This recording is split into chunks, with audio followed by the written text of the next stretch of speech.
Mr. Speaker.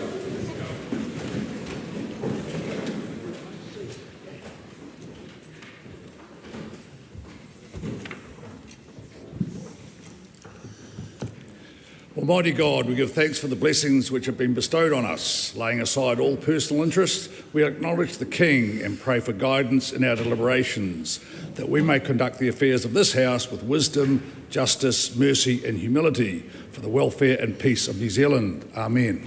Amen. Point of order, the Honourable David Seymour. Mr. Speaker, I seek leave to move a motion without notice and without debate.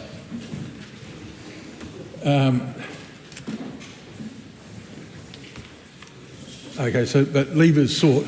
I'll put that leave. Is there any objection?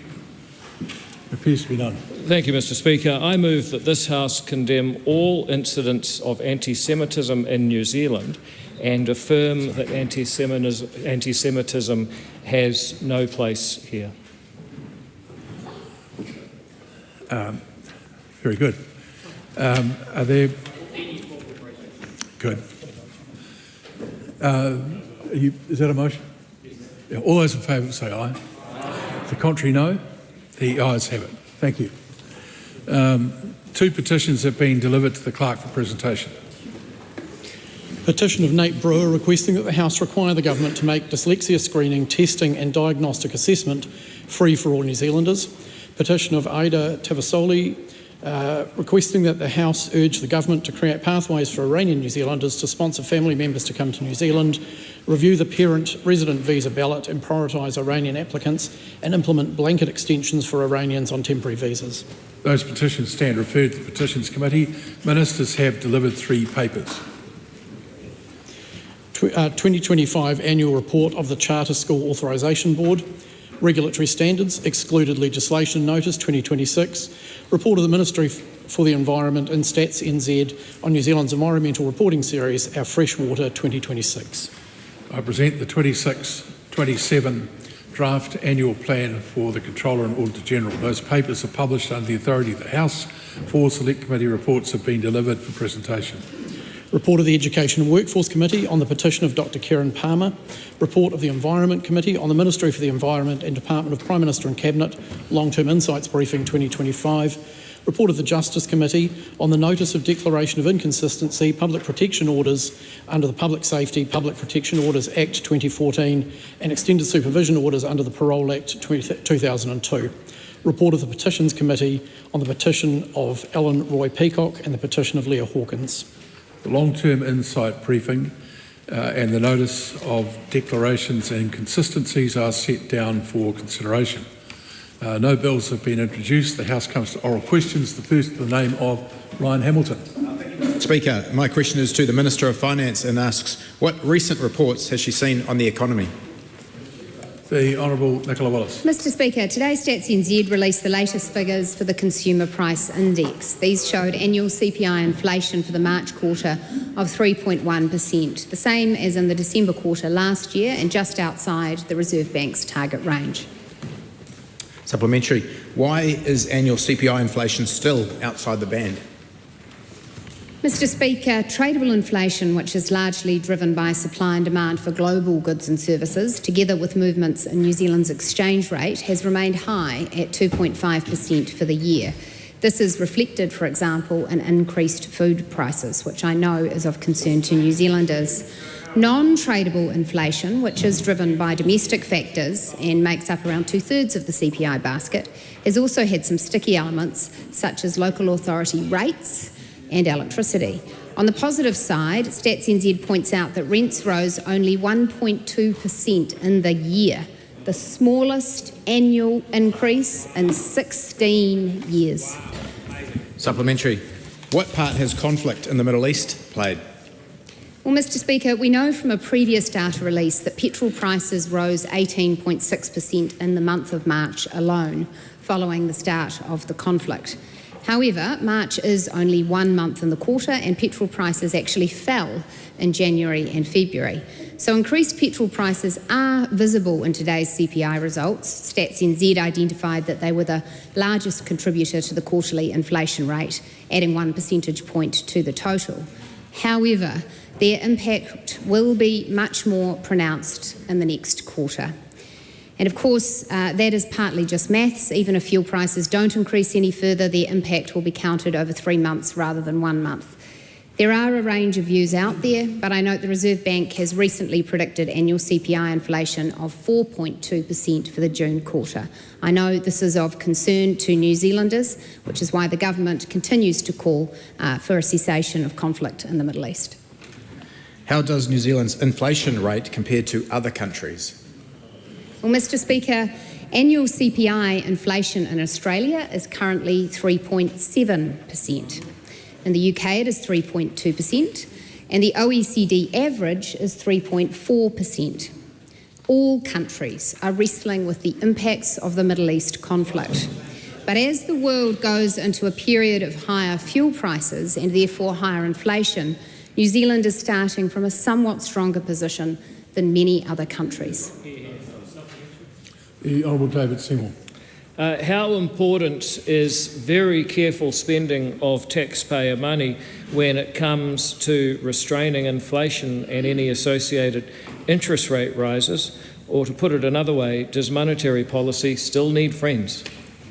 Well, Mr. Speaker, yes, monetary policy does need friends, and it is very important at this time that the government control what it can control. We can't control the trajectory for the conflict in the Middle East and therefore the global oil price and prices at the pump at home. What we can control is our own spending, and this government is determined to take a responsible course in which we do not add fuel to the inflation fire, as was not the case in recent history under previous governments. Question number 2, the Right Honourable Chris Hipkins. Thank you, Mr. Speaker. To the Prime Minister, does he stand by all of his government statements and actions? Absolutely. The Right Honourable Prime Minister. Supplementary. Does the Prime Minister continue to enjoy the unanimous support of National Party members of Parliament? Absolutely. Why did he put confidence in him as leader of the National Party and therefore as Prime Minister to a vote of National Party MPs this morning if he was still confident that he enjoyed the confidence of all of them? Yeah, just before we go any further, that is caucus business, not necessarily. You could word it a different way, but as it was worded, it becomes caucus business. Thank you, Mr. Speaker. If the Prime Minister won't share details of the vote of confidence in him as leader of the National Party, how can he assure the Governor-General that he continues to enjoy the confidence of this House? No, that's not a reasonable thing. You know that... Mr. Speaker. No, hang on, I'm speaking. One speaker only. The business party caucus's business is not a matter for Parliament or for question time where scrutiny is on the government. The question was put a different way. You could still put it a further way, but if you're referring in your question to a matter that is for the National Party caucus or for any party's caucus in this House, then that is outside the spirit and standing order of question time. Point of order, Mr. Speaker. Point of order. Mr. Speaker, in order to be the Prime Minister, Christopher Luxon has to advise the Governor-General that he continues to enjoy the support of a majority of members of Parliament in this House. That is absolutely the constitutional position. One person only speaks during a point of order. Somebody cannot be the Prime Minister unless they can continue to advise the Governor-General that they enjoy the support of the House. If they have lost support of some of their own MPs, then the question of whether or not they enjoy the confidence of the House is a very legitimate one. The point is, though, that the Prime Minister, at the time of a government's formation, goes to tell the Governor-General that he is able or she is able to command the confidence of the House. Nothing has changed in that regard. Supplementary question. Sorry, point of order, Mr. Speaker. Mr. Speaker, the Cabinet Manual, which is the constitutional authority on these matters, is very clear that if the Prime Minister has lost the confidence of the majority of members of Parliament in the House, they have to advise the Governor-General of that. It is completely legitimate for the opposition to question the Prime Minister as to whether or not that is the case. And in your questioning, your first question related to that, which did get through, And the answer from the Prime Minister was yes, absolutely. Now, no need to go further than that. Supplementary question, Mr Speaker. Why should the tens of thousands of New Zealanders who have lost jobs under his leadership have confidence in him when the job that he seems most committed to fighting for is his own?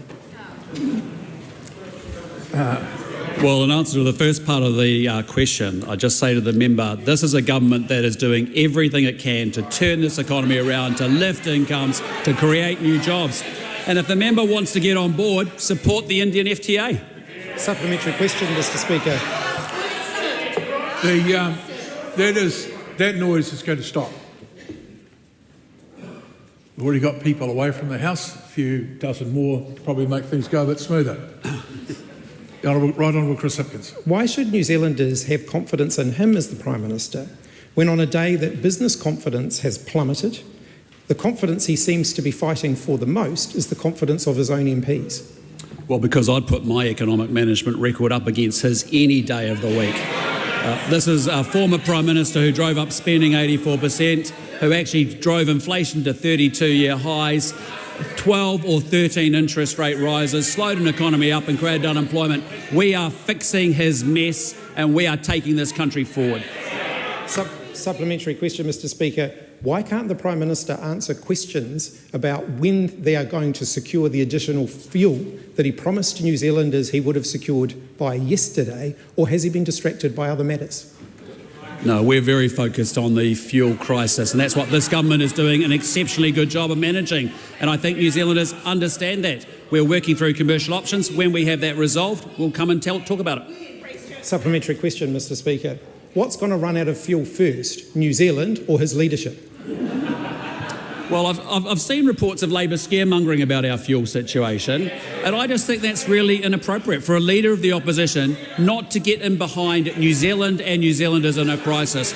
This country has sufficient supplies of fuel. We're managing the crisis to the very best of our ability, and we're serving New Zealanders well. The Honourable David Seymour. Has the government learnt anything from the experience of previous governments in procuring COVID vaccines, where we somehow went from the front of the queue to the back of the OECD in record time, and how will those lessons be applied in responding to this crisis? Because this is a government Point of order, Mr Speaker. Point of order. Point of order, Mr Speaker. Someone is going to leave shortly, because when there's a point of order call... Well, you're speaking now during a point of order. Let's all just calm down. Mr Speaker, Right Honourable Chris I know Hipkins. you're very focused on ministerial responsibility today. There is no way that that question falls within the current Prime Minister's ministerial responsibility. That is true. The question could have been asked a different way. We'll go to question... A point of order. The Honourable Shane Jones. Sir, that question was about procurement, and it was seeking to contrast procurement practices of several years ago with procurement practices associated with the fuel buffer. There's no way that's out of order. Well, that's a very generous interpretation of what the question intended. I did say the question could be asked in a different way. Were you taking it or not? No, we'll go to question 3. Point of order. Supplementary. Yes. Has the government used learnings from past crises in its response to the current fuel shortage, and does that include the botched procurement of vaccines during COVID? No, he's got no responsibility for any of that. No, he doesn't. He can answer the first part of the question. Oh, here you go. Well, what I'd say to the member is that we have learnt everything from the management of the last COVID pandemic. That was a complete, utter mistake, and we have learnt from RAT procurements, we've learnt from vaccine procurements. That's why this government got organised early. That's why we're in constant contact with industry around fuel importers, and we're making sure that we learn the lessons and the mistakes from COVID, where debt was run up, where spending was out of control, and New Zealanders' future was put at risk. Yeah, good. Just wait till the House is quiet and ready to hear your question. Chloe Swarbrick. Thank you, Mr Speaker.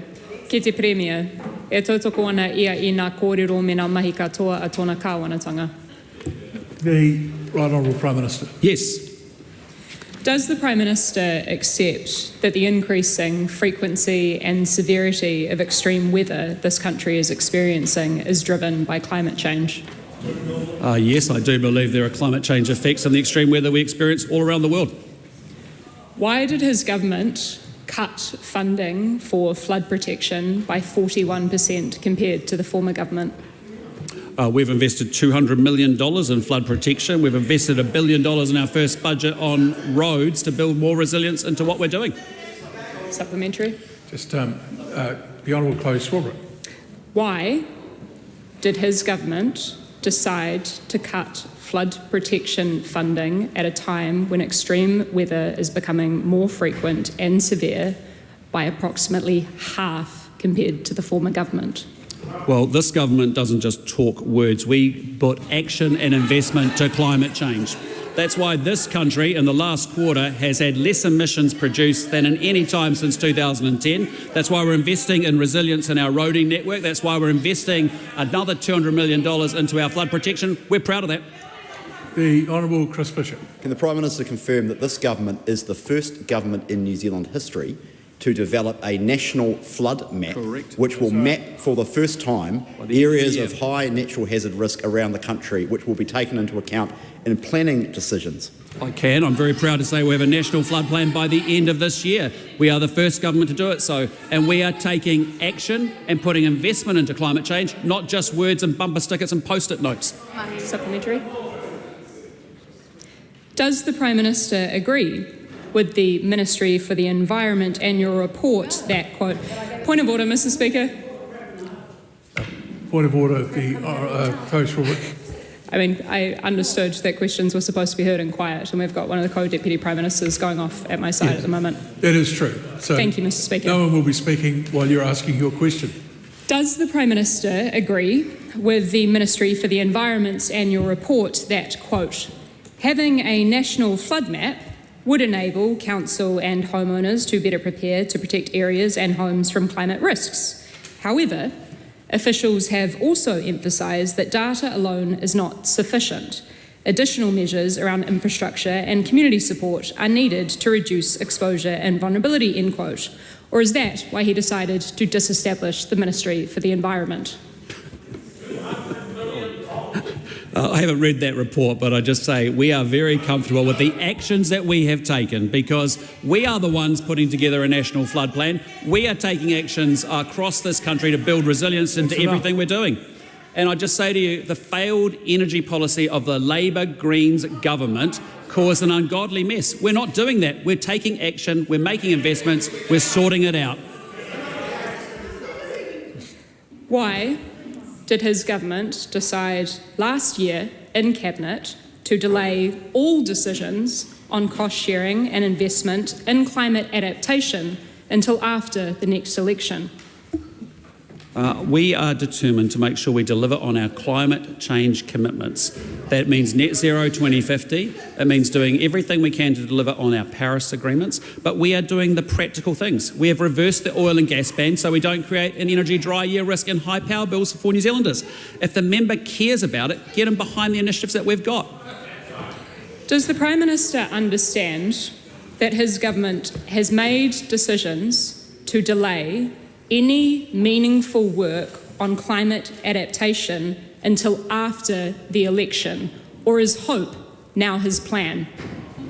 No, look, I'm proud of our record on what we're doing. We have a renewables boom underway in this country, and that's in part because of what we've done to enable more renewables investment through our fast-track legislation. We have taken a strategic coal reserve behind Huntly. We are looking at extra strategic diesel reserves in Whangarei because we are determined that we are going to lower the cost of energy for New Zealand so it's affordable and abundant. The Honourable Chris Bishop. Can the Prime Minister confirm that there is a suite of renewable energy projects going through the fast track, including just yesterday, for after 20 years of delay, the Waitaha Hydro Run-of-River scheme to make the West Coast more energy resilient and more renewable? Exactly. We have a number of renewable projects that are benefiting from the fast track, whether it be down in Southland or whether it be on the West Coast. Again, it's the point that I'm making. A Labor Greens government just talks about it. We are the ones that put action and investment to the task. Question number 4, the Honourable Barbara Edmonds. Vinaka Vakalevu, Mr Speaker. To the Minister of Finance, has she received advice from the Treasury that inflation could peak above 7% this year? If not, what have they advised that inflation could peak at? The Honourable Nicola Willis. Mr Speaker, Treasury will produce a full set of economic forecasts alongside the budget. I can also confirm that I will also, ahead of the budget, share an update on the economic impacts of conflict in the Middle East. In the interim, Treasury has given me various scenarios which they have stressed are not forecasts. These instead have been prepared at different times since the start of the conflict to look at the stylised impacts of potential trajectory and scale of the conflict, noting the inherent uncertainty in these scenarios. These scenarios vary. One of them was based on an extreme set of assumptions, including escalating conflict leading to widespread closure of key transport routes, including the Red Sea, escalating strikes on regional energy production facilities causing widespread lasting damage, and critically, oil prices averaging US $180 a barrel sustained through Q2 and Q3. I note that if all of these assumptions did come to pass, inflation could reach over 7%. However, it's worth noting that none of them have come to pass. In fact, oil prices in Q2 are currently $95 a barrel, around half what was assumed in the stylised scenario. Supplementary. Why then did she not provide the stylised scenario of over 7% inflation when she was asked on the 1st of April in this House? Mr Speaker, I'd have to go back and look at the Hansard, but as I recall, the members' questions weren't very precise, and what I stressed in answer to those questions was that I hadn't been presented a forecast, which was the case. I'm happily sharing the number and look forward to her listening into my full economic update in the coming days. Supplementary. What is her plan for the 70% of workers who haven't seen a wage increase above inflation in the last year? Well, Mr Speaker, first and foremost, my plan is to ensure that we are responding effectively to the global fuelling crisis. The worst thing that could happen for New Zealand would be that we run short of fuel. That's why we have worked as a government to ensure that we are securing additional reserves of fuel. Also that we are working internationally to ensure that fuel continues to flow to New Zealand, and that we have in place a plan for escalating our response, including restraining demand, should that prove necessary to extend the reserves of fuel that we have. Beyond that, we are also taking great care that the steps that we take to address the very real issues that are occurring for New Zealanders as a result of fuel prices, that the steps we take do not make things worse than they need otherwise be. And that would include, Mr Speaker, adding unnecessary fuel to the inflation fire and further deepening the debt hole left to us by the last government. Well, is Taylor Nasmith from Nurturing Families in West Auckland correct when she says the very real issues that, quote, in the past weeks or months, we might have been providing a couple of things for families, but now they're in such crisis that we're providing everything for a newborn, or clothing and school supplies for older kids as well, unquote. Well, Mr Speaker, the person that the member quotes is correct. The conflict in the Middle East is creating enormous hardship for people throughout the world. It has made the whole world poorer. And it saddens me that New Zealand has not been insulated from the impacts of that, and I am very aware of the real impacts that is happening on our families and our people. That includes New Zealanders who are vulnerable, who have little income to begin with, and that is why the government moved swiftly to introduce targeted temporary support to working families who face high costs in supporting their children, and we delivered that support, but did it in a way, Mr Speaker, that adhered to the advice that economists the world over are giving, which is do not respond to this crisis in a way that adds to inflation and further weakens your fiscal sustainability. Supplementary. How can New Zealanders have any confidence in her, given over the last 2 years there are more people unemployed, the economy is smaller, and inflation continues to rise? Because, Mr Speaker, when people are asking whether they should have confidence in me, they need to compare themselves with the alternative, which is that member. And what she's promoting is more taxes, more spending, more borrowing, more debt, back to the bad old COVID days. Question number 5, Maureen Pugh. Thank you, Mr. Just hold Speaker. on a moment, Ms Pugh. You okay now? Carry on. Thank you, Mr. Speaker. My question is for the Minister for Infrastructure. What updates has he seen on the fast track approvals scheme? The Honourable Chris Bishop. Well, Mr. Speaker, the fast track scheme is going great guns, well behind this government's growth agenda. Passed in 2024, coming into effect in early 2025. Here we are in, I suppose we're still early-ish in 2026. 18 projects across the country have already received approvals. Some have already started construction, like the extension at the Port of Auckland for the new cruise ship terminal, and as I said in response to another question, renewable energy, and indeed, Mr Jones, some mining projects as well. Oh, outstanding. Supplementary. We're all happy. Just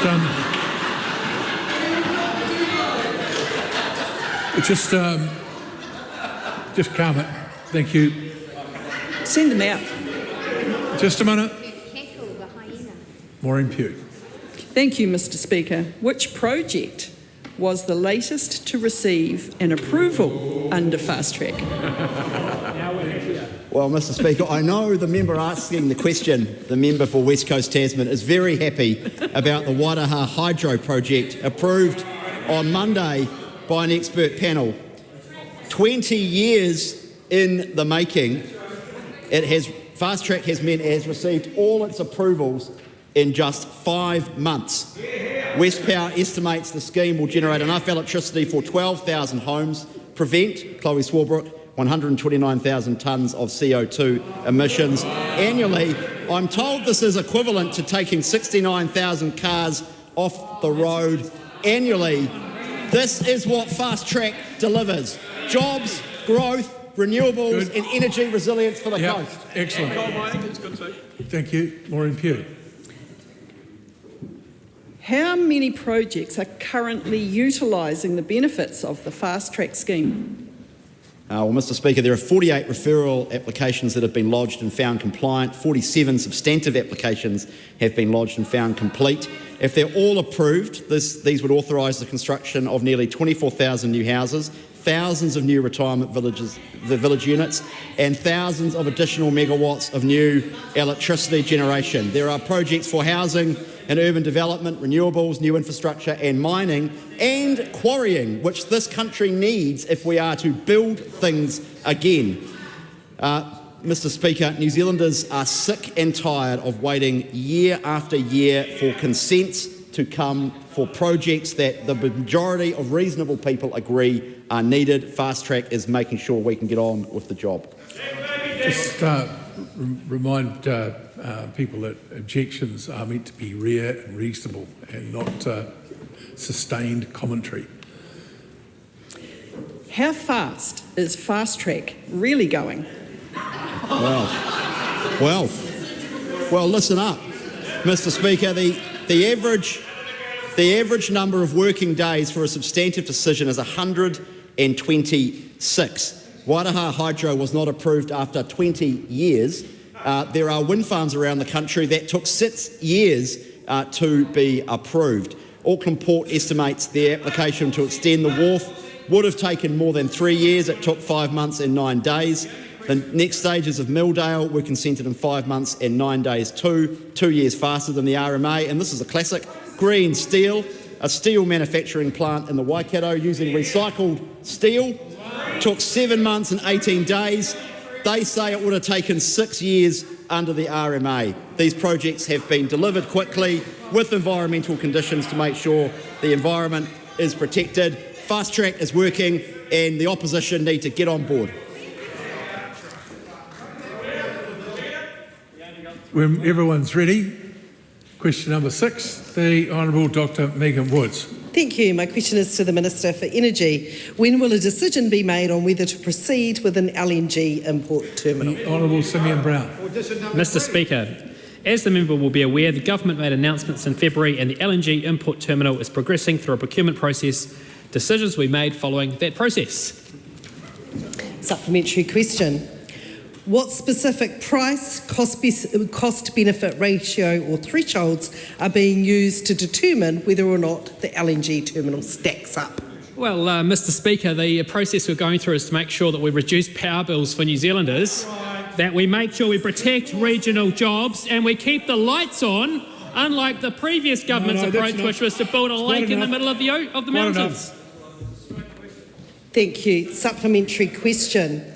What alternative measures, if any, has he asked for advice on to provide dry year electricity security if the LNG terminal does not proceed? Well, Mr Speaker, we're working through a procurement process, but on this side of the House we're focused on affordable electricity prices, keeping the lights on, protecting jobs, and the reality, Mr Speaker, is you can't run an electricity system on hope that it will rain.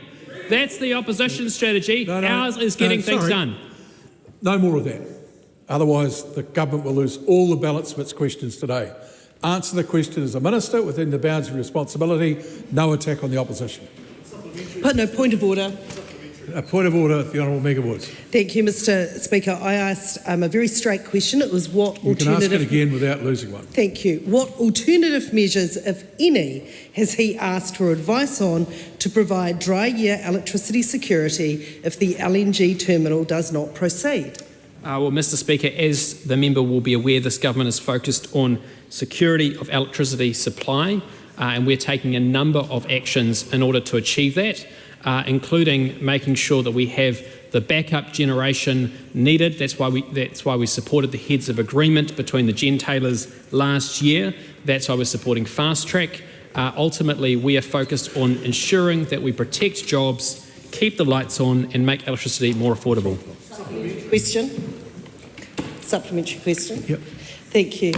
Is the Minister confirming to the House that he has not asked for advice on alternative measures to LNG to provide dry year backup security? Mr Speaker, I've asked for a range of advice from officials, including around how we ensure that we have the keep the lights on, that we keep the protect regional jobs, and we make electricity more affordable for New Zealanders. We are going through a procurement process when it comes to LNG. And ultimately, we are taking a number of steps as a government to make sure we achieve these objectives. Supplementary, Simon Court. Thank you, Mr Speaker.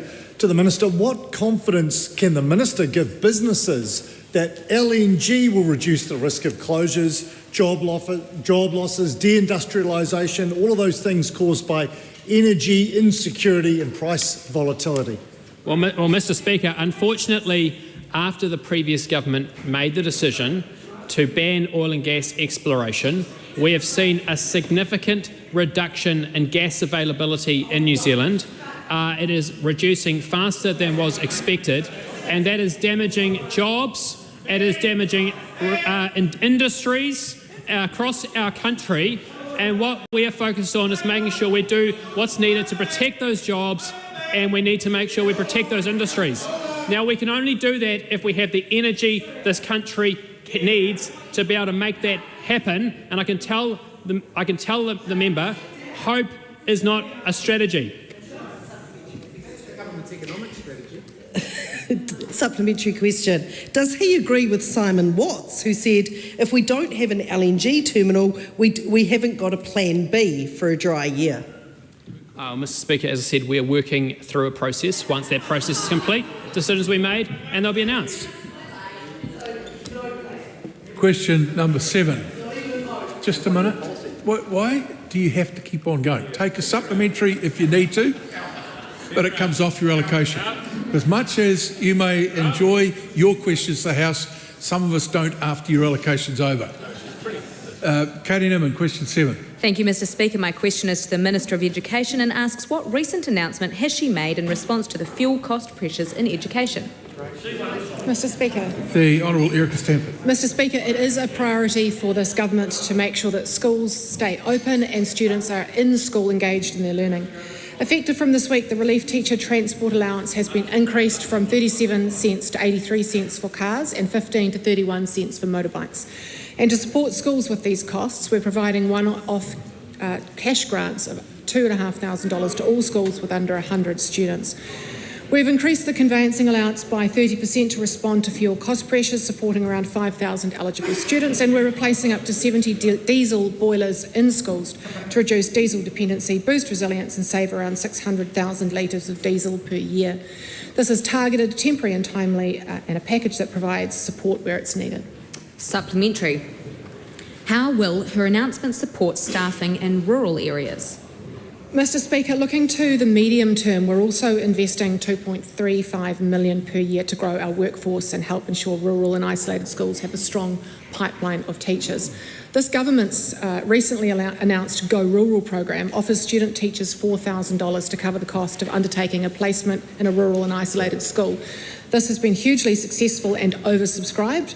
So yesterday I announced a further 87 places per year to support staffing in rural schools.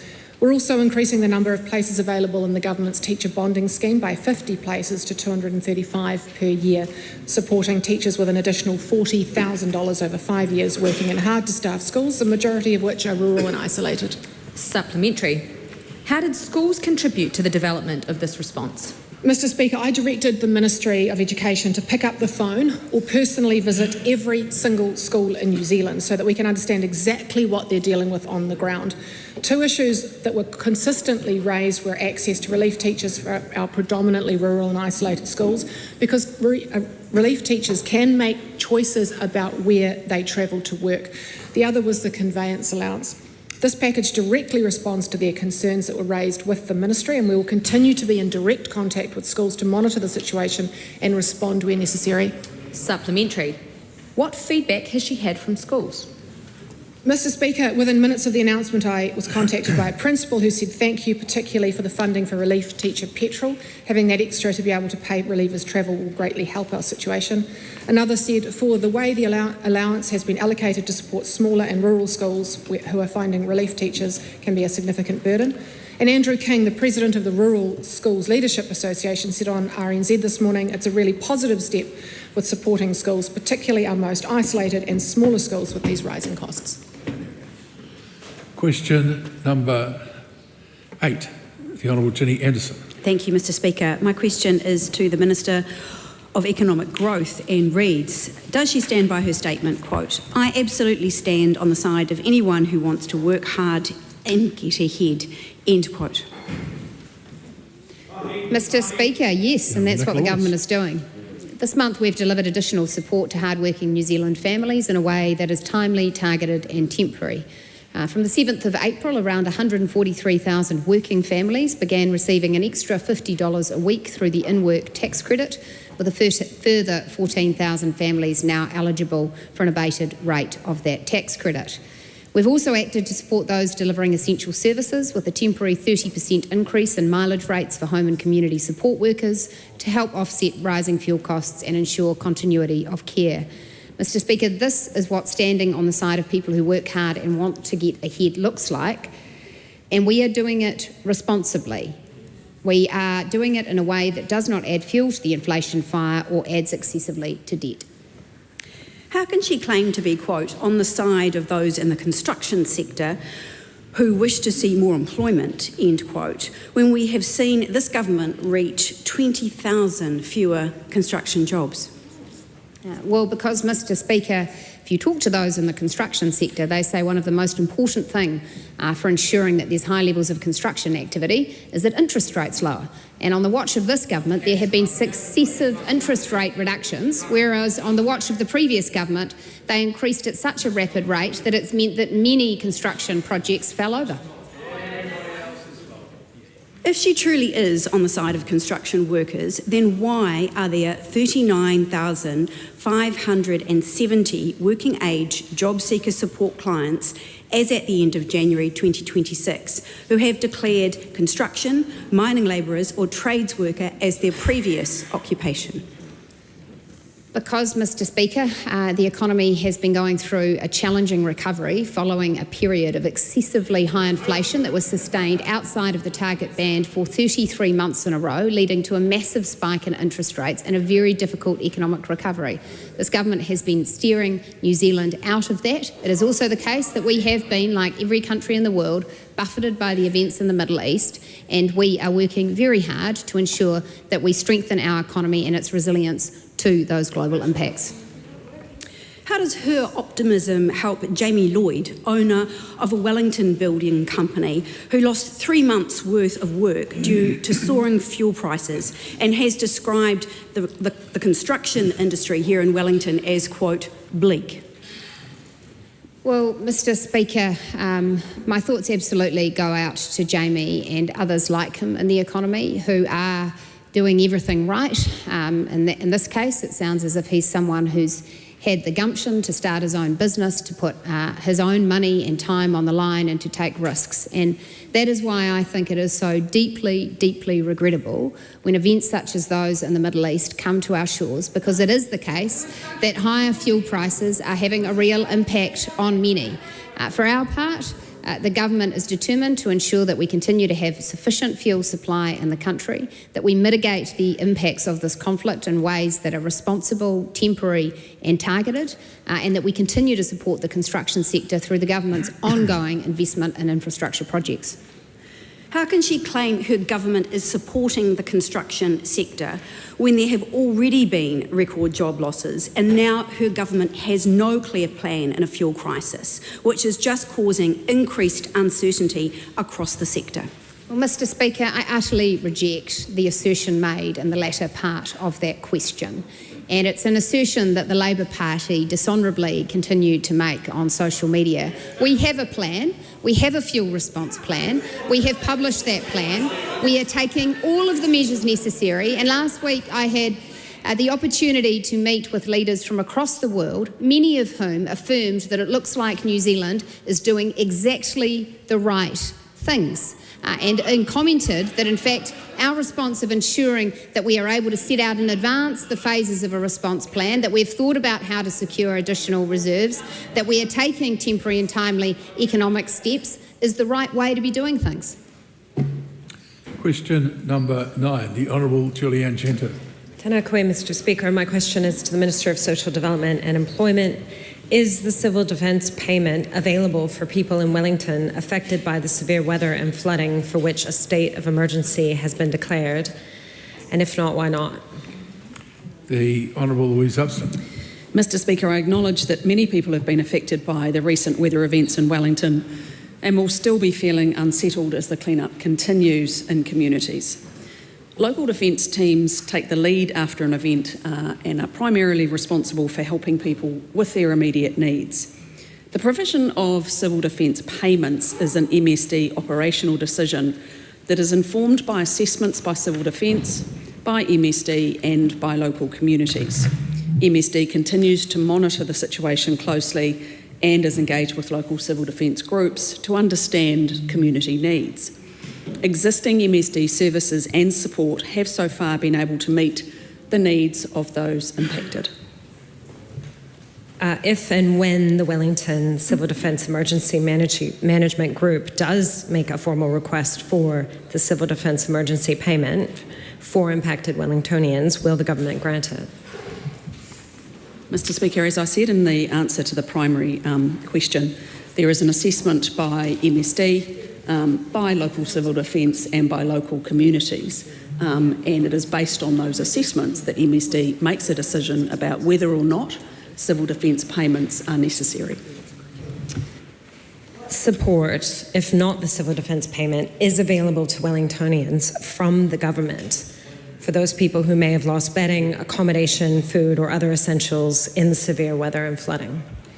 Well, Mr Speaker, MSD has a range of supports and services available to New Zealanders when they face hardship, and they have been fielding inquiries and providing support as necessary.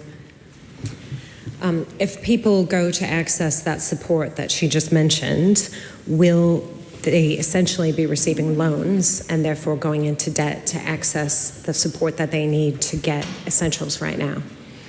As I said, Mr Speaker, there's a range of support available to people who are affected by the weather events in Wellington.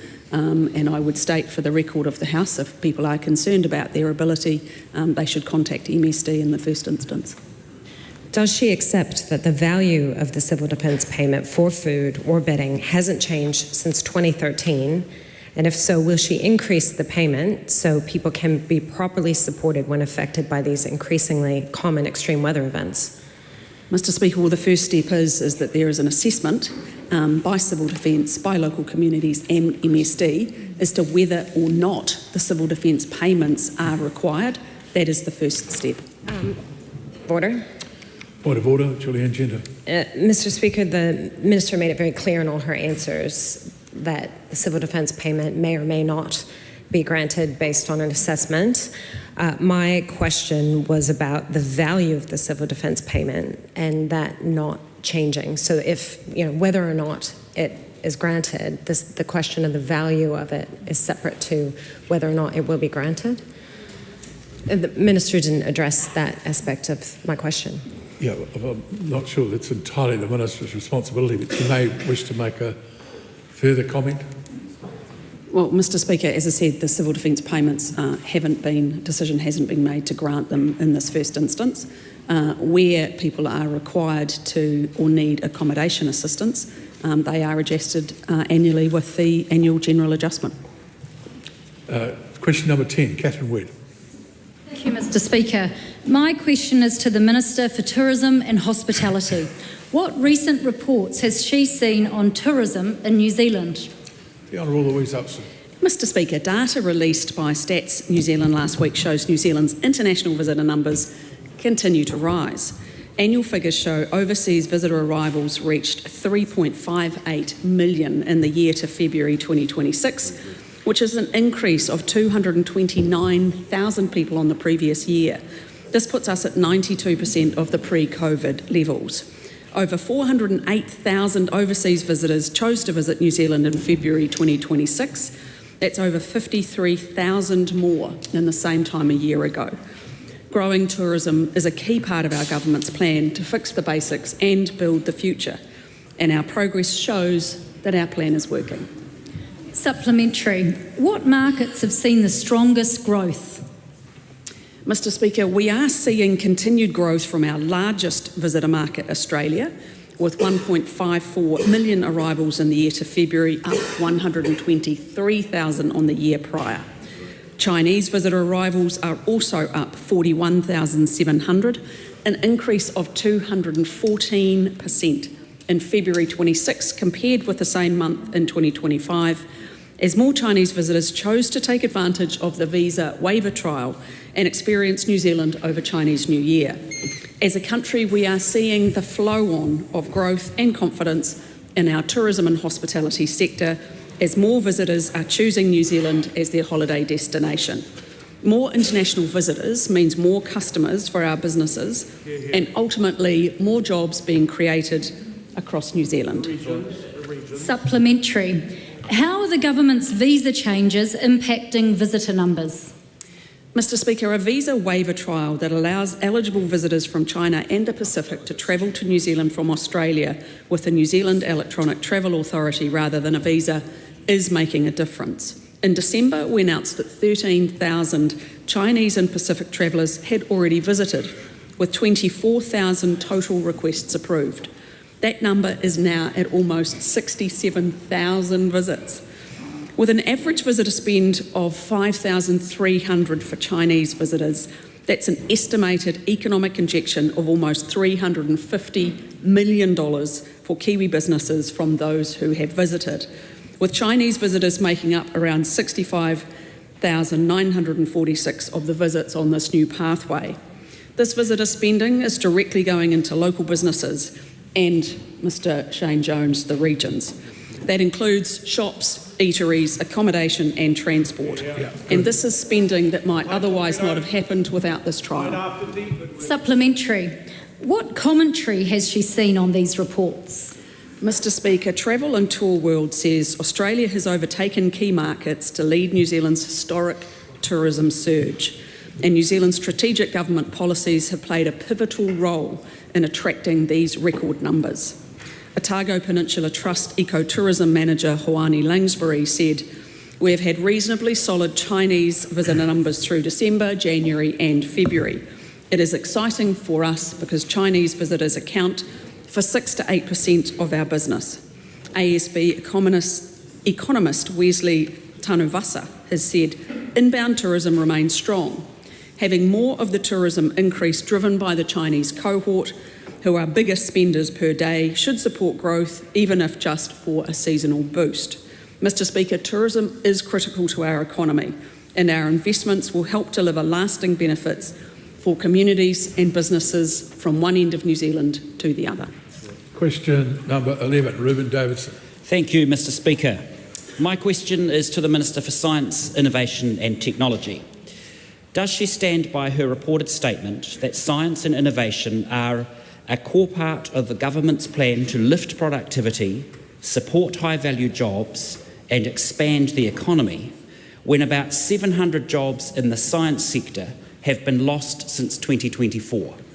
The Honourable Penny Simmons. Mr Speaker, yes, science and innovation are a core part of our plan to lift productivity, support high-value jobs and build the future by growing the economy. Mr Speaker, I note that the Statistics New Zealand Research and Development Survey shows that employment in the sector increased from 28,200 roles in 2022 to 30,600 roles in 2024, with most of that growth in the private sector, which is actually where most R&D investment is made. Mr Speaker, Budget 2025 committed more than $1.8 billion to science and innovation, and our reforms are deliberately focused on maximising the value of public investment in science and building a more dynamic system that can respond to national priorities, keep pace with technological change, lift productivity and, most importantly, Mr Speaker, support higher value jobs across the economy. That is an exceptionally long answer. I would suggest that you edit the balance of your responses substantially. Supplementary. How does the Prime Minister's Science, Innovation and Technology Advisory Council proposal to cut 22% from primary industries and bioeconomy research, a sector forecast to deliver a record $62 billion in exports this year, lift productivity, support high-value jobs and expand the economy? Speaker, of course, it isn't a cut, it is a reallocation of funding to the Advanced Technology Institute. And, Mr Speaker, I'd like to refer to a Farmers Weekly article from the 7th of April, where the Agritech CEO, Brendan O'Connell, said he welcomes the shift in focus to technology and science funding, describing the recognition of technology as a distinct research pillar as a defining moment. I quote from Mr O'Connell, "The idea a significant part of our R&D should be in new tech and be applied is a good message to send. This is where the wealth generation will be for both the agri and the tech sector." Supplementary. Why then is there no publicly available workforce strategy to retain or replace the scientists being made redundant? Well, of course, Mr. Speaker, the focus is on ensuring that we have a strong science and innovation sector which engages with industry to ensure that productivity and growth in our economy occurs, because 2/3 of the R&D that happens in this country happens with our businesses. Does cutting roles in hazard monitoring teams risk degrading services? Questions have got to be heard in silence. Start again. Does cutting roles in hazard monitoring teams risk degrading services that directly protect New Zealanders? Mr. Speaker, we are very focused on ensuring that the critical work that is done in weather forecasting and climate research continues. We're bringing NIWA and Met Service together in earth sciences so that we can get efficiencies and ensure that we reinvest in improvements to our climate science and our weather forecasting capabilities. We need to ensure that our funding is focused on those frontline scientists doing the research. Mentry, what assurances then can she give to the former Earth Sciences New Zealand geohazard analyst who now works in Italy and said he hopes that a new government would address these issues with science funding and I could come back to a New Zealand with a strong science funding system in place? Well, Mr. Speaker, the reforms we are undertaking are absolutely focused on ensuring we have a strong science, innovation and technology sector. Look, Mr. Speaker, I realise that change is never easy for those that are directly affected by it, but we are ensuring that our public research organisations, our PROs, are financially resilient and are focused and are putting their attention to the priority areas that they should be, that will ensure our economy is strong and grows. Question number 12, Taku de Ferris. Tēnā koe, Mr. Speaker. My question is to the Minister for Justice. Does he agree that Te Tiriti o Waitangi is the founding document of our contemporary nation of Aotearoa, New Zealand? The Honourable Paul Goldsmith. Mr. Speaker, I agree that the Treaty of Waitangi, Te Tiriti o Waitangi, in its two languages, was the document signed at the founding of our contemporary nation. Supplementary. What steps has the Minister taken to ensure that the tiriti-based rights of Māori in the justice system are not adversely affected by the government's intention to review and amend and appeal Te Tiriti clauses in legislation?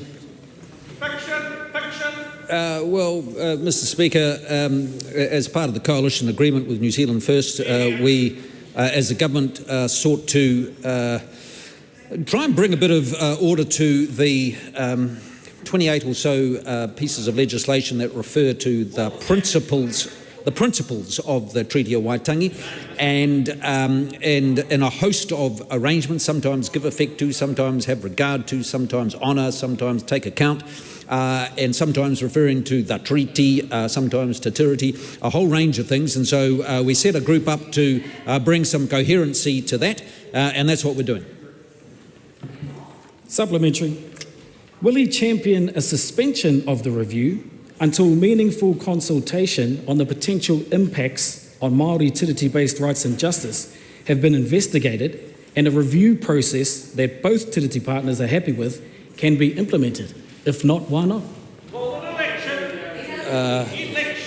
Well, of course, as we speak, there is consultation going on the Cabinet decisions. When the legislation is introduced in the House, it will then go off to a select committee, and all New Zealanders, including Māori, will have the opportunity to have their say. Question now to members. Call on the Honourable Dr. Duncan Webb. Thank you, Mr. Speaker. My question is to the Chairperson of the Justice Committee. Why did he announce a submission period of 4 weeks on the Trespass, Specified Retail Premises and Other Matters Amendment Bill after first setting a submission period of 6 weeks? The Honourable Andrew Bailey. Thank you, Mr. Speaker.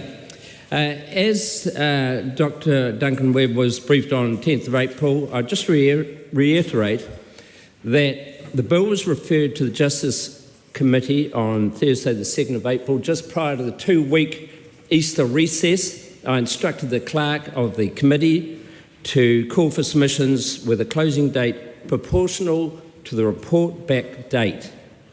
By convention, a 6-week call for submission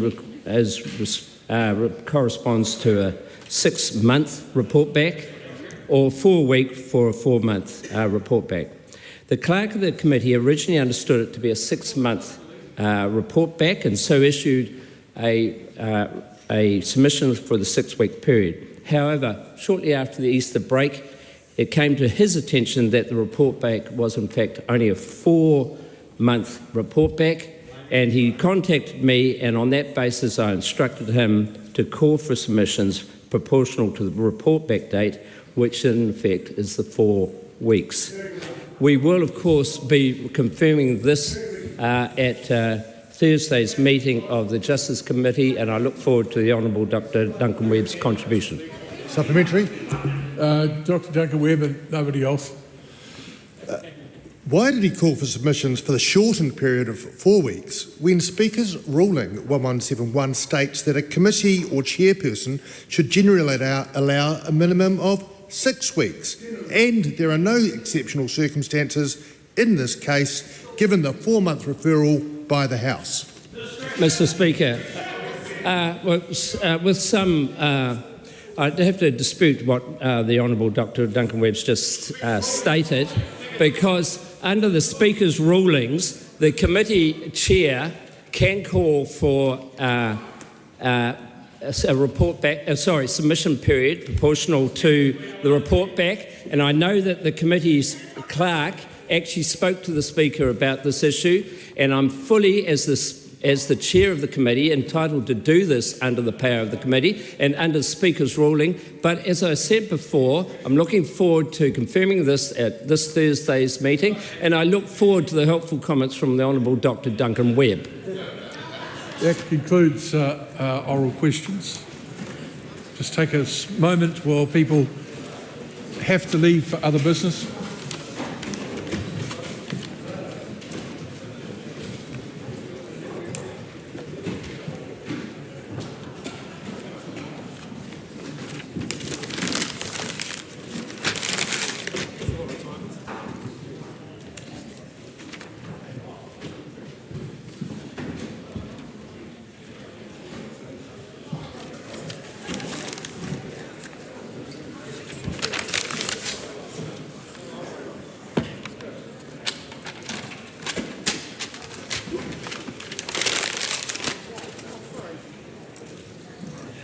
I declare the House in committee for consideration of the appropriation. Call on Government Order of the Day number 1. Appropriation 2024-25 Confirmation of Validation Bill, Committee Stage.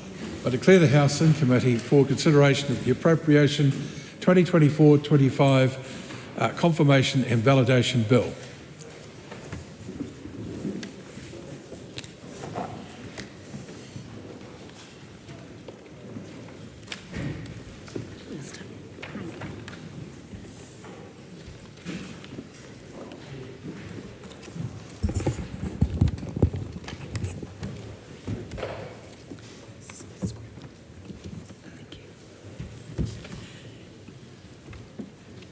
The House is in committee on the Appropriation 2024-25 Confirmation and Validation Bill. This is the debate on the financial position of the government and the annual reviews of departments, offices of Parliament, Crown entities, public organisations and state enterprises as reported on by select committees.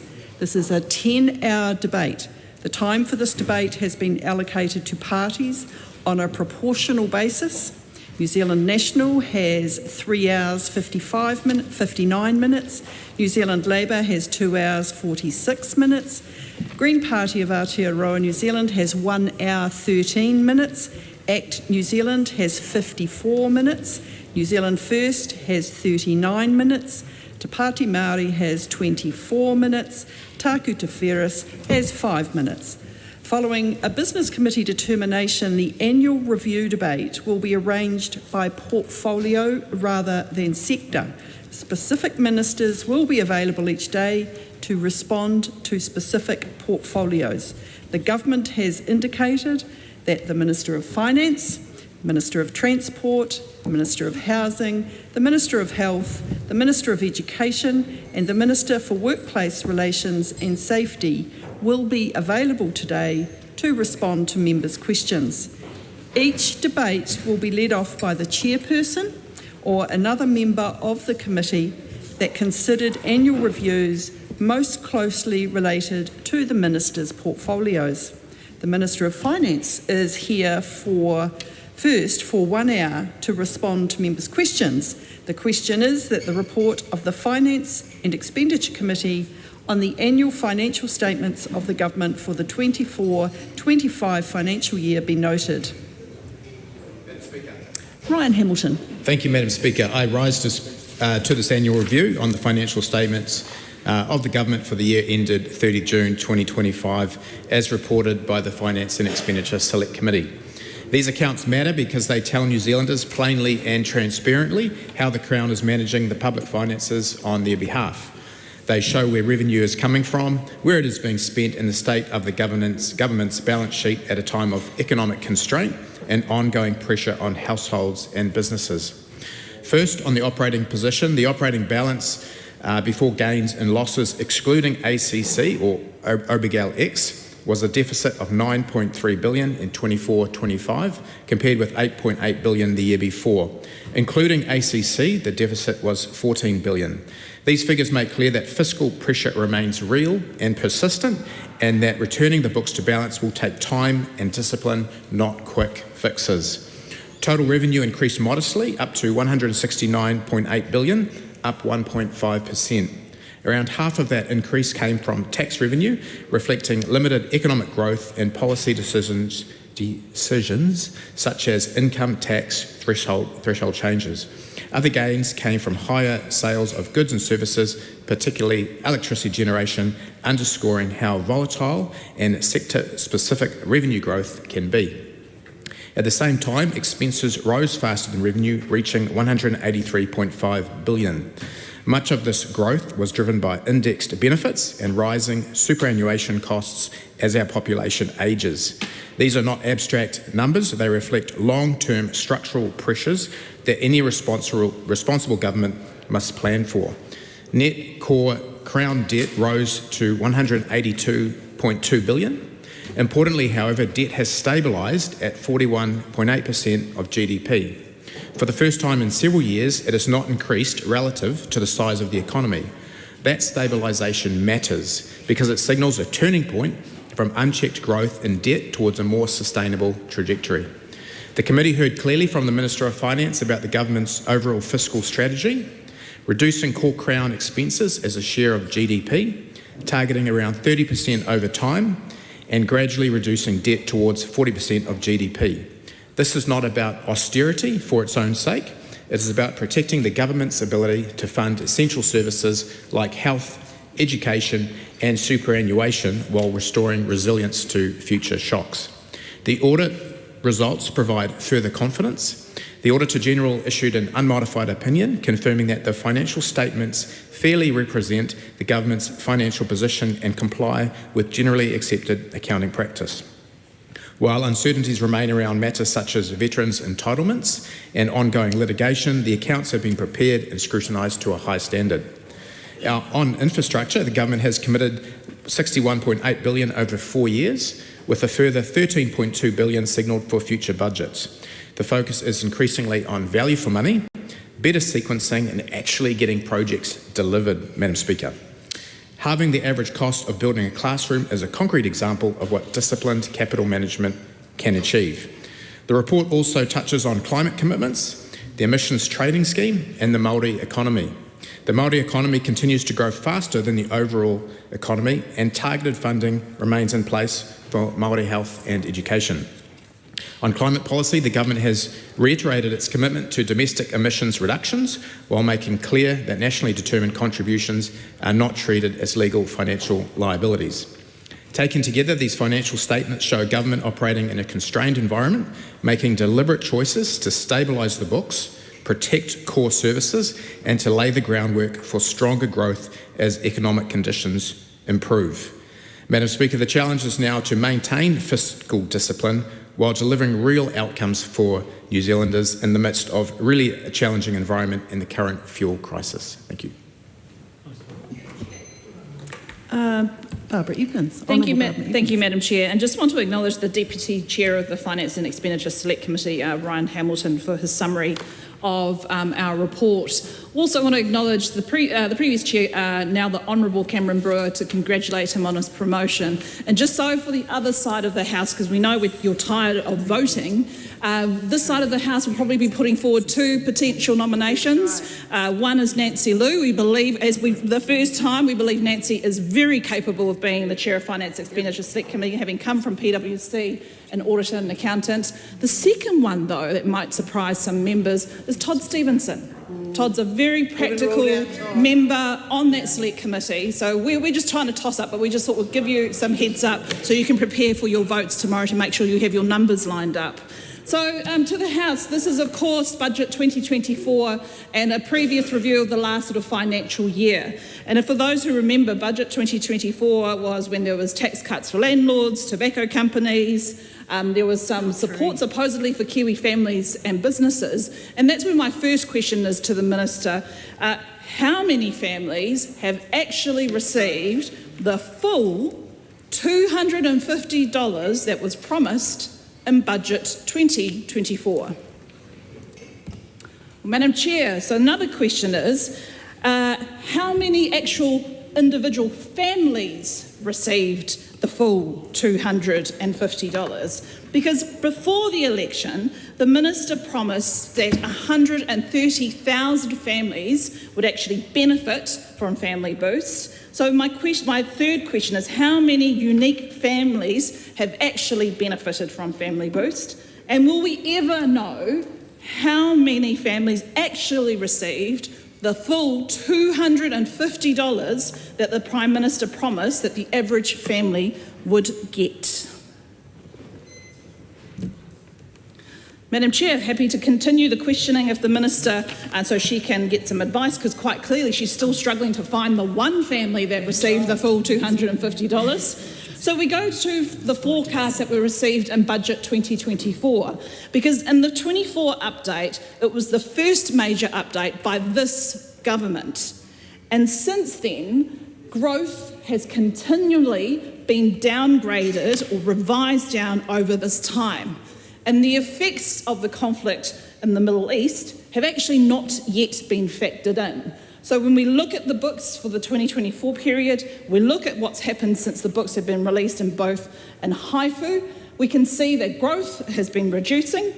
So the question is, to the Minister, it's a very, very basic question.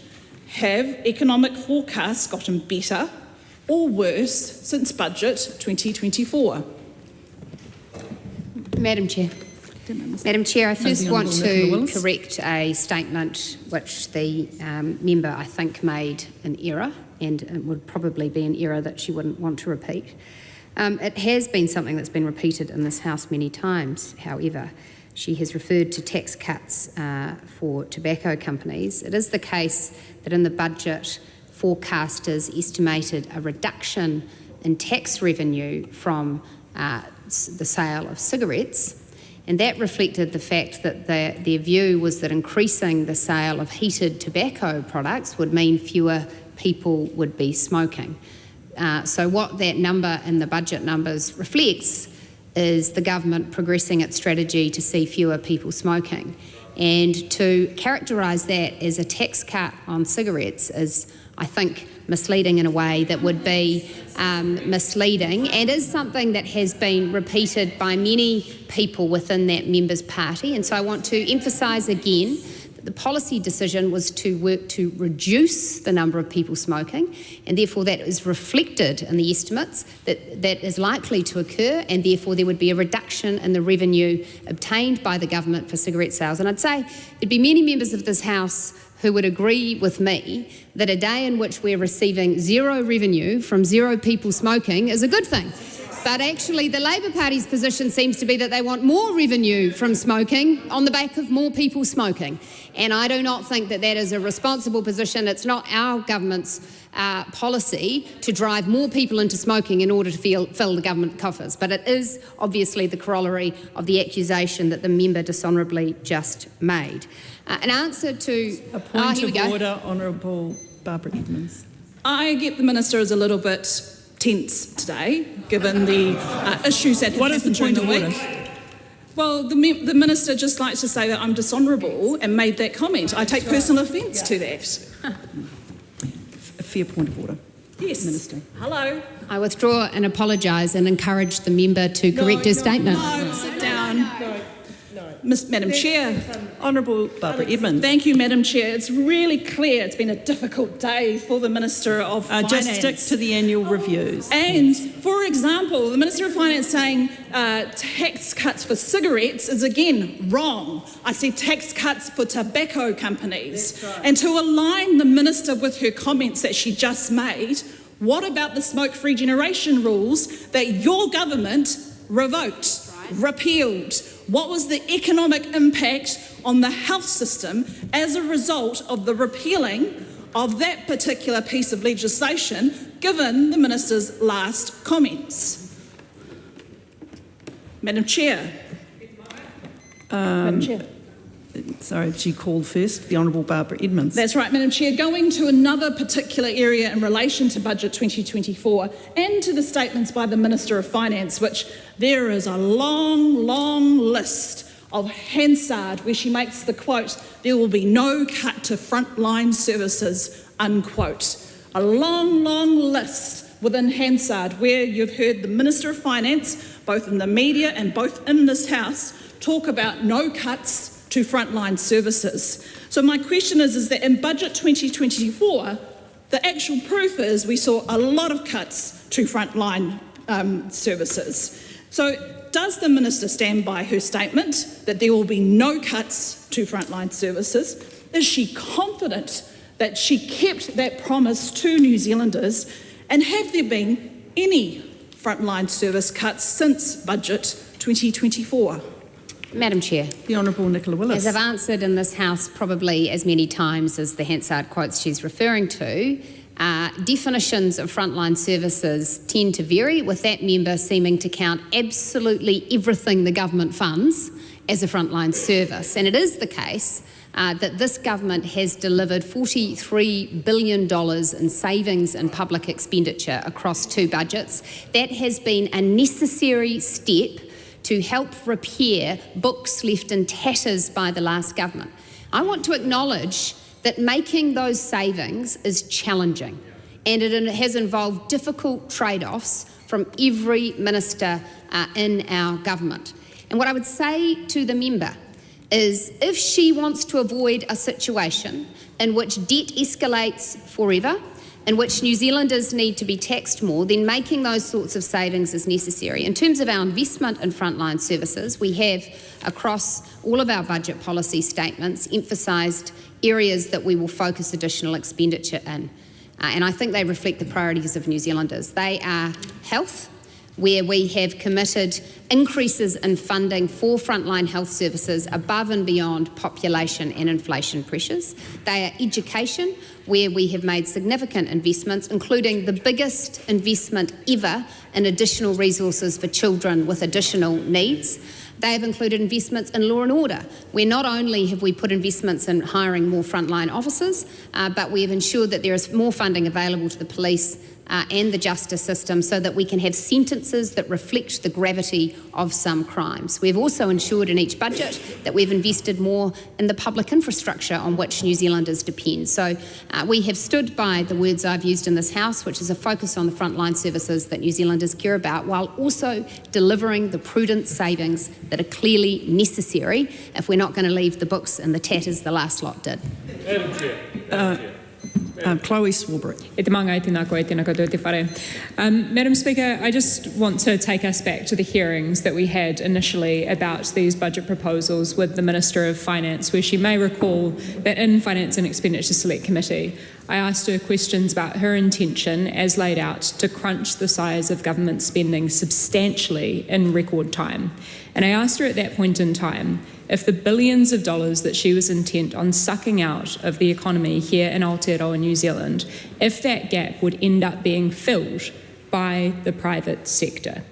And she, I don't believe, really answered that question at that time, instead referred to how a government budget was akin to a household budget, a long-standing metaphor which has been proven incorrect time and time again. But we did, in fact, end up seeing that the private sector didn't fill that gap. And in fact, the government ended up, through its fiscal strategy, kneecapping the very growth and productivity that it so frequently likes to crow about. So I'd just like to put that question again to the Minister. If, looking back on reflection, she believes that the government's decision to suck billions of dollars of investment out of the economy was ultimately filled by the private sector, because what we've seen in reality is it wasn't. We've ended up with record high unemployment, the highest in 10 years. We've also ended up with, by some figures, 15,000 construction sector jobs lost. And obviously, as we all well know, this government waving goodbye to 200 plus New Zealanders leaving the country every single day. I, however, also want to just pick up on some of the comments from the Deputy Chair of Finance and Expenditure Select Committee, who spoke about how this budget apparently set the scene for a more resilient country. Because in fact, the reality as borne out right now, as this capital city is in the midst of a state of emergency, a climate change charged weather event, we are seeing the reality of this government's slashing of spending and investment in resilience laid bare for all to see. To give some context, Madam Chair, to what I'm talking about here, IAG said, and I quote in a most recent report from their natural hazard related claims report, and I quote, over a 15-year timeline, a storm typically affected parts of the country every 19 days. In the last 12 months, that frequency has more than doubled to once every 8 days, making storms a near weekly occurrence. And this is important to contextualise with regard to the questions that I put to our Prime Minister in question time just today, where he affirmed that it is his view and the government's view, thankfully, we can at least agree on this very basic fact, that climate change is increasing the severity and the frequency of the extreme weather that we are currently seeing. Yet he didn't address at all the fact that this government knows, that the Prime Minister knows, and definitely this Minister of Finance knows, and we have reflected in an OAA from the Ministry for the Environment, that this government has made decisions to cut flood protection across this country by 41% compared to the former government. The only thing that they can claim in the space of climate adaptation, which notably they all also know, per a cabinet decision in, I believe, October last year, they delayed any meaningful decisions on cost sharing with regard to climate adaptation, therefore kicking the can further and further down the road.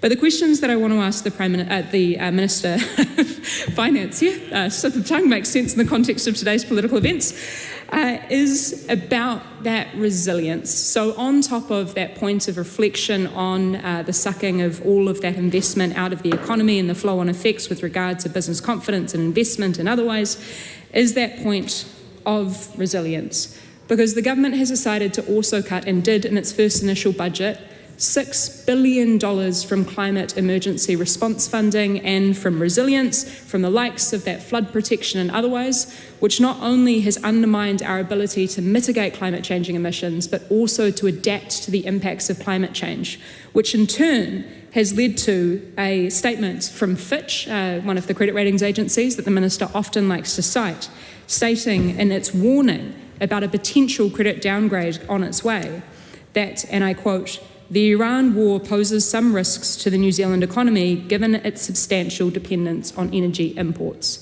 So can the Minister of Finance clearly articulate for us how exactly this government has apparently increased our resilience while actively subsidising new fossil fuel production and cutting investment in renewable energy generation? Well, Madam Chair, I want to take us back to the first set of questions, which were revealing of deep problems in that member's economic analysis, in fact, deep problems in the economic analysis of the entire socialist project and agenda which her party represents, in which she described governments spending less as sucking money out of the economy. Now, I want to be clear with that member about where money that government spends comes from. It comes from the tax that working New Zealanders pay. So what actually the member is saying is that the way to grow an economy in her book is to suck more money out of the pockets of working people. And I stand proudly on the side of the House that recognises that is no recipe for growth, job creation and prosperity. That is a recipe for making a people poorer. And I'm very proud to be on the side of the House that took the judicious measure of adjusting tax brackets for the inflation that had robbed too many New Zealanders of their hard-earned cash. And it is of deep concern to me that members on the other side of the House, while claiming they care about the cost of living faced by New Zealanders, still oppose the personal income tax reduction our government delivered that has ensured that New Zealand families are much better off financially each week when they get paid. And yet, that side of the House would take that money back off them in a second and would waste it on their own pet projects. In the second part of the question, the member remembered she's not just a socialist, she's also a Green, and asked about the environment. And it is the case, Madam Speaker, that this government has been intent on ensuring New Zealand has increased resilience, in part by promoting more investment in renewable electricity generation.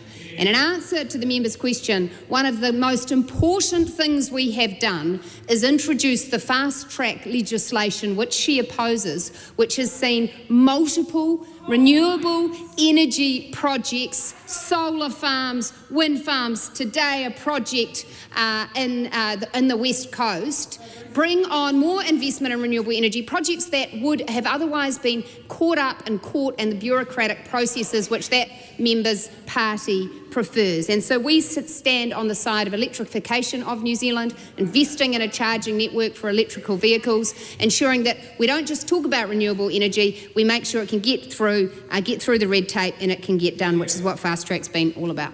The Honourable Megan Woods. Thank you, Madam Chair, and I thank the Minister for answering some of the questions put forward by colleagues, but given the Minister's proclaimed concern for working families and their pockets, we'd like to, in answer to the question that we're still waiting for, how many families have received the full $250 a fortnight that were promised to them in terms of that relief that the Honourable Barbara Edmonds asked about. The other set of questions I'd just like to put to the Minister, I'll rattle through a couple of them in this contribution, is on the perennial question that the Finance and Expenditure Select Committee concern themselves with, and that is how it is that we account for our climate obligations. And I'm only sorry that the Honourable Deborah Russell isn't here to take this call on the accounting principles and constructive obligations and the way that it should appear in the Crown accounts. We heard for Treasury that they will be looking at a range of decisions that the government will make and making that decision about whether that would transfer from a fiscal liability to a constructive obligation on the government. And I'd be keen to hear from the Minister what she considers to be those trigger points in terms of government decision making to see that move into needing that liability, needing to be laid bare in the Crown accounts. Now, we did hear from Treasury that they won't be doing an update on the 2023 joint work that was done with the Ministry for the Environment, which was looking around the climate, economic and fiscal assessment that was done that did lay out what the liability for New Zealand would be given its current emissions track. This was last done in 2023. This government has not had such a piece of work done. We've heard why that won't be done before this year's budget. Well, the question is, why won't that work be done before this year's budget? It is an important piece of our economic understanding. But the Minister did say that, Treasury, beg your pardon, did say that they could put it as part of the pre-election economic and fiscal update or preview. So my question to the Minister is why the budget, but not, why not the budget but preview? That seems to be an anomaly, that you're casting a budget in that year when you're intending to produce that information only a few short months. The other question I have, the Minister seems vitally concerned about the electrification of the economy, which of course the fast track of electricity projects is something that had started under Labor, and indeed many that are going through the fast track. I know there were many projects that went through fast track processes under Labor, and of course many of the ones that are progressing now actually had begun.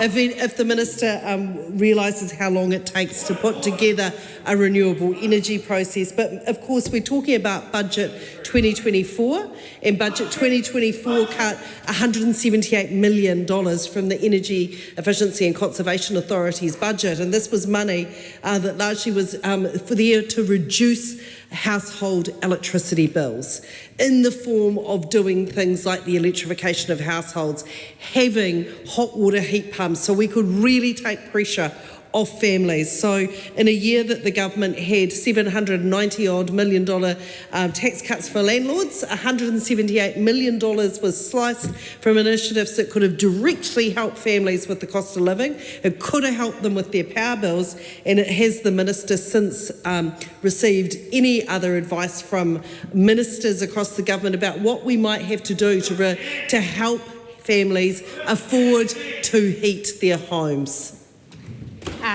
Madam Chair, in answer to the latter question, one of the bits of advice I've had is if that member hadn't banned oil and gas exploration for New Zealand, then we would most likely have more sufficient gas supply and not the acute electricity price increases that we were left with.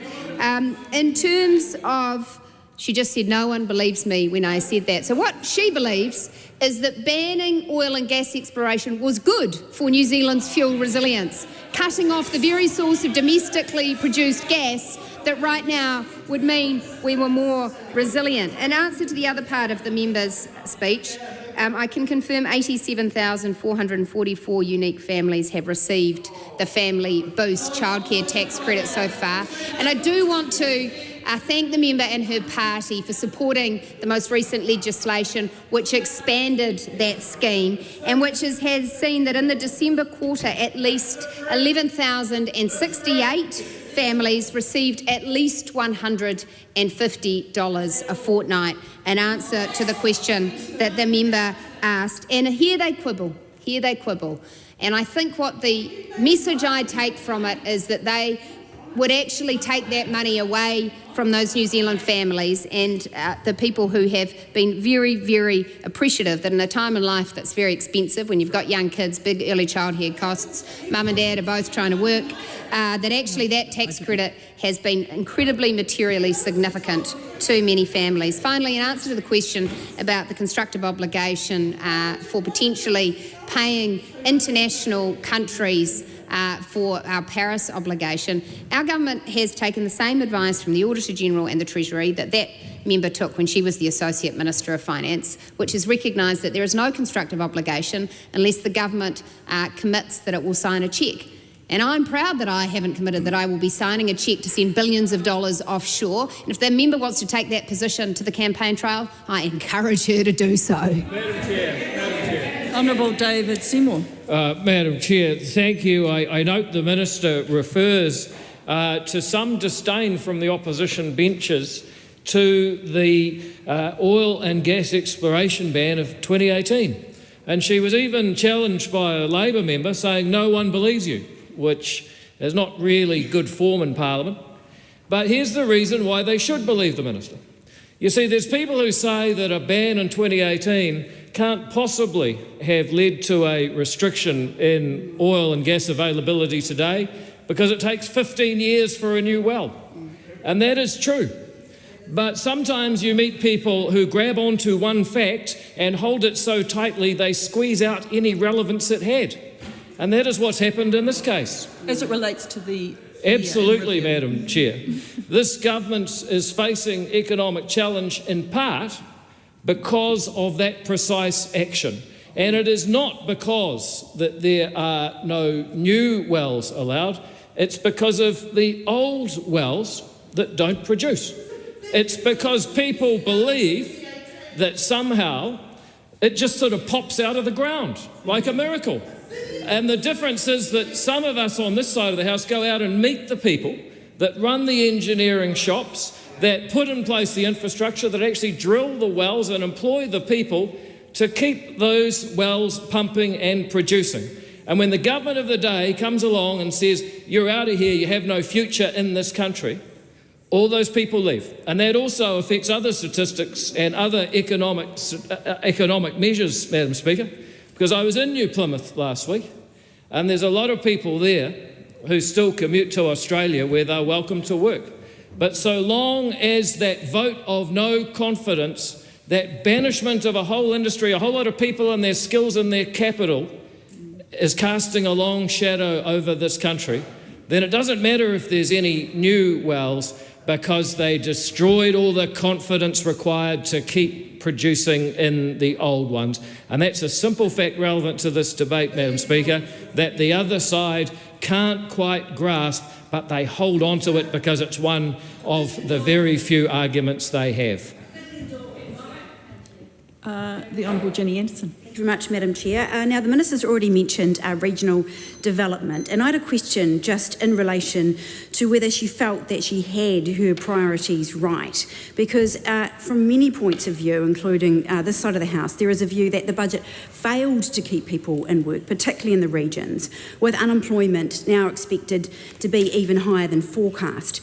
And if we look at by region, in Northland there are 2,200 fewer jobs there now.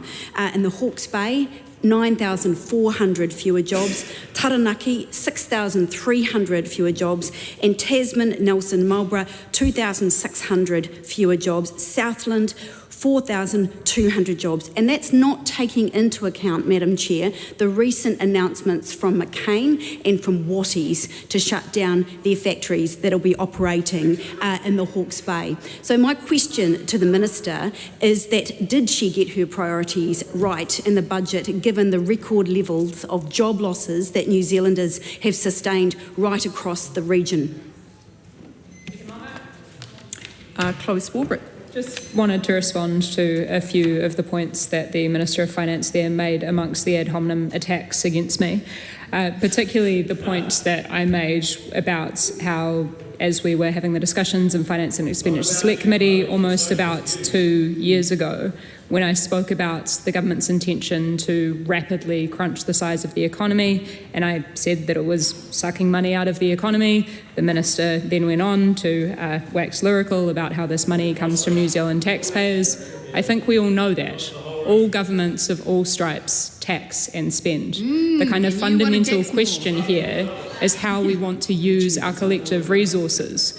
And the point that I am making, the point that the Green Party is making, is that you do not grow when you starve. And that is the approach that this government has taken to our economy. We said it 2 years ago when they first came to power and deployed the beginning of their fiscal strategy. which was to effectively start to starve our public services, to then start a process by which we would see them fail, and then eventually get to a point where they should say, hey, we should privatise that. The Minister and the co-Deputy Prime Minister is currently heckling at me about the fact that this is apparently socialism. For us to say that what we want to do is, God forbid, believe that New Zealanders should have a guaranteed basic standard of living. That the Green Party puts forward a plan that is evidence-based, where we show everybody the money of how we would fix the tax system, which currently sees those at the top pay half the effective tax rate. 25-year and Madam Chair, I would love to. However, we are in a situation where we have a Minister of Finance who is actively attacking me for our proposals and stating that they are socialism. So I think it is actually incredibly important for us to lay out exactly what those plans are. Those plans are, Madam Speaker, to rebuild a country that this government is currently proudly shredding. Review year. So to the point that was raised by one of my colleagues with regard to the constructive liabilities under the Paris Agreement, I just really actually think it's important to spell this out as one of the Ministers of Cabinet currently yells out that the Paris Agreement is fiction. As that Minister of Cabinet yells out that this is fiction, we also have a Prime Minister who says that we are committed to meeting our obligations under the Paris Agreement. What that means, Madam Chair, is that we have to meet something called our nationally determined contributions, which former national governments have signed us up to, and this one reaffirmed us to. Those nationally determined contributions rely on us reducing our emissions here at home domestically or paying other countries to reduce their emissions.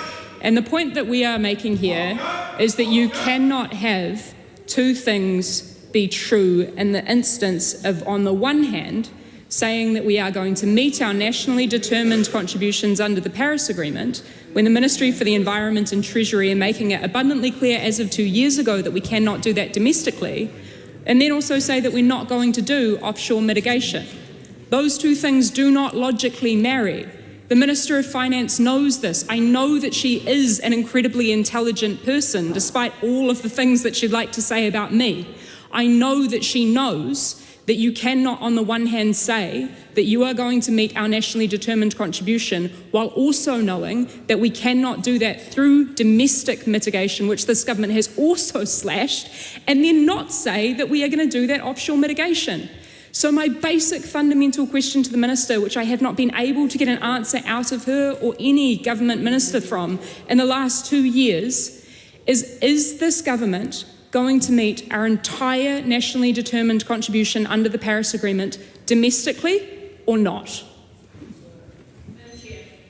The Honourable Barbara Edmonds. Thank you, Madam Chair. I just want to respond to the Minister of Finance in relation to some of the comments she made around Family Boost, because we still don't have the answer to the question of how many of the families that the Minister promised and Christopher Luxon promised $250 have actually received the full $250.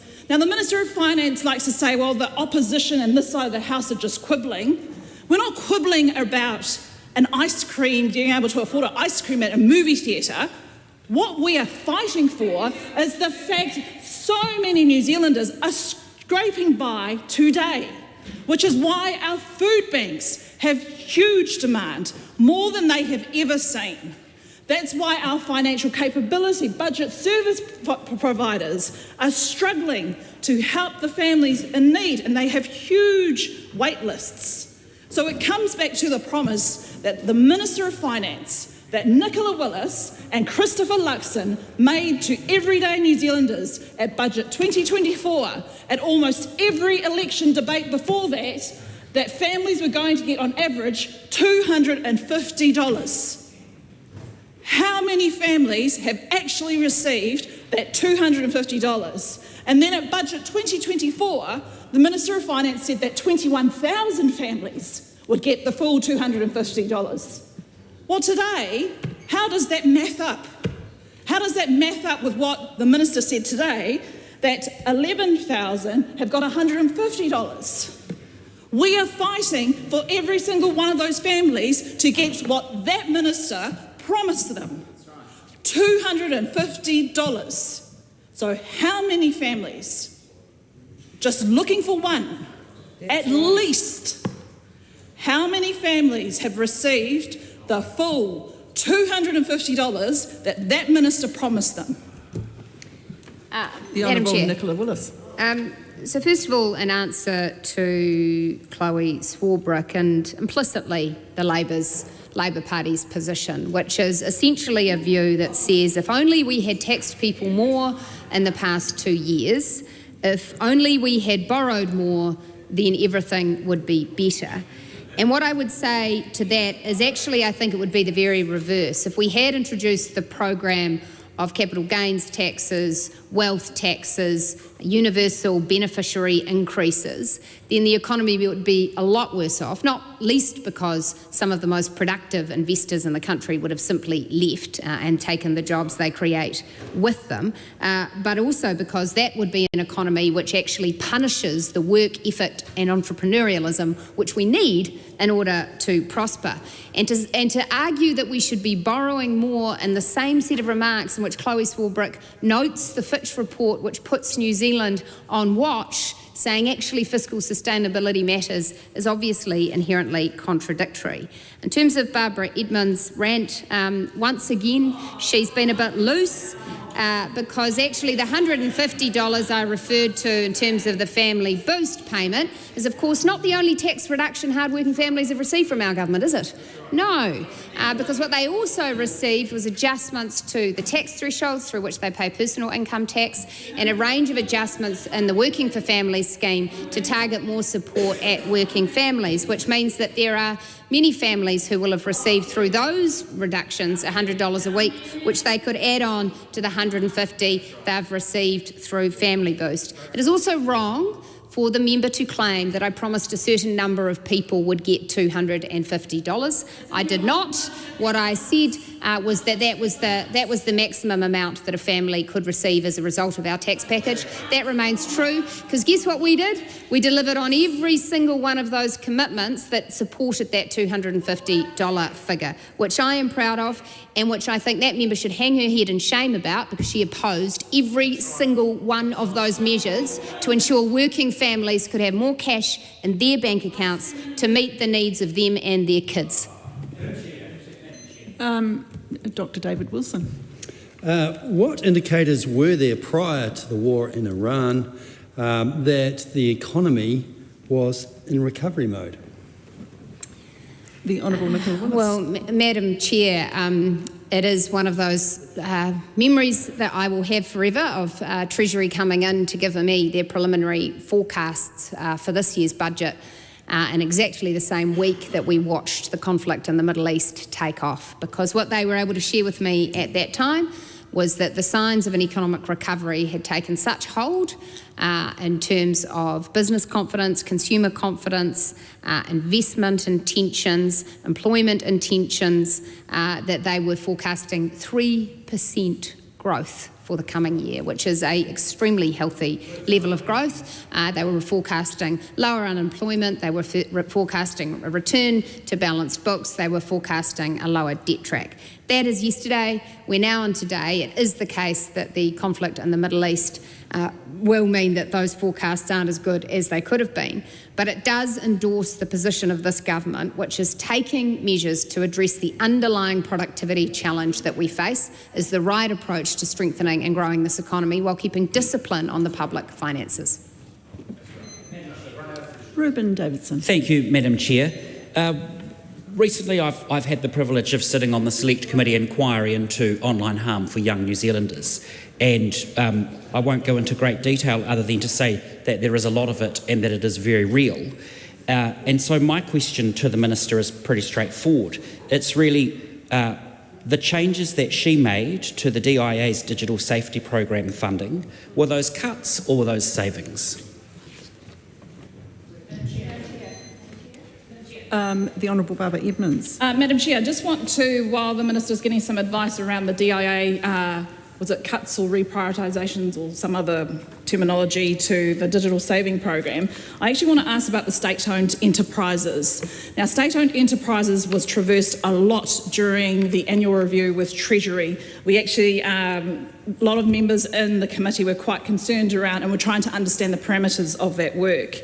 And so I just want to ask the Minister, has there been an update to the advice that she has received? How far along are Treasury in relation to that piece of work? And can she still assure Parliament, because Treasury provided some form of assurance. They said if the Minister, or I can quote actually rather than saying it, depending on whether, for whatever the grey areas that sometimes Minister will commission advice in good faith thinking they can progress it through Cabinet, but for whatever set of reasons it will shift onto a party track. I just want to ask the Minister if she can assure the House, because Treasury tried to in the Select Committee, assure the House that that work in relation to state-owned enterprises will not go along a party track. Madam Chair. The Honourable Nicola Willis. I can confirm that the state-owned enterprises work that public officials are working on is for a government purpose. In terms of the advice I've received around SOEs, one of the bits of advice I've received is that the dividends that we currently receive from SOEs are a very important support to our budgets and our ability to invest more in education, health, law and order.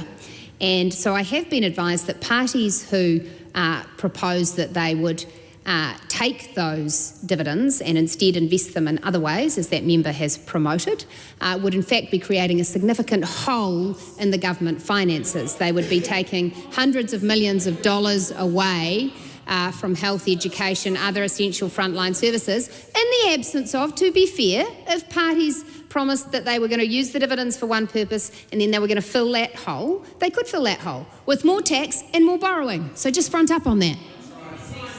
The Honourable Ginny Anderson. Oh, thank you very much, Madam Chair. I'm still interested to know that we know that the Minister has said things such as that she's wanting to create the conditions for jobs and that she's going for growth, and also things like the economy is stronger when more people are working. Well, I put it to her that there are 32,000 fewer jobs under her government, and I still haven't heard a response as to the 9,400 people in Hawke's Bay who no longer have a job, the 6,300 people in Taranaki who don't have work, and in Tasman, in Marlborough, 2,600 in there. And so I would like to understand why this approach has been taken that has actually enabled unemployment to grow, particularly at a time of a cost of living crisis when we know Kiwis are already doing it tough, that particularly in the regions there seems to be absolutely no plan to help those industries, particularly in manufacturing, that have had significant impact from the bad choices that this government has made.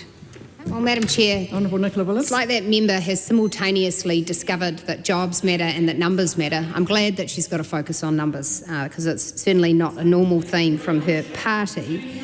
But in terms of jobs and job creation, it is absolutely the case that one of the very reasons that I care about growth in the economy, one of the very reasons I care about productivity, is that you don't get job creation in a sustainable way unless you are dealing with the underlying fundamentals of an economy. And one of the things that has been observed actually for successive decades in the New Zealand economy is that we prevent some investment that could create jobs through our own regulation and red tape, which is why the government's fast track initiative, which has allowed the fast tracking of major developments that support thousands of jobs, has been so important. Today, the 7th major housing project was announced through the fast track process, Ashbourne and the Waikato. The member mentioned Nelson, Tasman. Well, there we've got another housing development underway, which is seeing people in jobs constructing those houses and will in future see families living in those homes. And I think it's pretty cute that the member's colleague earlier in this debate suggested that actually, guess what guys, they're actually all on board fast track now. Well, they voted against it at every reading, they opposed it, and now they're trying to have their cake and eat it too. So if you're on the side of job creation, you have to also be on the side of encouraging investment. That's why we've got the investment boost policy, to encourage firms to make investments. You also have to be on the side of education and ensuring you've got basic standards of literacy and numeracy in your schools, which again that member opposes. She prefers to line up with those members of the unions who don't want that. It's why, Madam Speaker, you actually have to pursue free trade agreements, because actually that's what ensures that this will be an economy that flourishes into the future. So I find it hard to take that member seriously when she says she cares about job creation, when every initiative this government takes to support job creation, her party opposes. Madam Chair. Ryan Hamilton. Madam Chair, question to the Minister. Obviously there was a lot of changes made through that 24 budget in terms of some systemic changes and reprioritisations. What do you think, looking back now, have had the biggest impact in terms of providing the buffer zone that we now are experiencing through the fuel crisis? Well, Madam Chair, it's a very good question because across those $43 billion worth of savings, there are a number of items which have been very significant. One of those is the ongoing drive from the government to be more efficient with our own shop, which is to say that those who serve the government and its own policy development and analysis and the public service, we've asked them to do that more efficiently, and we've had significant reductions in the back office bureaucracy, which has allowed us to invest more in frontline services. But another significant change that we have made is to ensure that New Zealand's pay equity regime going forward is more akin to those around the rest of the world and is something that is fiscally sustainable. That delivered around $12 billion worth of savings. And Madam Chair, it is the case that any party who says that they're going back to the settings that were there previously needs to find $12 billion. There's a hole in your budget, Barbara Edmonds. Madam Chair. Honourable Barbara Edmonds. Thank you, Madam Chair. Talking about a hole in a budget, given the supposed savings, and I note some of Treasury's comments in the actual annual review around fiscal consolidation. We'll let the Minister have a look at the transcripts there around holes. But in relation to the natural hazards insurance levy, now we asked Treasury at the time whether they were looking at an increase in the levy. For those members who are not much aware with the insurance industry, roughly around 460, depending on the type of policy that they have, an insurer will have, there will be part of it is the natural hazards levy. I think it's about 16 cents in every dollar.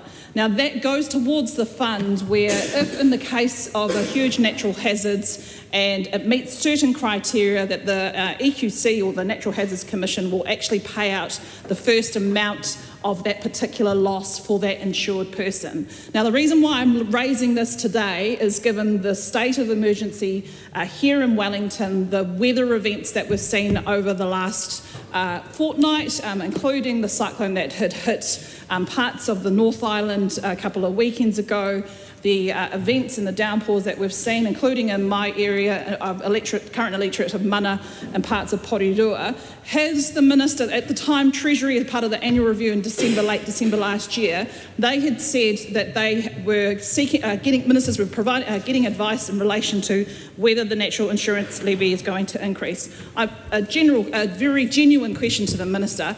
How is that advice progressing, and will we see an increase to the natural hazards insurance levy? If not, what support is the government looking to provide to the Natural Hazards Commission if the levy they choose not to increase it? Well, Madam Chair, I welcome what the member characterised as herself as her first genuine question. As the member knows, we were faced as a government with a choice to hike the levies on insurance policies for New Zealand homeowners by around $200 a year. I was reluctant to progress that at a time when I knew New Zealanders were facing significant cost of living pressures, but also where I was not able to access clear data about the uptake of insurance products and whether or not increasing prices for insurance was impacting on uptake, because it's actually most important to the Crown that people continue to take out insurance. Otherwise, we have a significant potential liability there. And so we are doing a review together with the insurance sector and regulators to look at what has been driving cost increases in insurance, what options there are for keeping those cost pressures lower and ensuring adequate uptake of insurance into the future. That review is progressing well, and I'm grateful that the Members' Party has supported it. Madam Chair. The Honourable David Seymour. Madam Chair, we've heard a lot in this debate about the ideology of socialism and the idea that spending money is a kind of aroha or love, that the more money that is spent, the more the government loves the people. Perhaps we've even heard about the warmth of collectivism. But what we may have missed is some basic facts about the year in question. In that year, government spending went from 33 point... Point of order, Lawrence. Madam Chair, I'm so sorry. Point of order. Just want to check in terms of the Deputy Prime Minister's lapel. Thank you. Thank you. Madam Speaker, I always knew that the Green Party focused on small things, but I didn't know they were focused on something this small. Perhaps it is the focus also of a small man and a small mind. But as I was saying, this year that we're talking about, commenting on points into of order is my 2025. Sorry, Madam Chair, I was just trying to help. Madam Chair, the proportion of the economy that was taken by government went down over this year from 33.1% to 32.5%. And that may not sound like a lot, but 0.6% of the whole economy is about $2.5 billion. And this is about doing more with less to get actual results, rather than the belief that if a politician spends more of other taxpayers' money, then they must love the people more. If you really care about the people and the outcomes, you set some goals and you set out to achieve them. And this government did that. And we have it publicly and transparently out there. What did we achieve in the time that this money was being spent? Well, number one goal is shorter stays in emergency departments. The idea that 95% of people get admitted, discharged or transferred within 6 hours. Now, that's been a tiny proportion in the past, but it rose to 74%. We got 6 points closer to our goal that year. And Madam Chair, we said there should be shorter wait times for elective treatment. That went from 62% up to 66%. We're doing more with less and getting better outcomes. We reduced violent crime from 185,000 crimes at the end of 2023 down to 135,000 by October 2025 when this financial year was underway. That is a massive 50,000 decrease in violent crimes that people are a victim of because we put the money. We didn't just say we put money into law and order, we actually got results with it. I could keep going. Increased student attendance, something that I happen to be personally responsible for in this government, or at least the policy, not every single child, I just want to stress.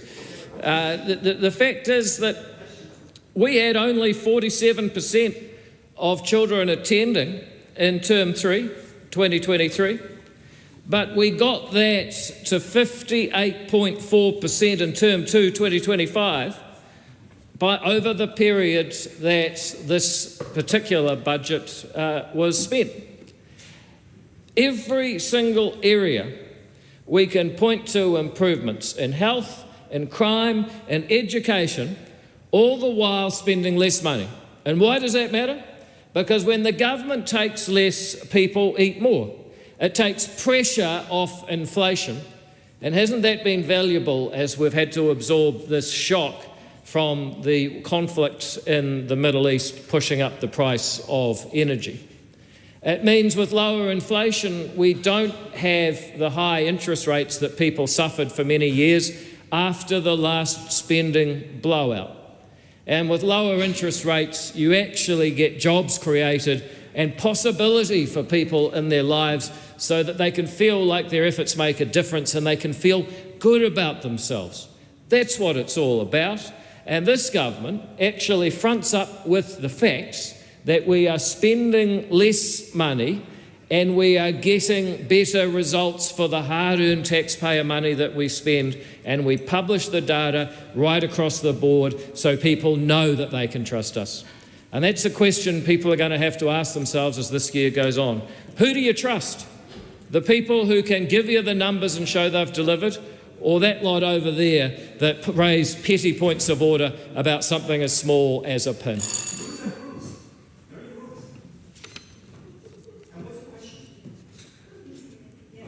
would appear that the supply of questions, and I presume the Minister is not answering, has dried up. So we'll now move on to the next topic. Thank you, Minister. Thank you very much. The Minister of Transport is now available for 1 hour to respond to members' questions.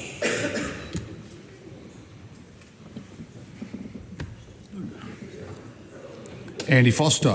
Mr Chair, thanks. I rise as the Chair of the Transport and Infrastructure Select Committee. We reported back to the House 20 review reports, and 11 of those related to transport. I'm only going to focus on 2 of those, but I did want to start off just by saying thank you to the excellent Transport and Infrastructure Select Committee who work really collegially and constructively together. The 2 areas I wanted to focus on in the time I've got available. The first one of those, interestingly, is the Transport Accident Investigation Commission. And the reason I'm focusing on that, if you look at the recommendation that's come back to the House, normally we just say to the House, please can you note the report. In this one, we've actually said, and I'll quote, the Transport and Infrastructure Committee has conducted the annual review of the Transport Accident Investigation Commission and recommends to the Government that it investigate how recommendations made by the Transport Accident Investigation Commission could be better followed up and consider empowering the Commission to do so. Mr Chair, we had a really interesting session with TAIC, TAIC. What they do is they investigate transport accidents, and they're often very serious situations. They could be maritime, they could be aviation, and it's really good that the name of the organisation describes exactly what it does. So it's very understandable. It looks at systemic safety issues. It has a no-blame focus. It's really looking at what went wrong, how do you fix it, and it often communicates with the organisations who are involved in it during the process, and quite often they will fix the things during that process, which is great. And they then produce a final report. But what did concern us, and this is why we've made the recommendation we have, is that once they've produced their report, that's it. They have no further role, they have no statutory ability to do anything. So they can't actually follow up on their own recommendations. And so what we've said is that we're concerned to hear that neither the Commission nor any other agency is legally required to follow up on the recommendations the Commission makes in its reports. Indeed, TAIC told us that once it publishes a report, it has reached the end of its remit and cannot revisit an issue unless a new accident or incident occurs. It can neither monitor nor undertake enforcement. And so what they said is that they want to be seen as a credible voice of safety, and that their role and recommendations are treated similarly to the Ombudsman. But the Ombudsman can make a report to this House. TAIC cannot. And so it's the issue of visibility, and so that's why we have made the recommendation we have to think about whether in fact TAIC could have a role which was somewhat enhanced to at least say, hey, we made some recommendations, we think that these recommendations haven't been acted on, and we want the House to have a look at that to make sure that these recommendations are acted on, because TAIC really, its vision is about no repeat accidents ever. And of course, if you've made recommendations, nobody does anything about it, what's going to happen? The likelihood is that those accidents may well be repeated. So we make that recommendation not just to note the report, but also to say, hey, we actually think that the House needs to give consideration, or the Executive needs to give some consideration to changing the powers of TAIC, so at least it can make recommendations to the House to think about its recommendations which have not necessarily been acted upon. Mr Chair, just in the time I've got available, the other one I wanted to mention was the New Zealand Transport Agency. Clearly there is huge pressure on funding. We can't do everything that we want to do as a nation. The agency is looking at different funding tools, as is MOT, which is great to see.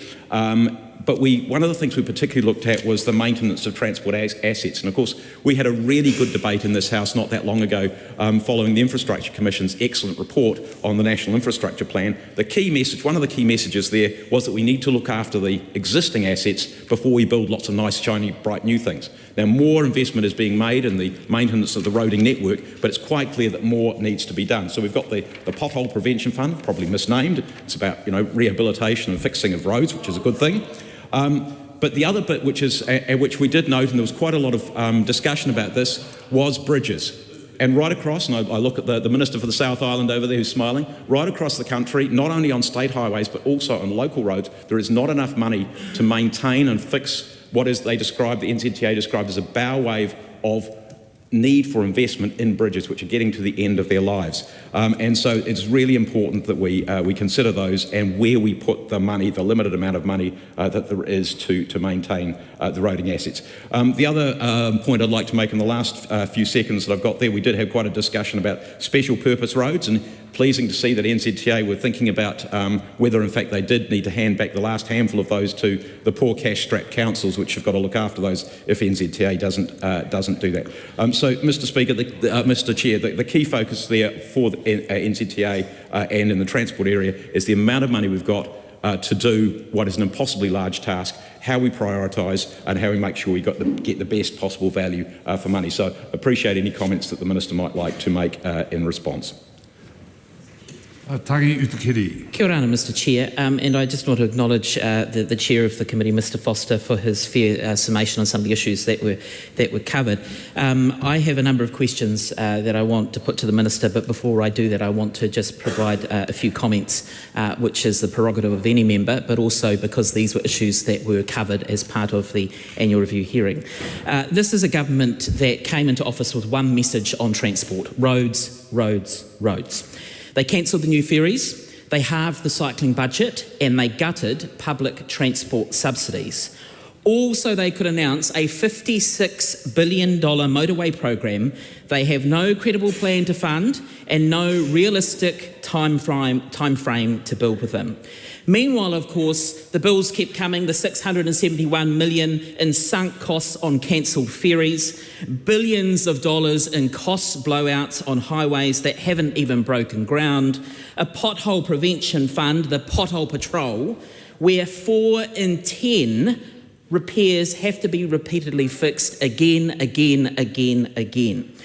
Mr Chair, New Zealanders were promised competent infrastructure delivery. What they got was wishful thinking dressed up as a plan from this government. And then, of course, the fuel crisis came along. Petrol and diesel prices are high. Air New Zealand cut over 1,000 flights. The Inter-Islander keeps breaking down to the point that often there is one vessel crossing the resilient strait, and regional communities were left stranded, literally stranded. This government has had 2 years to build resilience into our transport system. Instead, they have spent that time dismantling every tool that would have helped. They scrapped cheaper public transport fares, they cut walking and cycling investment and ignored their own officials' advice, who warned them that this approach was wrong. Every expert response to an oil shock: better public transport, more active travel options, less car dependence, is a policy that this government killed. They didn't just fail to prepare, they actively made us more vulnerable, and New Zealanders deserve better, and they certainly know it. So when the Minister looks at the GPS on land transport, what is contained there is the fuel crisis has basically changed the context of the GPS. The petrol and diesel costs are now the dominant transport costs for transport when it comes to households and businesses, and there are no provisions in the GPS for responding to what is a current disruption or seeking to accelerate modal shifts. So my first question to the Minister is, given the fuel crisis, will he and his government review the GPS settings rather than wait for the next review to allow greater investment in public transport and active modes that reduce dependence on fossil fuels? The Honourable Chris Bishop. Well, goodness me, that was quite a rant. A few frankly facile and incorrect statements there. Firstly, public transport spending is up in this GPS period, so the assertion from the member that public transport has been cut is wrong. There is a sizable increase in public transport in this GPS period, Mr Speaker. To give you the actual numbers, 21 to 24 in the National Land Transport Fund, 1.32 billion of NLTF funding for public transport, up to 1.87 billion in this year's period. So that's, if my maths is correct, around $500 million more. Local share has gone up as well, and overall the total spend across the National Land Transport Plan period is $3.6 billion in this period, up from $2.55. So this idea that public transport has been cut is just completely wrong. Is it correct that there are public transport authorities that want to do more services than there is money available? Yes, that was the case under the previous government, and if in the unlikely event that that member ever finds himself the minister, he will find himself in exactly the same position. The member says that this government has advanced only roads. Again, completely incorrect. Just a couple of weeks ago, the final stage for the Eastern Busway was signed off, a joint project between Auckland Council and the government.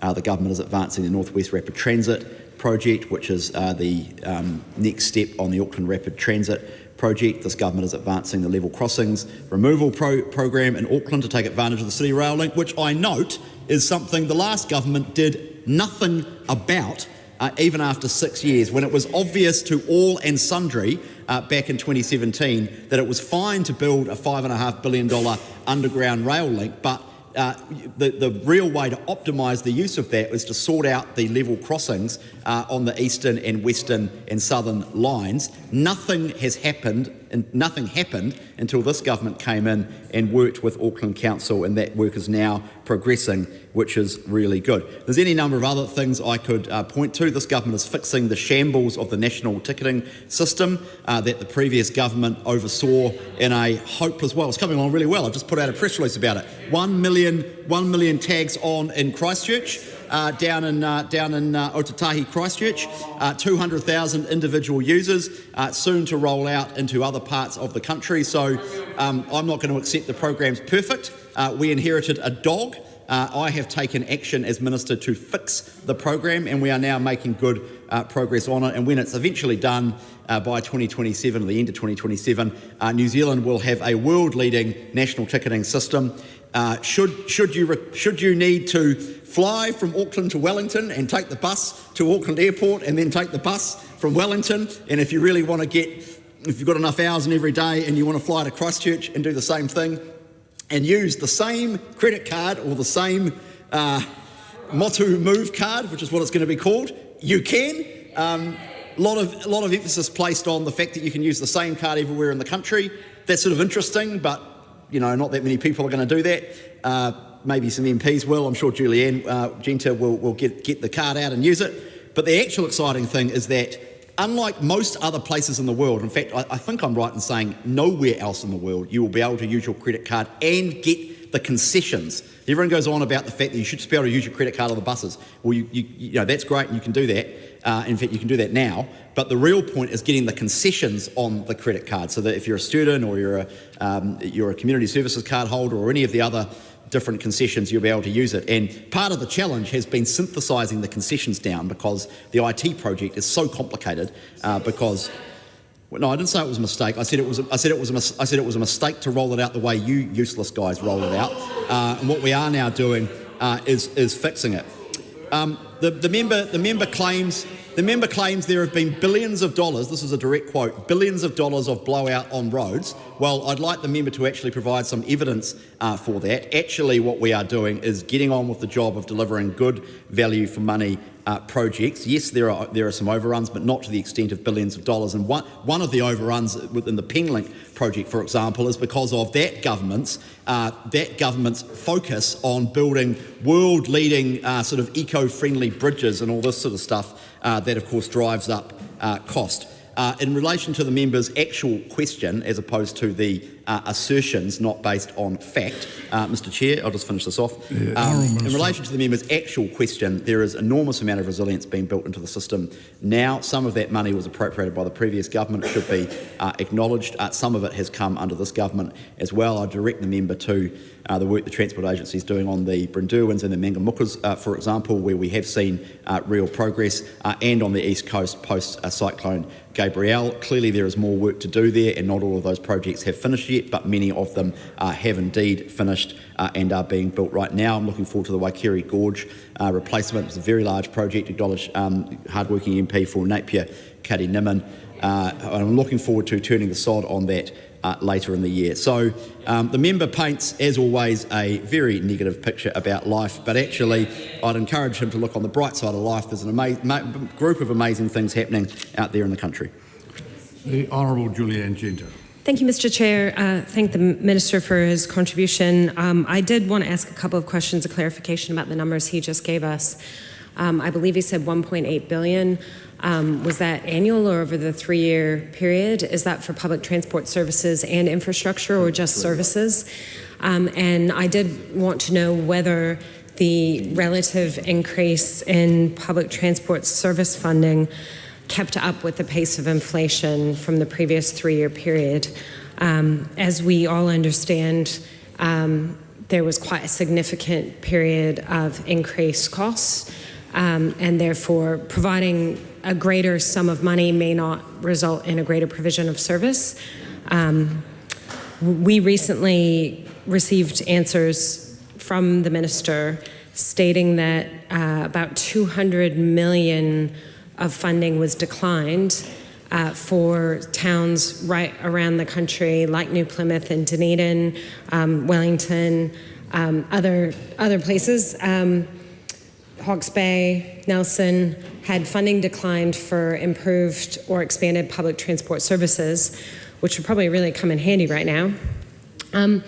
Is the government looking at, in its response to the fuel crisis, enabling funding of additional services in those smaller towns where maybe congestion isn't an issue, but actually not having access by frequent, reliable public transport services is an issue?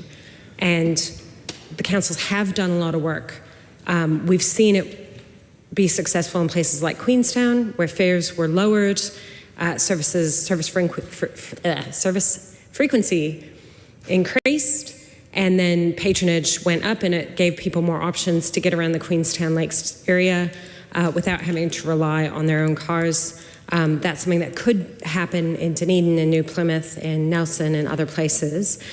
Honourable Minister. Well, in relation to the member's last point, those are operational decisions for the Transport Agency in conjunction with the public transport authorities. I think it'd be fair to say, from a central government point of view, our focus at the moment is on looking at any additional support that's required from the Crown to enable existing services to run.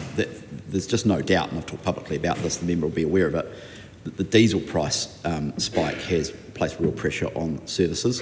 Now, as the member knows from her own time in this chair, there's a complicated funding mix between PTAs and central government. The Minister is not involved in exactly all of that, but we are looking at whether or not we need to provide a bit of extra support. So, in relation to the member's question, the answer is no, not from a central government point of view, but the Transport Agency may well be talking to some public transport authorities around some services, but the public transport budget, as again I've told the member before, is always oversubscribed. There's always additional things that people want, in the same way that the National Land Transport State Highway Activity Class is always oversubscribed, and frankly the walking and cycling. As we heard from the Chair, we've got real funding constraints and they're not going away anytime soon, so you've got to prioritise. Honourable Julianne Genter, and I'll from the Chair, will encourage the short back and forths. Noting that there may be more demand for funding than there is available, 200 million in the context of the National Land Transport Program is only 0.6% of that transport budget. So it's a relatively small amount of money that could make a big difference in the context of a fuel crisis. In previous terms of government, when there's been the COVID pandemic, the Crown made available funding to subsidise public transport services, to make them free during certain levels of lockdown. That didn't need to go through the NZTA process to get approval because it was Crown funding. So I guess my question is there going to be consideration from the government of reconsidering services that had already been worked up and proposed by local councils, but maybe funding them in a different way so that they could maybe be up and operational by the end of this year, in order to help people with what is likely to be an extended period of higher prices at the pump? Honourable Minister. Well, whether or not it is an extended period or not, time will tell. I mean, that is part of the challenge, right, that we're dealing with a situation where it's a day-by-day proposition. I've just been advised that public transport capacity issues have not been raised by public transport authorities, at least yet, which is positive. We are seeing an uptick in public transport usage in our major cities, which is great. Yes, it's true the Crown could make an additional contribution into the NLTF or by another means in order to expand services. As I've said, we're not looking to do that right now. Our focus is on maintaining existing services and helping PTAs deal with the cost pressures they are facing. As the member knows, the government's in a very constrained funding environment fiscally. Every dollar that we spend on that has to come from somewhere, and so I'm not ruling it out, but that's not our focus at the moment. But I understand where the member's coming from. Thank you. Thanks, Minister, for that answer.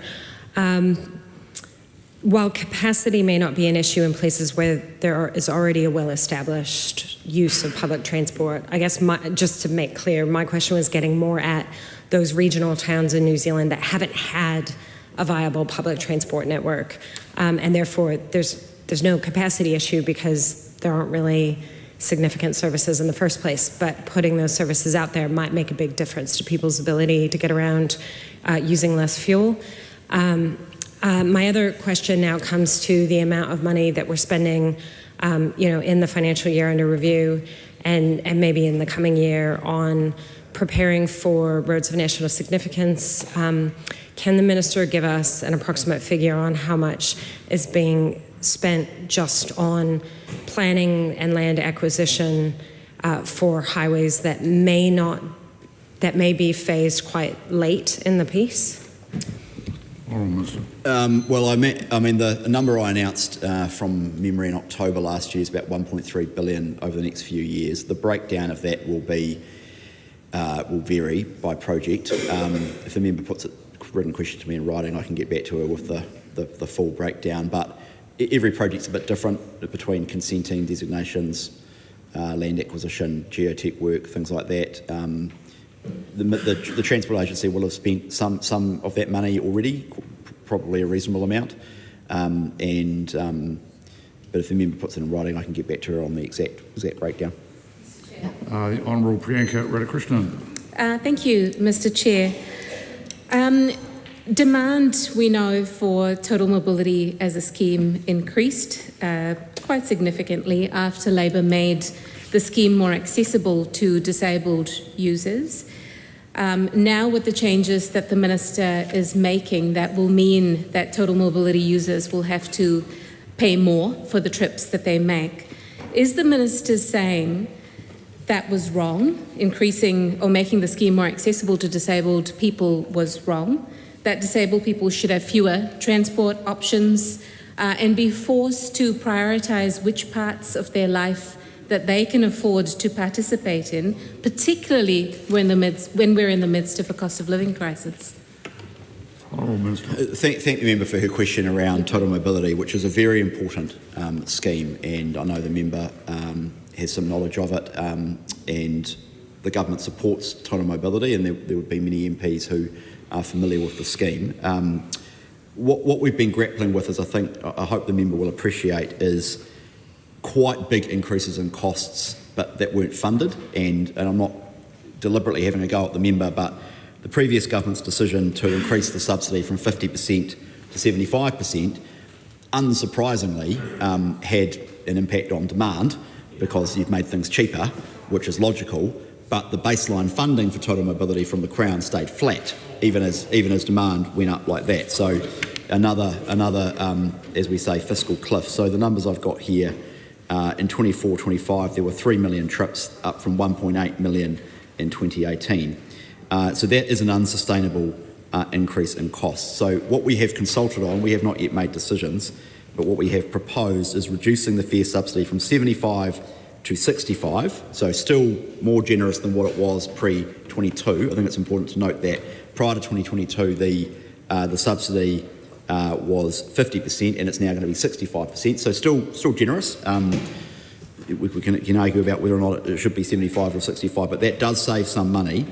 And then the other thing to note here is that it is a very complicated funding system between 30% from the National Land Transport Fund, Crown funding of 25%, local government funds 20%, and the Total Mobility User funds 25%, all of which adds up to currently 75%, and that's 4 different funding pots, and it's a complicated scheme. So we're essentially proposing to reduce down the Crown funding amount and also work with the public transport authorities around some trip caps.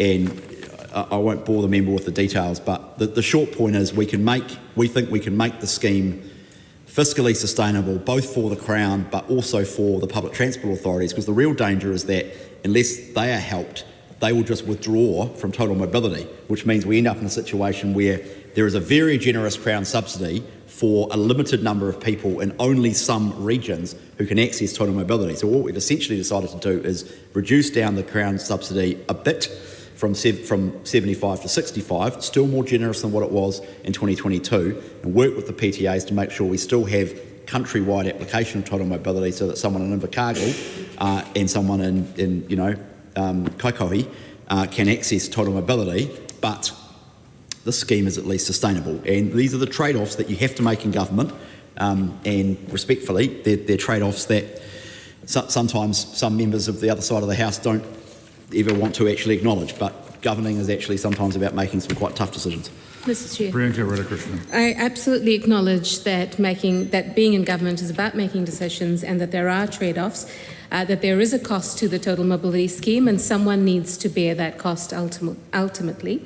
I also take the point that the Minister wants to reduce the cost to the Crown.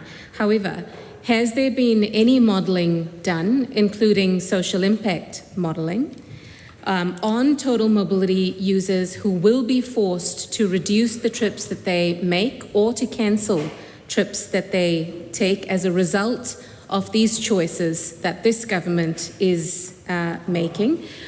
For example, there are many examples. I'll pick one. A single mum who is blind who has said that she needs to now make a choice between either travelling to her workplace or dropping off and picking up her kids at school. There are others who say that on the table are choices around whether they make their medical appointments or not because of the increase in cost to them.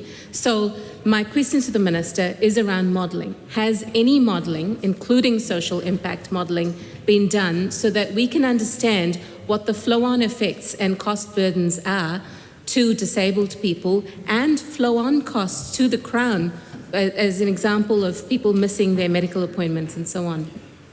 The short answer is there hasn't been any social impact modelling done that I'm aware of. There has been modelling done around the cost impacts, which I've just explained, because to do the modelling as to how the next 5-6 years are going to play out in terms of the fiscal impacts we've just been talking about, there has been some modelling done around that, and I'm fairly sure that was released as part of the consultation document that we put out at the end of last year. And it is also important to note we haven't yet made decisions on this, but we will soon in due course. The submissions have now closed and we'll be making decisions in due course. Honourable Julianne Gender. Thank you. Going back to public transport in the context of the fossil fuel crisis, my understanding is that private operators, like ferry operators, are currently having to wear the much higher diesel costs, and councils certainly aren't in a great position to be able to make up the additional costs that might be needed to run services. Will the government be considering how they can help support councils and operators to pay for higher diesel costs for public transport, given there's now higher demand for public transport? Yes, as I said like 5 minutes ago, and they've said publicly. Okay. I'm just wondering so I think there's about a 3-month lag between when the costs might be increasing and when the indexation might occur for altering contracts. But you're saying that the government will be talking to councils about helping meet the additional diesel costs of operating those services? Again, yes, okay. And that they are already doing that. The public transport authorities are already talking to the NZTA regularly, and the government is, as I said, like twice now, we are considering what extra support may be required from the Crown, and once we've bottomed that out, we'll announce it. And will the government be looking at other opportunities to support local councils with bus priority, which might help assist in terms of both ensuring a service uses less fuel and is less likely to get stuck in traffic, so the same amount of buses can achieve more? I mean, if necessary, I suppose, would be the real point. I mean, it's not quite as simple as just saying, oh, well, we're going to do a bus priority lane. If only it were that simple. I mean, I'm generally in favour of bus priority where it makes sense. I wouldn't say we would do it in response to the current fuel crisis, but if the situation persists and the case can be made, then I'm sure the Transport Agency will look at it with the councils. So I'm not ruling it out, but it's not something immediately top of mind for us in response to the fuel crisis. I wondered if the government might want to consider that. I think it has been recommended by the International Energy Agency, but particularly if VKT, vehicle kilometres travelled, is down on highways and the Harbour Bridge, that might mean that there's more capacity and you could take a lane instantly, which would help with the public transport services not getting stuck, because the same amount of lanes can carry the total number of cars, and the bus lanes can carry many more people, and therefore makes it more attractive to take the bus, which makes the bus more efficient, but also it uses less diesel. Anyway, under the current, I guess I want to know, how constrained is the NZTA by the current GPS and NLTP in responding to councils and responding to the fossil fuel crisis? Are they able to consider more flexible new requests for funding for either public transport priority or running of services? Yeah, I mean, as I sort of said a couple of times now, we're in a very difficult funding environment. The public transport services activity class does not have a lot of headroom in it, which is precisely why we are considering a bit of extra support, as I've said, in relation to the diesel costs, which will eventually hit councils, the public transport authorities. So we are considering that, but there's not a lot of headroom in the existing funding settings.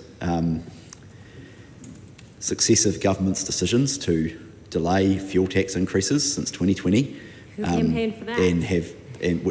which has meant that National Land Transport Fund revenue has fallen in real terms, has had an impact, and as I've said repeatedly to the entire country, things that you buy have to be paid for, we're in a difficult situation. And the other thing I'd note also, worth bearing in mind, is that the government's facing a double crunch because people are driving less because of the fuel price, diesel and petrol, and therefore there's less revenue coming in terms of the National Land Transport Fund. It's hypothecated, petrol tax and RUC. So people are driving less, so they're purchasing less RUC, they're purchasing less petrol. So we're being hit on the revenue front. We're also being hit on the cost front in terms of the price of diesel as well. It's not a happy funding picture. It's not a happy situation, but these are why you get into the gig, right? To get into the job to try and deal with these issues. Mr. Chair, does the Minister think that potentially some of the planning for highway projects could be deferred to free up more funding for more urgent needs like increasing public transport services, one, and two, I think earlier the Minister said in response to Mr. Aotearoa's contribution that it wasn't true that there have been blowouts on highways. I think my colleague, Mr. Aotearoa, was probably referring to the difference in the anticipated cost of 17 roads of national significance in the National Party campaign versus what we now know they will cost, which is over 50 billion as opposed to 17. What impact will rising fuel prices have on the cost of delivering those roads and the cost of bitumen repairing roads? Yeah. In terms of the first question, possibly. What we're not looking to do is roll out more public transport subsidies, which I think the members also called for You do hear every now and then people saying, we should make public transport free and all the rest of it. As I think the member knows, or I hope she knows, that the biggest driver of public transport uptake is not actually cost. Obviously, cost makes a difference on the margins. If something is free, more people will use it on the margins. But the biggest driver is actually just frequency and reliability. If you know the train's going to turn up on time, it takes you where you want to go, you'll take it. If it's unreliable, like we've experienced in Wellington over the last 5 or so years, or 10 years even, thanks to successive years of underinvestment in maintenance on the rail network, you won't. And there's been an impact on service levels and therefore patronage as a result. So we're going through a prioritisation exercise on the roads of national significance at the moment. I've talked very openly around how they are very expensive and they can't all be built at the same time, and that there's a continuum of there's a continuum of projects, and there's any number of different things to take into account, from readiness to actually start construction through to getting a regional spread, through to benefit cost ratio, which I know the member and I have talked about before is not a be all and end all, but is obviously a useful guide to what you should be investing in. But it's not I'm not a purist on BCRs, and I don't think the member is either. So we're giving some thought to that. In relation to what the fuel price does to the economic viability of some of these projects, that will I'm sure will be taken into consideration in due course by the Transport Agency. I think it's probably too early to tell. Diesel, if diesel stays high for a long period of time, that will push up the cost of some of the projects. So that will have an impact, but we just don't know exactly. We're dealing with a very volatile, by definition, and uncertain environment, and we're just trying to steer the country through that, responsibly in the national interest. Thank you, Mr Chair, and thank you to the Honourable Julianne Genter for indeed clarifying the position that I articulated there. Spot on. The Minister is right, these are very, very expensive proposed roads, and so my next set of questions are on the roads of national party significance. And whilst the Minister has said that he is not a purist on BCRs, there's one thing that has changed in recent times, and that is the methodology when it comes to the BCRs for each of the RONs. Now, some critics will argue that the methodology actually has perhaps been changed to get the answer that the government would like, in terms of these projects being able to just scrape across the minimum threshold. But when we do look at the minimum threshold, there are several projects that have just barely cleared the line. And I can go through them, but I won't go through each of them and what the BCR is versus untold and told options there. But there is also, I think, a transparency problem when it comes to the RONs, because certainly requests that have been put through to the Minister's own ministry, where a number of documents have been redacted in full, that really doesn't provide a lot of certainty or comfort around where some of these proposals sit.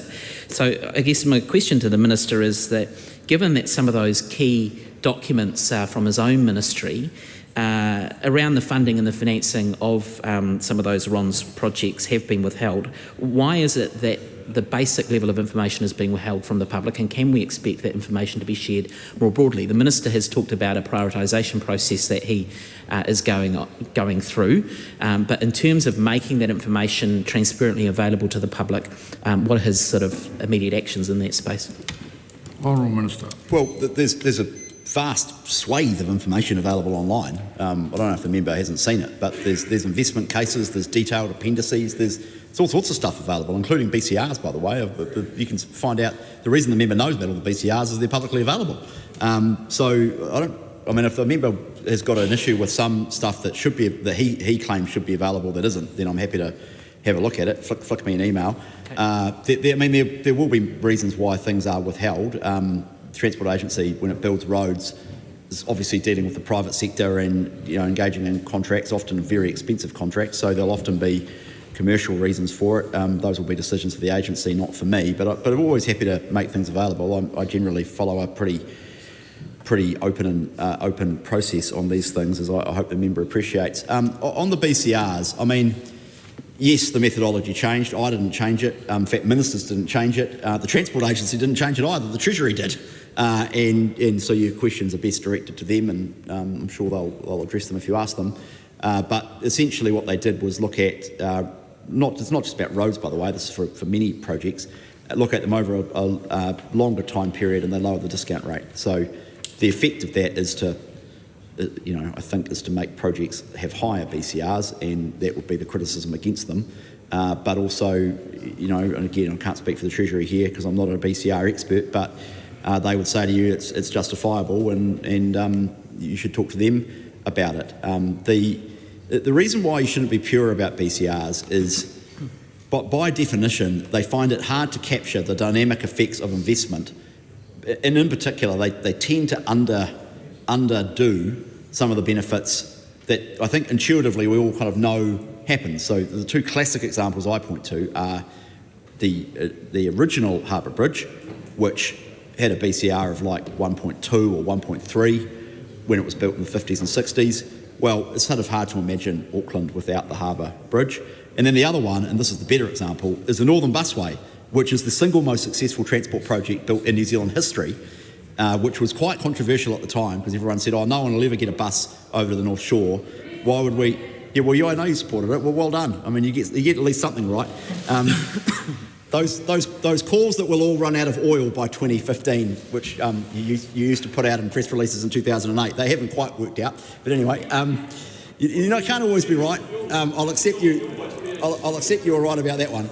But the Northern Busway, 40% of people who cross the Auckland Harbour Bridge these days, from Dan Bidwar's electorate into Chloe's actually, Chloe Swartbrook's, 40% of people who cross the Harbour Bridge cross in a bus.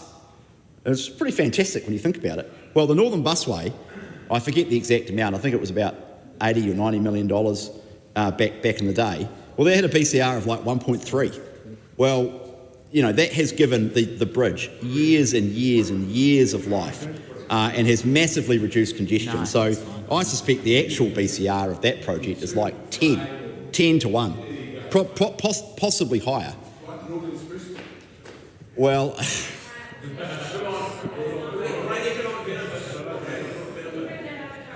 this is not a lobbying opportunity, I might add to that. Anyway, my point is you shouldn't be purist about BCRs. Taking it to Kitty. Yeah, Mr. Chair, I thank the Minister for his comments there. I want to talk about the pothole patrol, which, look, I appreciate. Well, Minister, this was Simeon Brown's pothole patrol that I appreciate you inherited. I mean, he established and you inherited pothole patrol. But what the patrol has actually found out, of course, is that many of these potholes have been fixed, not just once, but 2, 3, 4, sometimes 5 times. So, Minister, are you satisfied that this is a good use of public expenditure, given the pothole patrol is going out to the same spots to fill the same holes when people expect it to be done once and done right? So that's the first question. Second question is just in terms of NZTA's change to maintenance contract, which I understand back in December of 2025, there was this complete overhaul of the integrated delivery model, which is how NZTA contracts maintenance, that the preferred suppliers were named in December of last year, and that those contracts are going live on 1 of May. So the question there really is, that's an interesting model to go live at scale in a shorter, perhaps, period of time. But does he have some confidence that there are not going to be any issues with the rollout of that particular delivery model? Minister? Look, the short answer on the second question is no, because I don't know a lot about it. It's a really operational decision for the agency, and if the member has specific questions about it, happy to look at it. But by definition, I don't get involved in operational decisions like that. The member's very, very negative Nelly on potholes. I mean, I should put the pothole patrol onto the Labor Party funding hole. We might have to go back and fix that literally 10 times. But anyway, I digress. The member and I have talked about this before. I mean, I'm not a pothole expert. I don't think the member is either, to be honest. I'm advised that the key is to get out and do a bit of a once-over, and if you can fix them first time, you can, but do some work and then come back and do a proper job. Of course, there will be cases in which people go back and repair them. 2018, there were 39,000 potholes repaired on the state highway network. I strongly suspect the numbers are literally exactly the same.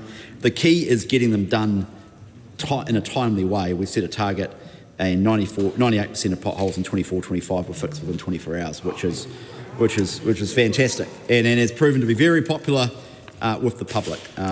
But I'm not a pothole expert, and if a member has specific questions about how we repair a pothole, I suggest he talks to the Transport Agency.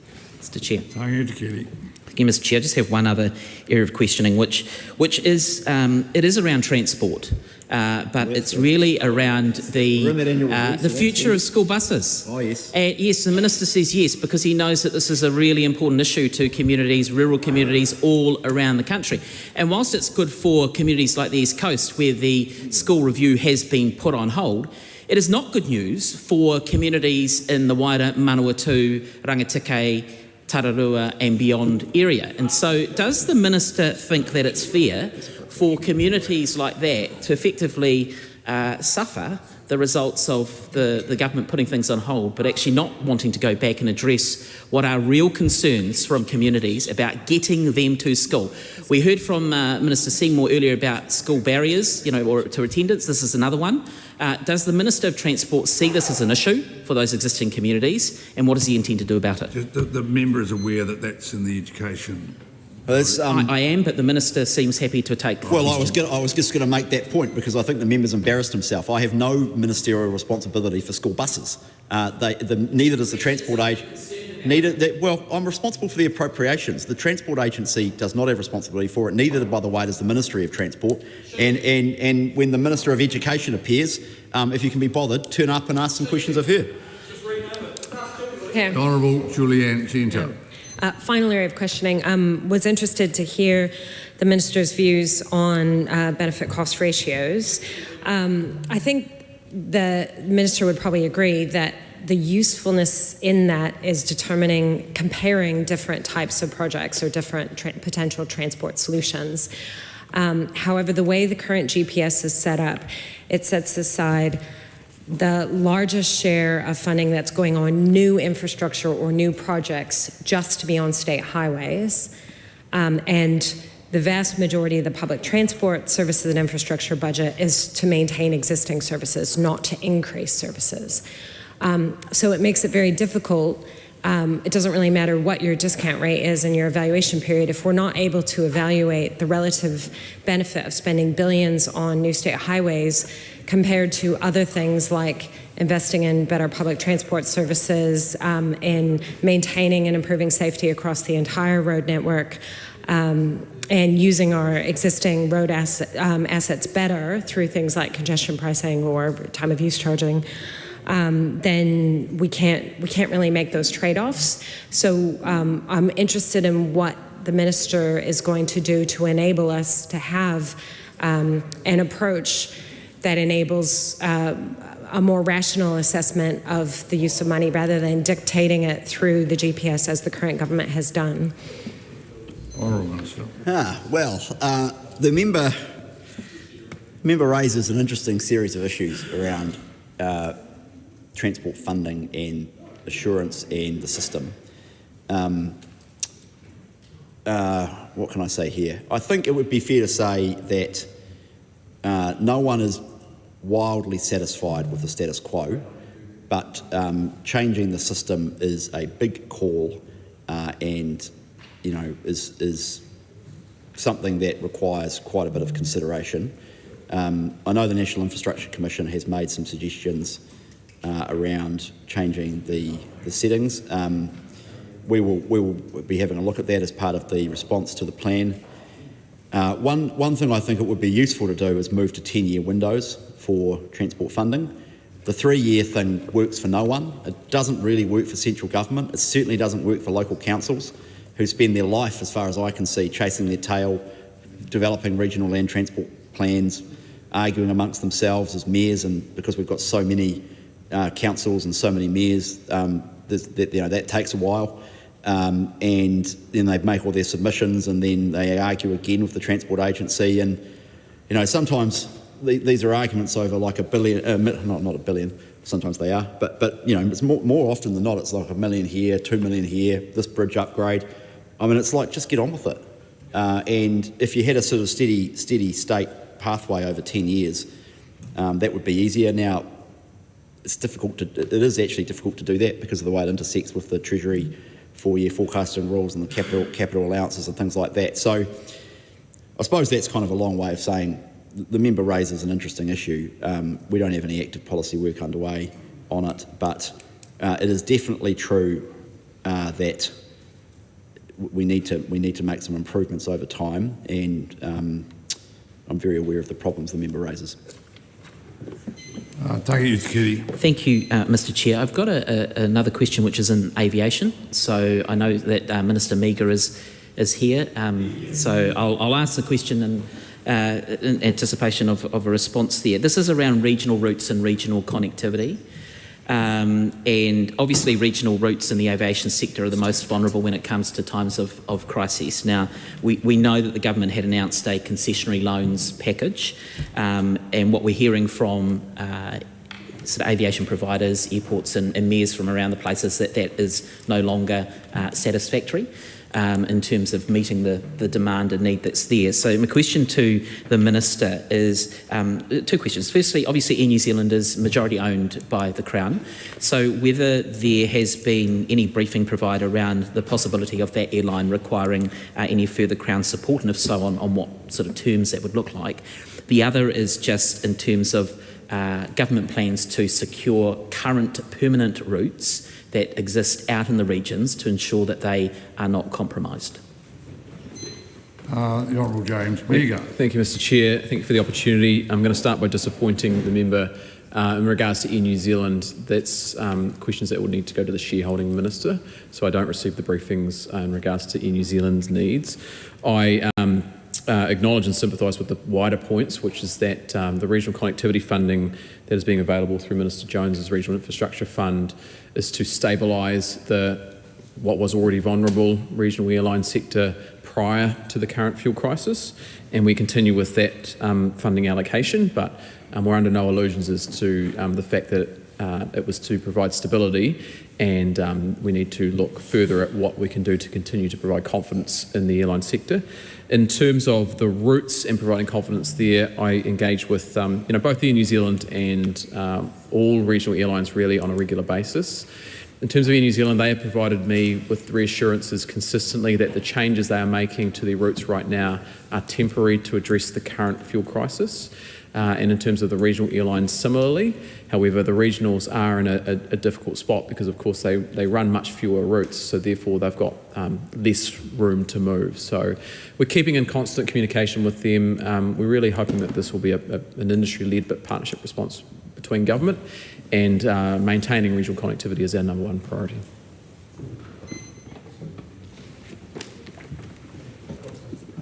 Are there... Thank you, and I thank the Minister for his response around that. Just one final question from me, which is back to Minister Bishop, which is around the changes when it comes to road safety and in relation to specifically to speed limit changes. So just interested in whether he's aware as to whether there have been measurements taken in terms of the change in crash rates on roads where speed limits were reinstated at a different level, and if so, whether there is an ability to have that data released to the public. The other is just there are some road safety organisations when it comes to concerns around the changes to practical driving tests and replacing the second practical driving test. Just a final question about evidence that the government has relied on to ensure that that's not going to increase crash or safety risk considerations amongst those who are newly licensed drivers.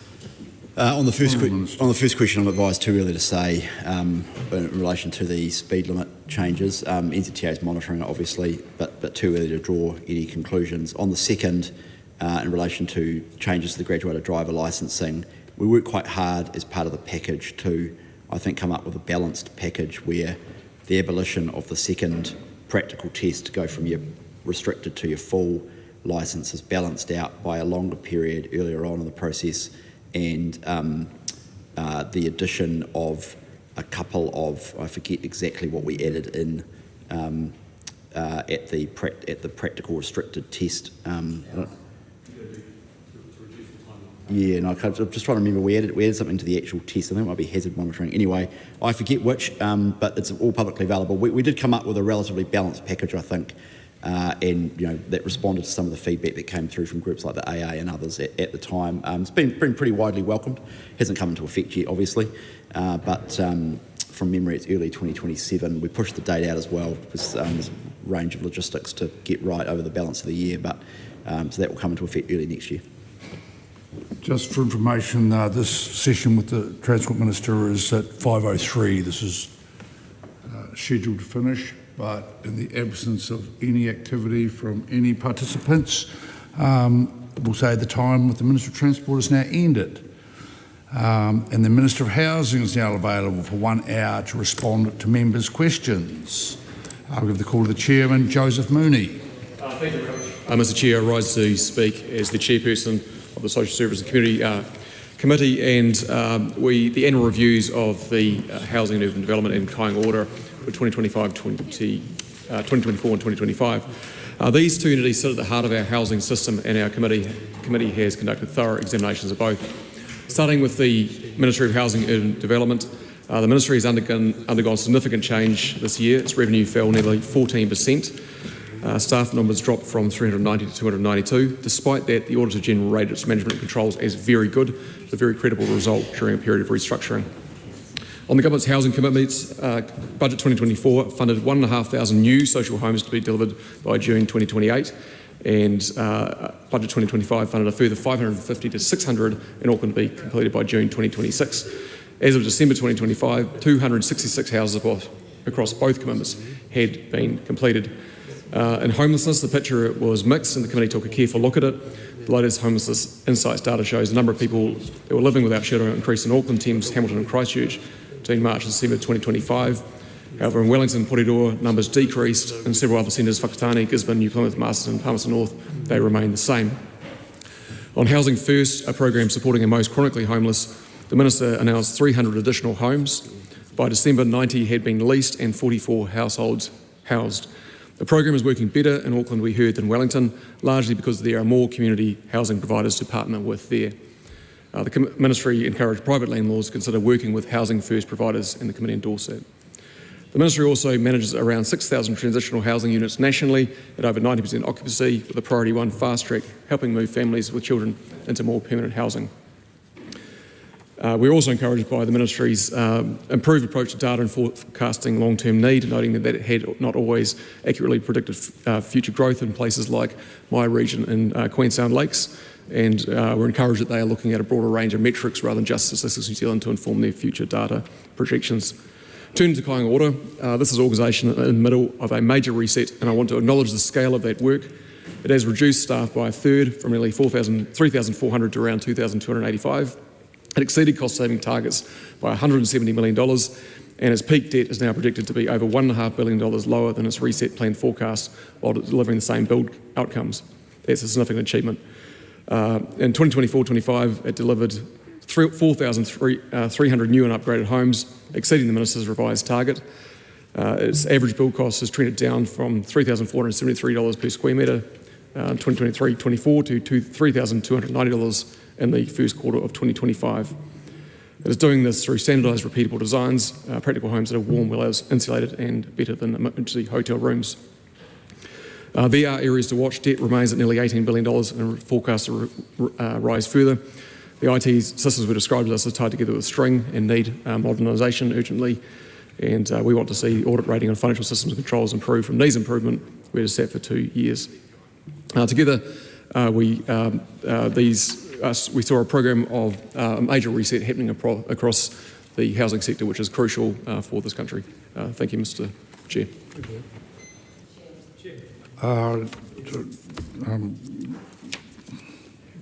Kieran McAnulty. Thank you, Mr. Chair. I Honourable appreciate Kieran the opportunity to ask questions of the Minister.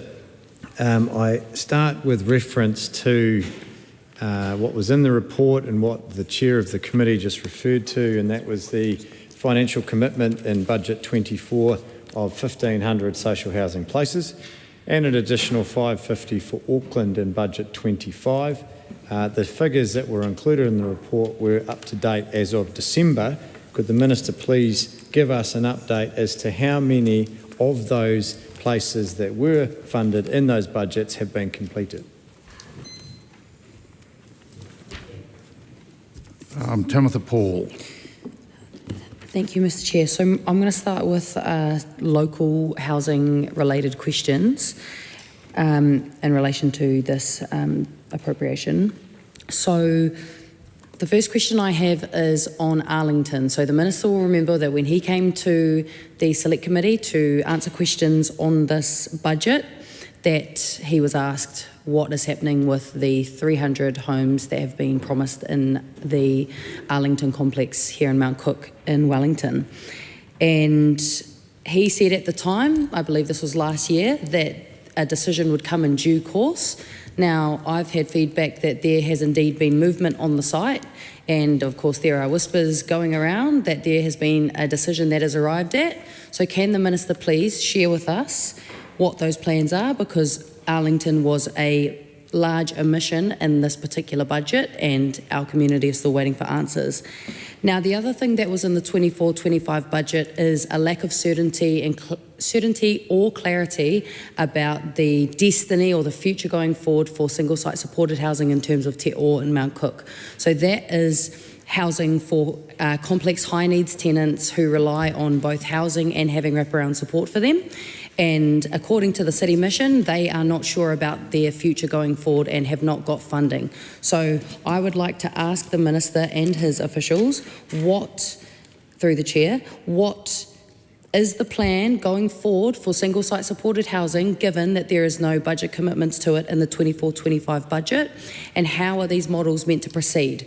Because this is housing for people with the most highest complex social needs. These are people that are grappling with severe mental health issues, severe addiction issues, and where are they going to go afterwards if they don't have access to single site supported? And finally, on local housing issues in relation to this 24-25 budget, the Dixon Street flat, so that's something that's written about in the text of the document from Kāinga Ora. So that was, Dixon Street flats were owned by Kāinga Ora. They sold those, in an agreement back with to the iwi for a certain amount.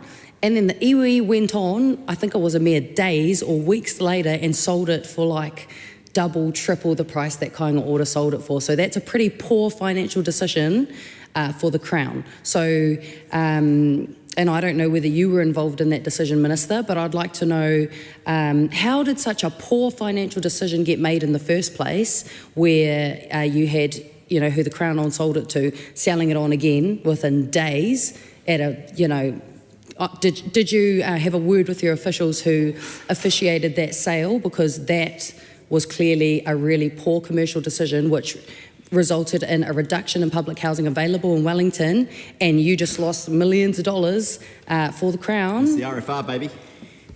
Yeah, so local Wellington questions, please, Minister. The Honourable Chris. Okay, let me deal with the four things that have been raised. In relation to the social housing delivery in Auckland, the latest as of March 26 is 211 homes delivered of the Budget 2024 social housing, 228 from the Budget 2025 social housing, which was specifically for Auckland. I'm told that since November 2023, 2,600 net new social houses have been added in Auckland, and we are on track to meet the commitment for an additional increase of 3,000 by the end of November 2026. So that's the advice I've received. In relation to Arlington, nothing has changed since I last talked to the member about this.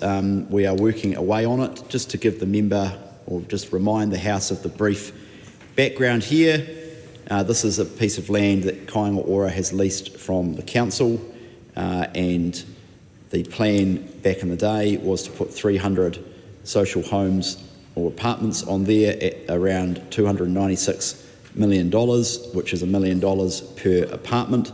That was expensive back then, but then the plan blew out to $420 million, so $1.3 or $1.4 million per apartment. Even the last government blanched at that extravagant price, and the project was paused and delayed. So if the member has complaints about Arlington, she should direct them to the Honourable Megan Woods, who was the relevant minister at the time, and indeed the Cabinet, because it requires Cabinet sign-off. The land is being looked at by Kāinga Ora for future use. It is a challenging site, which is partly why it's so expensive to build on, but they are looking at exactly what they can do there, and I hope to have more to say in due course. In relation to single site supported housing, both at Aotearoa and other places, there are ongoing discussions on the future of Aotearoa with WCM and Kāinga Ora, Wellington City Mission, which I know the member is a supporter of, as am I. It is both of them are pilots. I'm probably limited a bit in what I can say more than that. There are discussions underway around the future of that. In relation to the Dixon Street flats, well, I thought the member supported the treaty settlement process, because the Dixon Street flats are an example of the right of first refusal process, which Kāinga Ora went to. Well, this is the RFR. Like, this is what happens. This is the way it works, and yes, the iwi have profited from that, but I thought the member was for rangatiratanga and economic development. Mana motuhake, as my friend Tama Potaka says. So it's an interesting attitude from the member. So the member asked, did the minister sign off on it? The answer is no, I didn't. It's an operational decision made by Kāinga Ora and the board. At the end of the day, the Dixon Street flats weren't occupied, by the way, so the member also implied that there'd been a reduction in social... Oh, you know that, okay. Well, you implied that there'd been a reduction in social housing as a result of it. Well, there hasn't been, because they were unoccupied. Everyone was decanted, and that awful word that's used when it relates to people leaving housing. People were decanted as if they were a glass of red wine out of social housing. And they were unoccupied, they were earthquake prone and a hazard, frankly. And they're now being developed. I went and saw the site the other day, actually, and it's good new housing for Wellington. Ian Castles is there, and he's hoping to build some. I mean, they're basically single studio apartments for young, well, primarily younger people, but anyone can live there in Wellington. It'd be good for that part of the city, as I'm sure the member will appreciate, and removes a liability from Kāinga Ora's balance sheet, and ultimately, but in relation to what I had involvement with on that, nothing is the short answer. It was an issue for the Kāinga Ora board. The Honourable Willie Jackson. Mr. Chair, it's great to hear the Minister's got his head around tino rangatiratanga and mana motuhake, so I want to congratulate him on that. It's good to hear. But this is more in the Māori housing space for the Minister, Minister Potaka, I would say. On page 39, the annual report, Mr. Chair, records a $40 million baseline saving from new supply and capability of Māori housing. I asked the Minister, how can he claim to be improving outcomes for Māori when his government's first move was to rip funding out of the Māori housing supply and provide a capability? This was one of the biggest complaints from Māori providers, it's just a question that is constantly coming up from Māori providers, Mr. Chair. So I'm just asking the Minister, where is he with regards to that? And then page 15, Mr. Chair, boasts that $426 million has been committed to Māori providers for approximately 1,000 homes to be delivered by 26-27. How many have been built so far? And is he on track to delivering another 1,000 homes by next year, Mr Chair. So just a couple of specific questions for the Minister to, I would presume Minister Pōtaka, to respond to, and what is his current relationship with some of these Māori providers who I can see have been shut down. Yes, there is some involvement, but what is the current position? A couple of questions for the Minister there, Mr Chair. The Honourable Tama Pōtaka, yeah, that's fine. Thank you, Mr Chair. Just in response to the various noble questions of member opposite, the $40 million savings related back to a savings effort in 2024, and many portfolios had to essentially offer savings up across nearly all the ministries, actually, nearly all the Crown agencies, and that was addressed in a variety of Select Committee discussions with the member and other members in the Māori Affairs Select Committee. There was a savings that was made. Some pūtea, of course, across different years have been saved and used to cost-proof transitional and other forms of housing which have a disproportionately high number of Māori whānau living in those types of housing, because as we might recall, member opposite might recall this, the cost for transitional and other housing was not cost-proof to account for inflation. So as a result of some of the savings that were made across the Māori housing portfolio, these were reinvested back into areas of the housing spectrum that have disproportionately high whānau Māori living in them.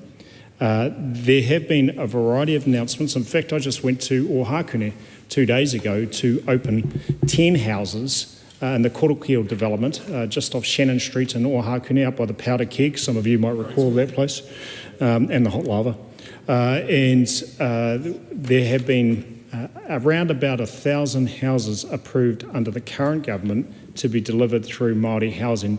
Of that, about 300 have been carried through to CCC. In terms of the 1,000 that we inherited from the previous government, about 800 have been built. There are still some to be built that were approved by the previous government. So these things don't all happen in a day. They take a while to get consented and sometimes additional finance to be found. But essentially 1,000 new homes under Māori housing under the previous government, most of which have been built. 1,000 new homes which have been approved and contracted under the current government or thereabouts, and around 200-300 of those have reached CCC. But for the most part, most of the projects are going in accordance to plan, apart from sometimes weather interventions. Timothy Paul. Thank you, Mr Chair. So my questions might be better answered by the Associate Minister of Housing as well. One of the initiatives that I understand was funded through this budget is the youth outreach service run by Mahira Maihi in Tamaki, and I just wanted to ask the Minister just what he's seen from that program, whether he thinks it's been successful, whether it's something that they might be looking into rolling across the country, and what is he hearing from youth transitional housing providers across the country in terms of their need and what they would like to see in upcoming budgets. So interested to hear about that. Mahira Maihi recently won New Zealander of the Year, so she's being recognised for her awesome mahi, and I hope that that's something that Kāinga Ora and MHUD would, or mostly MHUD, would be keen to get behind supporting financially, so that it might be expanded to other places. And just on the appropriations for transitional housing places, so those were increased by 300 in this budget. However, the need at the time, I believe, was around 965 people waiting for transitional housing places. So is the Minister looking to expand on those numbers in the upcoming budget to make sure that more places are available. And when the government announced those 300 additional places, what was the criteria that they were using in allocating those? I understand there was a focus in Tāmaki. How did you come up with that allocation? I'm especially interested as someone based down here in Wellington who understands rough sleeping has increased 24%, and just want to understand how you made that call, given homelessness and rough sleeping is increasing in lots of places across the country. So keen to understand the policy rationale behind that allocation. And I'll leave that one there because those are the ones that are relevant to the Associate Minister. The Honourable Tama Pōtaka. Can I just address, I think, a variety of questions that were baked into the member opposite's kōrero. The first of all is that there are a lot of people doing it hard in housing, no doubt. And that's borne out by census statistics over many years, as well as data gathering that MHUD and others have done, and observations that have been made by councils and housing providers and others. The view that rough sleeping has increased, I think, is one that cannot be generalised across the country. I think in some places, actually, there have been some serious improvements. In some places, there have been some challenges. If you talk, for example, to Adrian Wilson, who is the manager at the Auckland Council, that has been responsible in this space for the last 10 years, he will attest that there are around 400 folks that were living rough in the central Auckland area 10 years ago. It came down to 200, and now it's down to about 25 to 30. That's borne out in the daily counts that his officials and others undertake. And of course, I've been out on the street with Roimata and Ange, who are the main people who walk the street on the wake-up call every 6:30 every single morning, of the weekdays at least, in Auckland City. And they have said that the work that we've done around Housing First, improving the outreach and the transitional funding support, has had a remarkable difference in the numbers of people living rough on the streets in Tāmaki Makaurau in the Central District area.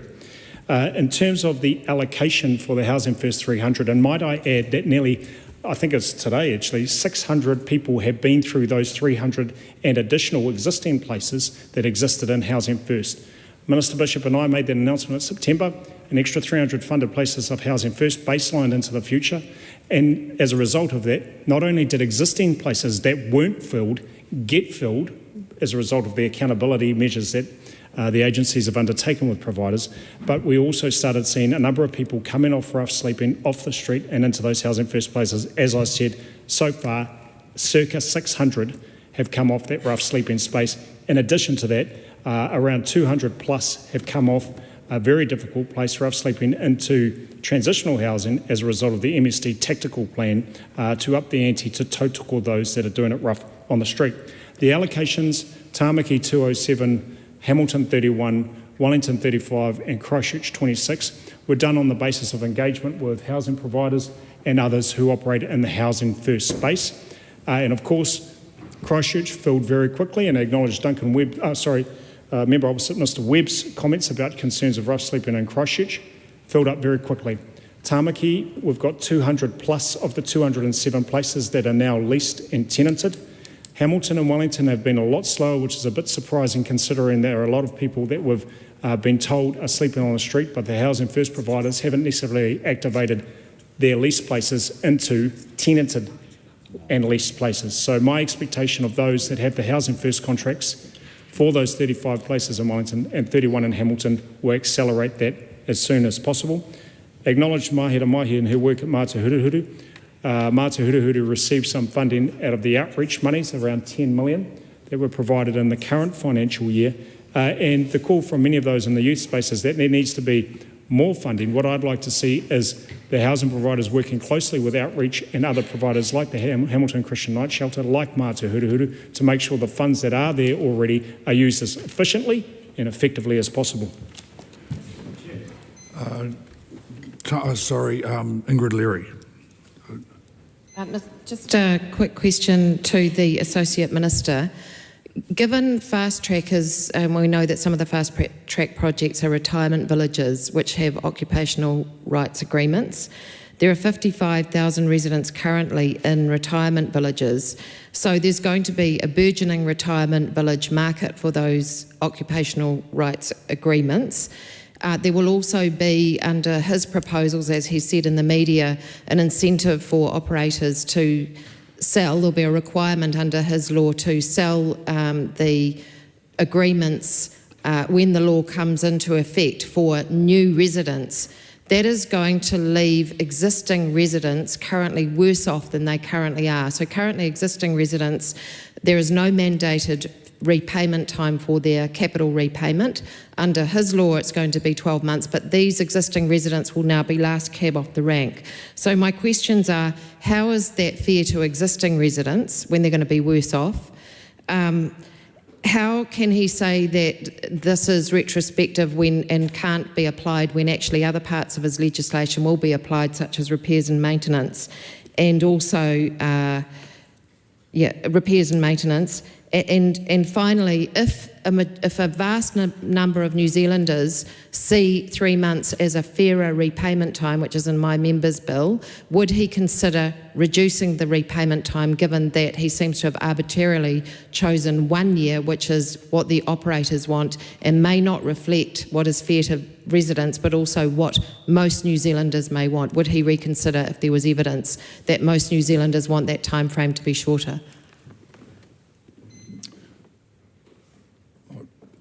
Chair, thank you for that question from the member opposite. The proposal around timeframes for repayments have been set and proposed at 12 months for mandatory repayment. In fact, some retirement villages do repay earlier, no matter what the status of the occupational rights agreement happens to be. The second thing is that there is a needs-based assessment also. If people are in serious need of funding, often the retirement villages and actually the agencies intervene in that situation and provide some support, particularly where they might be moving to a more difficult part of their lives through aged care and hospitals. So I don't think all retirement villages are the same. And as part of the proposal, also we've suggested for carrying through to the appropriate drafting, an interest repayment at 6 months. So if an occupational rights agreement is not sold, interest will be repayable to the owner of that occupational rights agreement. In regards to the retrospective issues, whether or not we would apply the proposals to retrospectively go into contracts that are already existing, we are not for that, for the mandatory repayments, considering the massive material impacts that would have on liquidity and other dynamics that would accrue to the retirement village operators, and the flow-on consequences and effects that they may have, particularly with the provision of aged care and the nature of the thin margins if at all, and small trusts, that would have a massive disincentive for people, and particularly in small towns and rural areas and provincial areas throughout the country, actually deploying retirement villages and retirement villages villas into that space. It is moving towards a bill to be introduced. In due course, no doubt we will get select committee feedback and submissions, but overall we're trying to strike the right balance between those who have occupational rights agreements and live in these villages. Some things are a little bit easier to apply retrospectively, let's say stopping weekly fees when people actually move out of the villas. But once you start saying there's a retrospective arrangement for the mandatory repayment of the value of an ORA, that has significant liquidity and other impacts, which I encourage the member to investigate and research. Timothy Paul. I have a question for the Minister of Housing. In the annual review report, there's a lot about the Kāinga Ora Reset program.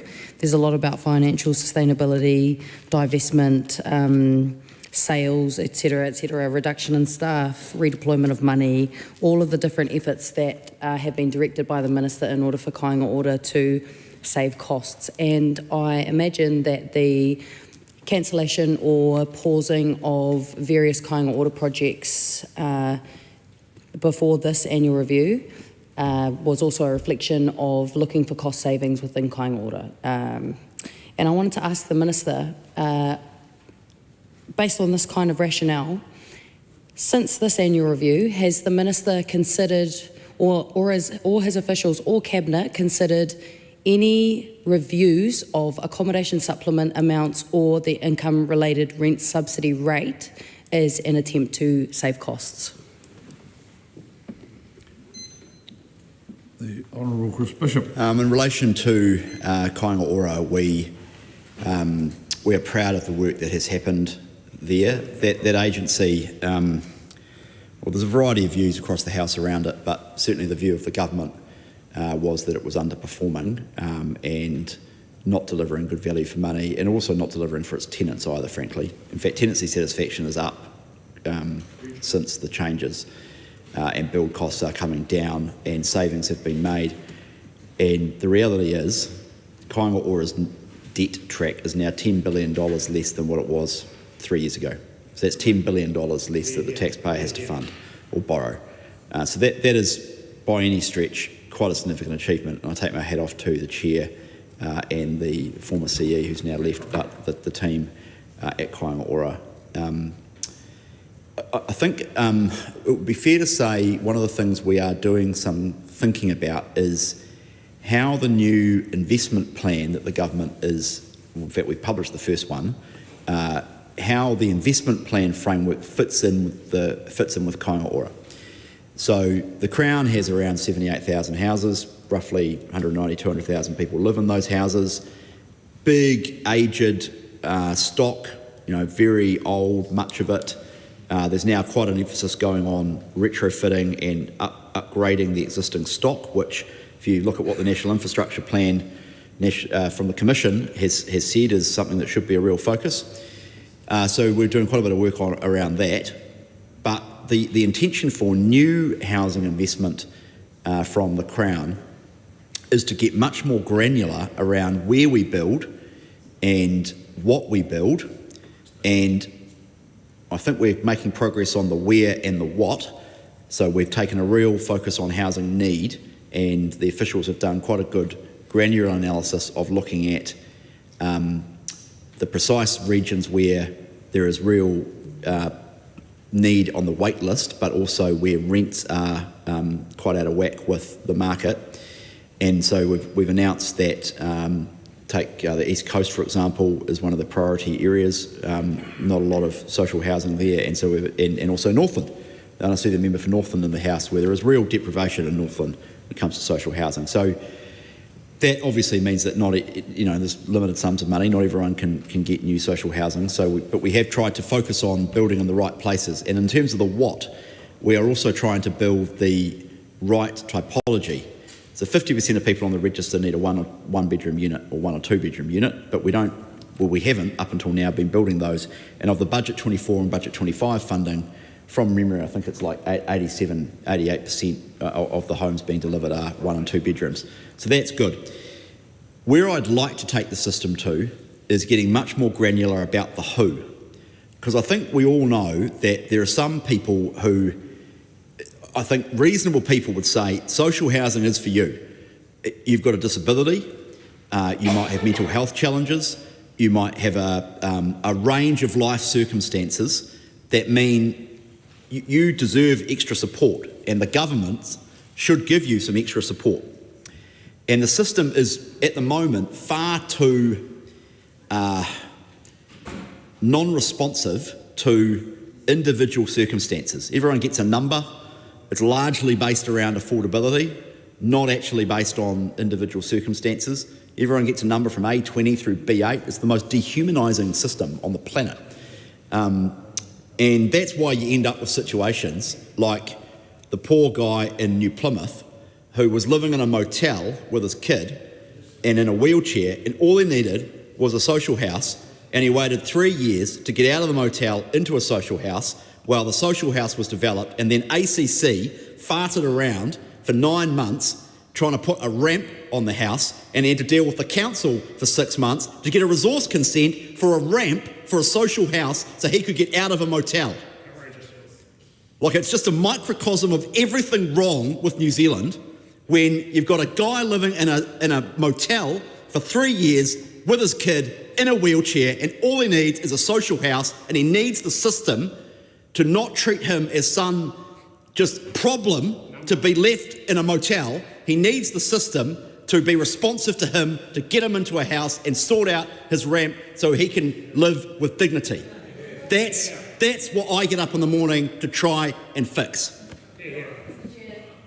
Honourable Kieran McAnulty. Much, Mr Chair. I found it extraordinary that Tama Pōtaka is trying to convince us that there's only 24 homeless people in Auckland. Yet the frontline providers are telling him to his face that those numbers are inaccurate, that they are wrong, and then they're going and telling us what they've said to the minister, and he doesn't care because that number suits his narrative. If they are indeed liaising with frontline providers, they would be upfront with New Zealanders and say that there has been an unprecedented increase in rough sleeping, because they cannot have it both ways. They can't on one hand say there's only 24 people that are rough sleeping in Auckland, but also there are so many that we need to bring on the move on orders because it's such an issue. And so my question is, specifically in regards to the advice that the ministers have received from the Ministry of Housing and Urban Development on the move on orders, was it supportive of that proposal? Did they support the inclusion of rough sleepers? And if not, why as ministers have they not advocated for the focus of these move on orders to be on antisocial behaviour like they have billed, instead of including those who have found themselves unable to get emergency housing and are sleeping rough? Tamatha Paul. I didn't get a straight answer to my question. Is the government, is the minister, or is his officials considering adjusting the amount of the accommodation supplement or the income-related rent subsidy? The Honourable Willie Jackson. Yes, Mr Chair, just further to Kieran McAnulty's call with regards to what's happening with rough sleepers, on asked Minister Pōtaka.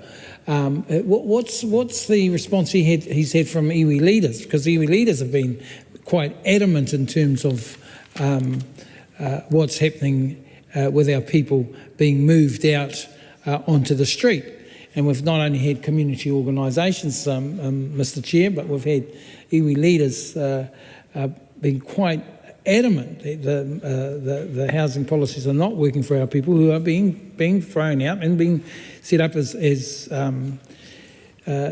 just chucked out. Basically, we don't know where they are, and but the iwi leaders, along with so many community groups, are saying that these people are being thrown out on the streets. I also want to come to page 20. I just asked Minister Pōtaka. The ministry notes that there are now 36 registered Māori community housing providers, up from 19 in 2021. If that being the case, why is the government cutting Māori housing baselines on page 39 instead of backing those providers, Mr Chair, to scale up and actually get more whānau Māori into permanent homes? So just a further question for the Minister, Mr Chair. Ingrid Leary. Just keen to get some more fulsome answers from Minister Pōtaka regarding a couple of things he said in the exchange that we had. First, he said that there is a difference in applying the proposed laws regarding capital repayments versus repairs and maintenance, that it was significantly different. I'd like to understand, apart from the impact on operators, where that legal difference is and whether he got any advice on that. Secondly, I asked him about what he thinks ordinary New Zealanders would think of the situation. Clearly, he has been listening to the operators and the financial woes that they have been telling him they would endure as a result of his proposed 12-month mandated period. But he didn't answer the question about what does he think ordinary New Zealanders think about this. And if there was an overwhelming number of ordinary New Zealanders who feel upset by the unfairness of this law, would he consider changing it? Tamatha Paul. I just wanted to ask for a third time and see if I get another non-answer. Is the Minister, the Government, Cabinet or his officials considering adjusting the income-related rent subsidy amount or the accommodation supplement amount? And if he doesn't answer again, that's basically an answer for me. Thanks. The Honourable Tama Pōtaka. Just a couple of quick answers, particularly to recalibrate some of the assumptions that others had made. I did not say anything connecting the R&M issue, repairs and maintenance, with capital repayments, and the member might want to check the record on what I did say. In relation to ordinary New Zealanders, most ordinary New Zealanders believe in the sanctity of contract, particularly when it comes to material provisions. And In relation to the comments on homelessness, again, to recalibrate Mr McAnulty, actually, if you go to speak with people like Kahui Tukaha in Auckland Council, who walk the streets of Auckland Central, like I did, and what I've been told Mr McNulty fails to do when he goes to visit people, they will tell you that actually the homelessness number, people rough sleeping in central Auckland, has come down considerably, and particularly as a direct result of the announcements and the mahi Minister Bishop, myself and the agencies have undertaken in the last 6 months. And I'd like to acknowledge the agencies while I'm standing. In relation to the rough sleepers vis-a-vis iwi leaders, there are a range of iwi leaders. Most recently, Sunday morning, Tōmairangi Mare Kura and Helen Leahu, absolutely effusive of the support that this government has given Ngāti Rangi to build houses. Ditto Tia Ashby and others at Kaikohe, ditto David Thomas and Ray Morrison, and ditto Willie Te Aho, a famous Te Aitanga Mahaki and Te Whānau Apanui leader who's been absolutely brilliant in deploying cabins out at Aotearoa and Wharekahika as a result of the inclement weather. Many iwi and Māori organisational leaders are absolutely celebratory of this government's commitment to support Māori housing and actually to continue to be agile in the face of rising costs and a range of other things that continue to confront this economy. And you can speak to the iwi leaders yourself if you need to, but I'm sure Mr McAnulty would need to be introduced to them by Willie Jackson. Ingrid Leary. Two final questions to the Minister based on that exchange. Is he saying that none of his proposed laws will apply to existing contracts? And secondly, does he believe that more people are concerned about what he calls sanctity of contract than they are about the fairness of the retirement village repayment laws? Mr Chair, in relation to the second question, I actually attend retirement villages and other places of importance in this particular issue, and many residents are absolutely certain that the sanctity of contract should prevail, and retrospectively applying a mandated repayment timetable in the nature that the member has suggested in their own proposals is completely inappropriate. Mr Chair. Oh, that's right. Honourable Chris Bishop. I just wanted to address Tamitha Paul's question.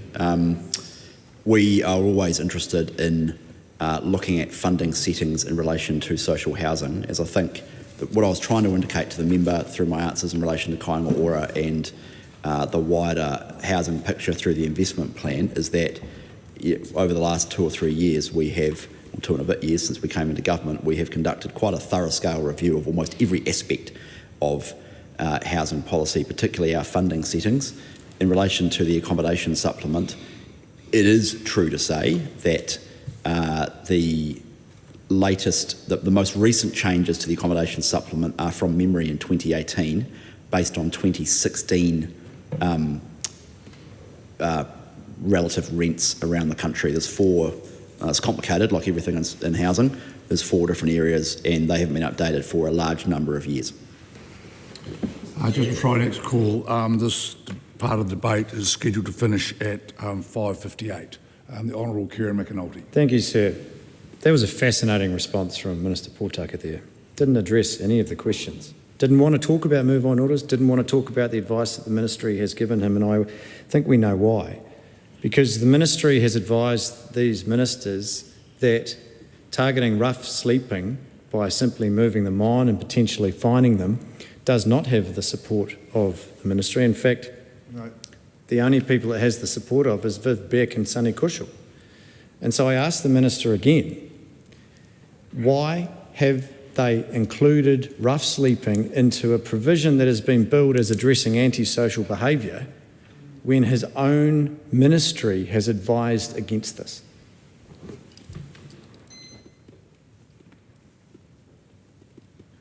The Honourable Kieran McAnulty. Fascinating.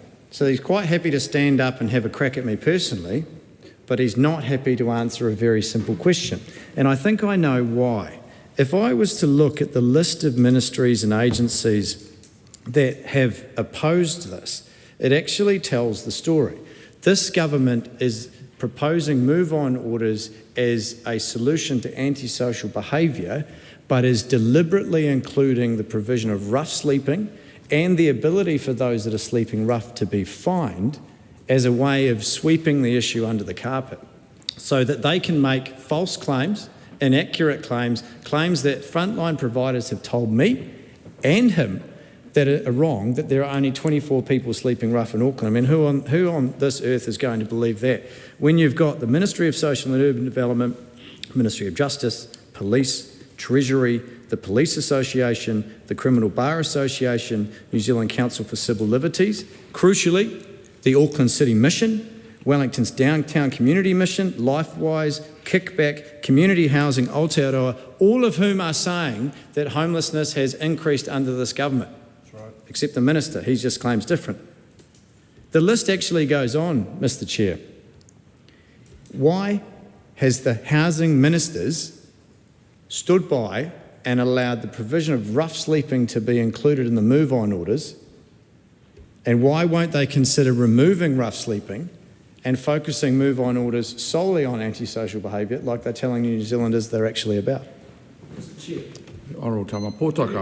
Recalibrate again some of the inaccuracies of the member's statement that I said there were 25 people sleeping rough across Auckland. It's not what I said. What I said is that it is reported by Auckland Council and backed up by Kahui Tuka, the largest transitional housing provider in Auckland, that there are around 20 to 25 regularly counted rough sleepers in central Auckland. Central Auckland is a subset of a broader Auckland area, and I'd encourage the member from Pāhiatua to visit Auckland. The second thing is that the move-on orders are not within the ambit and the policy directive of the housing portfolio. They're actually with the justice portfolio, and I would recommend that the member ask the Justice Minister, when it's their portfolio's turn in this House, to respond to these questions around the content of that proposed legislation. My expectation is that the government agencies and others will continue to work closely with housing providers who are doing a sterling job at times around trying to help people in need, and also collaborate with Kāinga Order with its refocused attention on delivering to those in need to ensure that there's appropriate housing supplied for those who need it in the right place with the right typology. Kia McAnulty. It is indeed an issue for the Minister of Justice, but it is also entirely appropriate for us to ask you as Minister about advice that you've received. Now, the Ministry of Housing and Urban Development provided advice to you on this, and they advised against it. So it is entirely appropriate for us to ask you why you have not opposed the provision of rough sleeping as per the advice that you received from your own officials. Mr. Chair, the member knows that the discussions within Cabinet committees and within Cabinet are confidential. Mr. McAnulty. So there we have it. Essentially an admission that the inclusion of rough sleeping against the advice of the Minister's own officials is purely a PR exercise to make it look like there are fewer rough sleepers than there actually are. Now let's look at the facts. Frontline providers across the board have indicated that homelessness has increased at unprecedented levels because of this government's policies. They have pointed to the government changing the entry criteria to emergency housing that has led to this unprecedented rise in homelessness. So I have a very simple question for the Minister. We talked about the provision of social housing places in Budget 24 and in Budget 25. Now, they are nowhere near on track of getting delivered by the timeline that they set themselves, 211 out of 1,500 so far. But we know about that investment, and we know about the investment in housing first. I'm keen to know the total figure of investment in new housing from this government and how that compares to the $1 billion that this government has saved from changing the entry criteria to emergency housing. Honourable Chris Bishop. Well, the member's comparing two different things for starters. One, emergency housing continues to be available for those who need it. From memory, we're down to 460, Mr Potaka says. When we came in as around 3,000. Those people have been moved out of those motels, not because the entry criteria has changed for that, but because the Priority 1 process started, which said if you have been in an emergency housing motel for 12 weeks or longer with children, that is a disaster, so you go to the top of the social housing wait list. And we've moved over 2,100 families with kids out of 2,300, Mr Potaka says, 2,300 families out of motels into social houses. So that's why the numbers have gone down. Now that has created savings. Technically, they flow through the sort of annual adjustments by the Ministry of Social Development, the forecasts, technical treasury accounting stuff. We have invested in additional social housing, as the member knows, in Budget 24. We scrapped the First Home Grant scheme, and put the money into 1,500 new places. Budget 25 invested additional 550 places on top of that. I've publicly said before I'm keen to try and get a smooth social housing pipeline into the future, because one of the things the sector says to me is the constant, and this is true under the last government and this government, well, we've tried to get that pipeline going already, but certainly big dollops of money that just get chunked into the system every 2 or 3 years are not helpful. What's required is constant ongoing funding so that people can plan ahead for the future. The member says we're miles behind on the delivery. I mean, that's not true. I mean, the Budget 24 money started on the 1st of July 2025, so we're 10 months into that period, and then the Budget 2025 money started it started relatively quickly, and some of those places have been coming available. As I've said to the member before, it takes time to build houses. You can't just turn them on, turn them off overnight. It does take. Well, one of the problems that Aotearoa is facing, one of the problems Aotearoa is facing when it comes to the delivery of social housing is consenting delays. Again, get this, like what a microcosm of everything wrong with this country. Aotearoa is trying to build simple, low-cost, I prefer it to be even lower cost, but simple, low-cost, affordable houses for people around the country.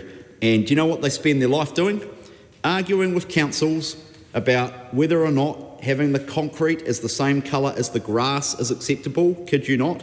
They spend their life arguing with whether or not the pipe colour on the external wall facing the street should be allowed. They spend their life arguing about whether or not there is enough signage on the property for people to know that it is a housing development owned by Aotearoa. These are like real life examples, and I've got screeds of them, of Aotearoa arguing with councils about the most petty minor matters. And of course, always what happens is, inevitably, it's at the end of the 20-day period and some council boffin goes back and says, oh, we're a bit unhappy about this, we don't like that, and could you just do another consultant report on that, and we're just doing an RFI on that, and, it turns out we've got to restart the clock. So, days, hours, hundreds of thousands of dollars of time and money being spent by Aotearoa dealing with councils, and all they're trying to do is build social housing. Just drives you demented, to be honest, drives you absolutely demented. And they tell me, and I've had advice on this from Aotearoa, that one of the reasons why they're struggling in a few regions to deliver on their build targets that we set for them is council consenting problems. What a classic microcosm of everything wrong with this country. So it's another reason to fix the RMA. Honourable Karen McAnulty. The Minister's made a claim, yet again, that those in need can access emergency housing. Everybody knows that's not true. In fact, Jill Hawkey from the Christchurch Methodist Mission specifically said that Chris Bishop's claim that those in need can access emergency housing, quote, simply isn't true, end quote. Now, if I was saying something that isn't accurate and I got called out by a key stakeholder like Jill Hawkey that I'm not telling the truth, I'd stop. But they're just carrying it on with this myth.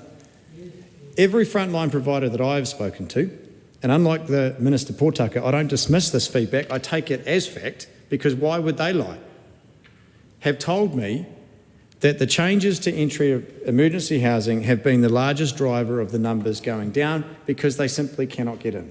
And as a result of that, according to the Minister of Finance's own statement, this government has saved $1 billion. Yet if you look at the investment that it has made in new housing places, $140 million in Budget 24, significantly less in Budget 25, that doesn't compare. The government's record on housing in this respect is quite clear-cut. They are saving money by keeping people on the street, and they are putting a fraction into new houses. 211 this government have funded that have led to a new house. from the 2024 allocation and 228 from the 2025 allocation. Even the 300 housing first places that were announced 6 months ago haven't been fully allocated. The funding record of this government in terms of housing is shocking. And yet the ministers are refusing to acknowledge that their own department is advising against the move-on orders because they simply are moving the issue from one area to the next. So we've had confirmation from the ministers as to how many houses actually have been built under this government, 211 from the funding in budget 24, 228 from the funding in budget 25. How many of the housing first places that were announced 6 months ago have been filled, and how many of the subsequent 300 have been filled? Honourable Potaka.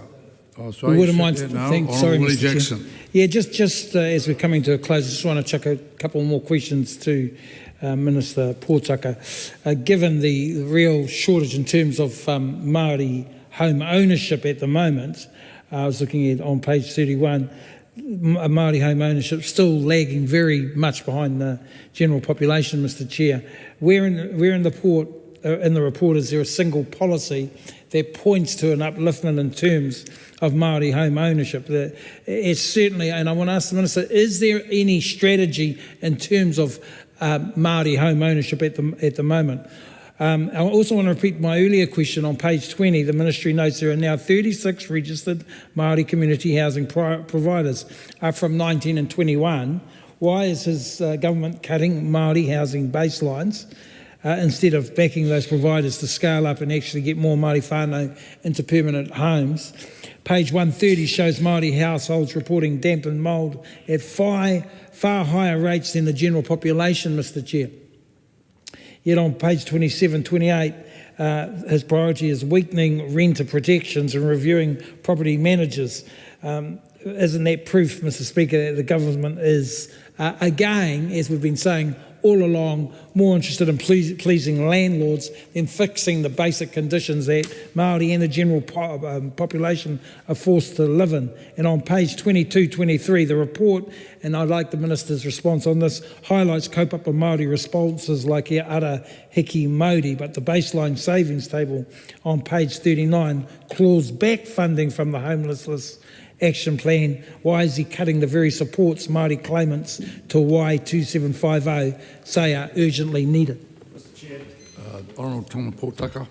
Again, may I repeat this, that in some places, some people report rough sleeping to have increased. But some of those reports are based on the number of phone calls that were made to council about people on the street, not the actual tier one credible data that we'd all like to see and rely on in order to make informed policy choices. We are not into herding and mobbing whānau into hotels. Never have been, never will be, and particularly in places like Hamilton West, where we had inherited 756 kids in hotels when I first came into this house. Now there's about 50. I call that success and progress. Other people call that shadiness and hiding the bad news. I don't. I'd rather see those kids in homes, in houses, warm, safe and dry with their whānau.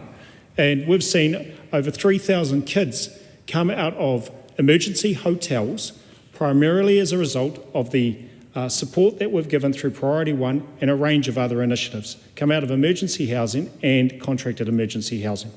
In relation to the Housing First 300 places, as I've mentioned before, and I'll say it again for the second time today, after that announcement was made, we saw a whole raft of accountability from existing providers who had not filled the funded places that they had.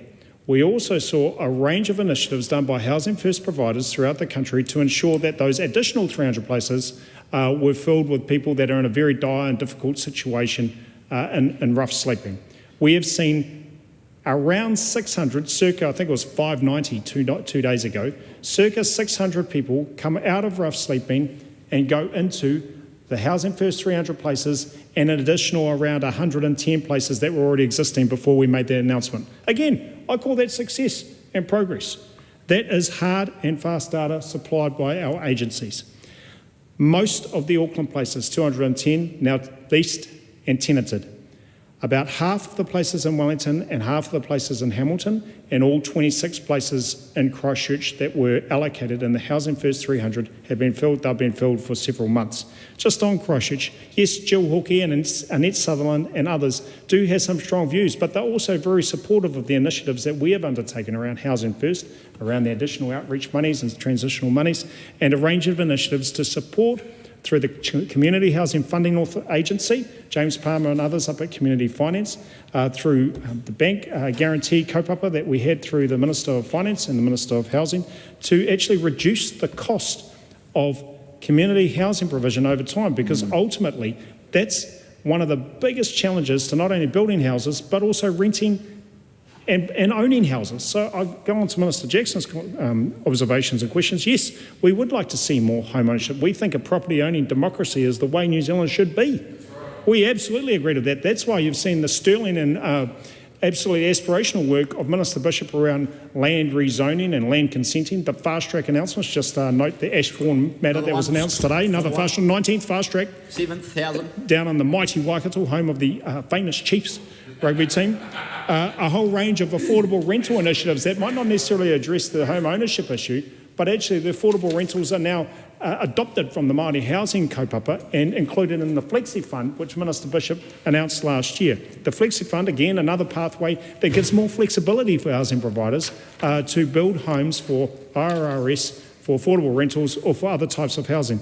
We do think that the Māori housing provision in many, many ways has been credible and reliable. What they've done at Ngāti Whakaue out by the airport, absolutely fantastic, David Thomas and Ray Morrison. We think that some providers also need to work a bit more efficiently, a bit more effectively to deploy those houses and to get them moving. And I'm sure that our friends over in the Green Party will know that Huhana Linden is involved in Te Pauahi. They've got some work to do. They've got to get on with it and deliver the houses that they've been contracted to deliver. So overall, yes, we think that there is progress. There is more to do, but making sure we've got the right zoning and consenting in place, the right materials being made available. Minister Penkin is work in building and construction, granny flats and papakainga announcements, and other things that have been done are all to make housing more accessible, more affordable, and we're all for that. Kia ora.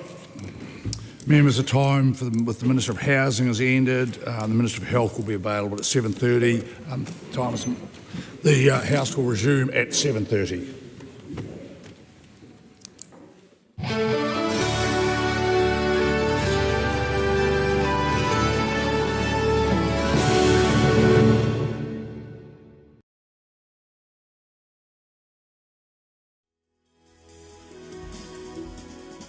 Live coverage from the House of Representatives will resume at 7:30 p.m.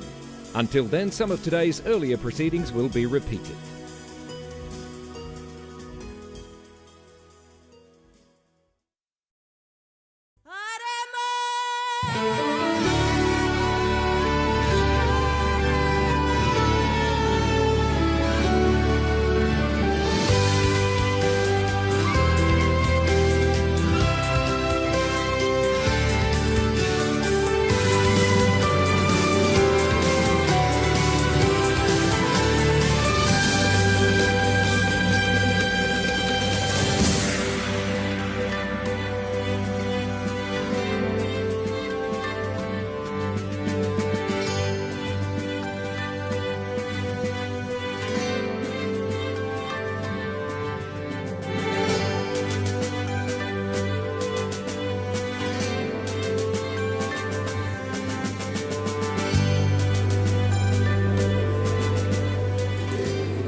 Mr. Speaker.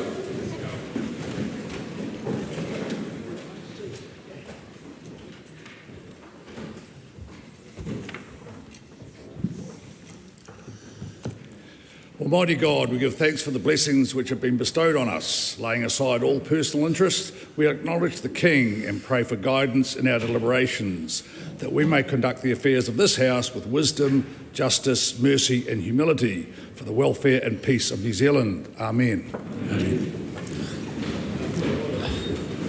Point of order, the Honourable David Seymour. Mr Speaker, I seek leave to move a motion without notice and without debate.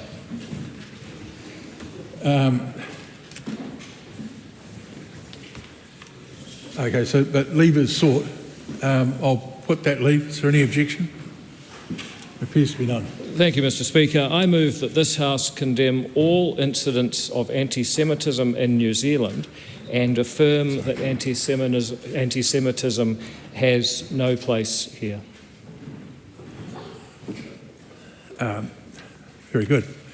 Are there... Good. Is that a motion? Yeah, all those in favour say aye. The contrary, no. The ayes have it. Thank you. 2 petitions have been delivered to the clerk for presentation. Petition of Nate Brewer requesting that the House require the government to make dyslexia screening, testing and diagnostic assessment free for all New Zealanders. Petition of Aida Tavasoli requesting that the House urge the government to create pathways for Iranian New Zealanders to sponsor family members to come to New Zealand, review the parent resident visa ballot and prioritise Iranian applicants, and implement blanket extensions for Iranians on temporary visas. Those petitions stand referred to the Petitions Committee. Ministers have delivered 3 papers.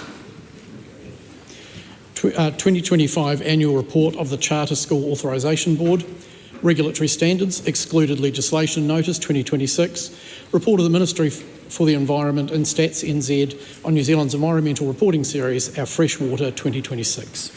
I present the 26-27 Draft Annual Plan for the Controller and Auditor General. Those papers are published under the authority of the House. 4 Select Committee reports have been delivered for presentation. Report of the Education and Workforce Committee on the petition of Dr Karen Palmer. Report of the Environment Committee on the Ministry for the Environment and Department of Prime Minister and Cabinet Long-Term Insights Briefing 2025. Report of the Justice Committee on the Notice of Declaration of Inconsistency Public Protection Orders under the Public Safety Public Protection Orders Act 2014 and Extended Supervision Orders under the Parole Act 2002. Report of the Petitions Committee on the petition of Alan Roy Peacock and the petition of Leah Hawkins. The long-term insight briefing and the notice of declarations and inconsistencies are set down for consideration. No bills have been introduced. The House comes to oral questions. The first in the name of Ryan Hamilton. Speaker, my question is to the Minister of Finance and asks, what recent reports has she seen on the economy? The Honourable Nicola Willis. Mr Speaker, today Stats NZ released the latest figures for the Consumer Price Index. These showed annual CPI inflation for the March quarter of 3.1%, the same as in the December quarter last year and just outside the Reserve Bank's target range. Supplementary. Why is annual CPI inflation still outside the band? Mr Speaker, tradable inflation, which is largely driven by supply and demand for global goods and services, together with movements in New Zealand's exchange rate, has remained high at 2.5% for the year. This is reflected, for example, in increased food prices, which I know is of concern to New Zealanders. Non-tradable inflation, which is driven by domestic factors and makes up around 2/3 of the CPI basket, has also had some sticky elements, such as local authority rates and electricity. On the positive side, Stats NZ points out that rents rose only 1.2% in the year, the smallest annual increase in 16 years. Supplementary. What part has conflict in the Middle East played? Well, Mr Speaker, we know from a previous data release that petrol prices rose 18.6% in the month of March alone, following the start of the conflict. However, March is only 1 month in the quarter and petrol prices actually fell in January and February. So increased petrol prices are visible in today's CPI results. Stats NZ identified that they were the largest contributor to the quarterly inflation rate, adding 1 percentage point to the total. However, their impact will be much more pronounced in the next quarter. And of course, that is partly just maths. Even if fuel prices don't increase any further, their impact will be counted over 3 months rather than 1 month. There are a range of views out there, but I note the Reserve Bank has recently predicted annual CPI inflation of 4.2% for the June quarter. I know this is of concern to New Zealanders, which is why the government continues to call for a cessation of conflict in the Middle East. How does New Zealand's inflation rate compare to other countries? Well, Mr Speaker, annual CPI inflation in Australia is currently 3.7%. In the UK it is 3.2%, and the OECD average is 3.4%. All countries are wrestling with the impacts of the Middle East conflict.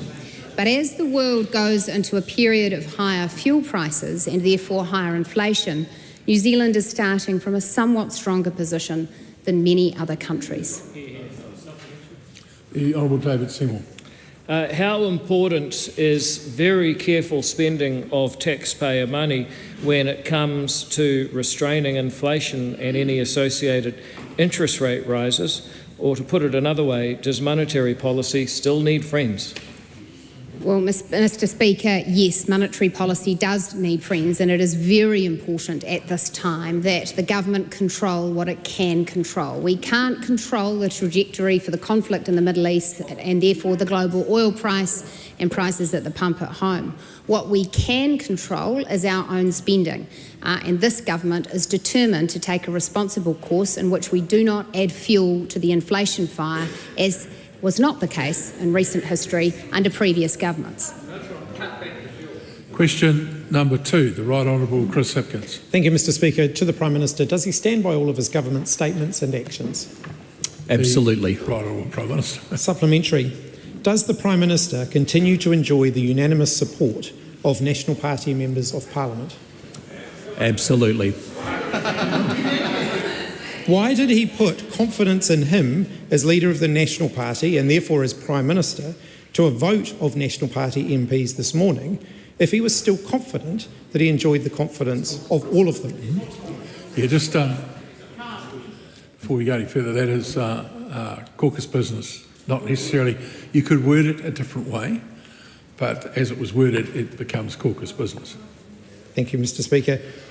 If the Prime Minister won't share details of the vote of confidence in him as leader of the National Party, how can he assure the Governor-General that he continues to enjoy the confidence of this House?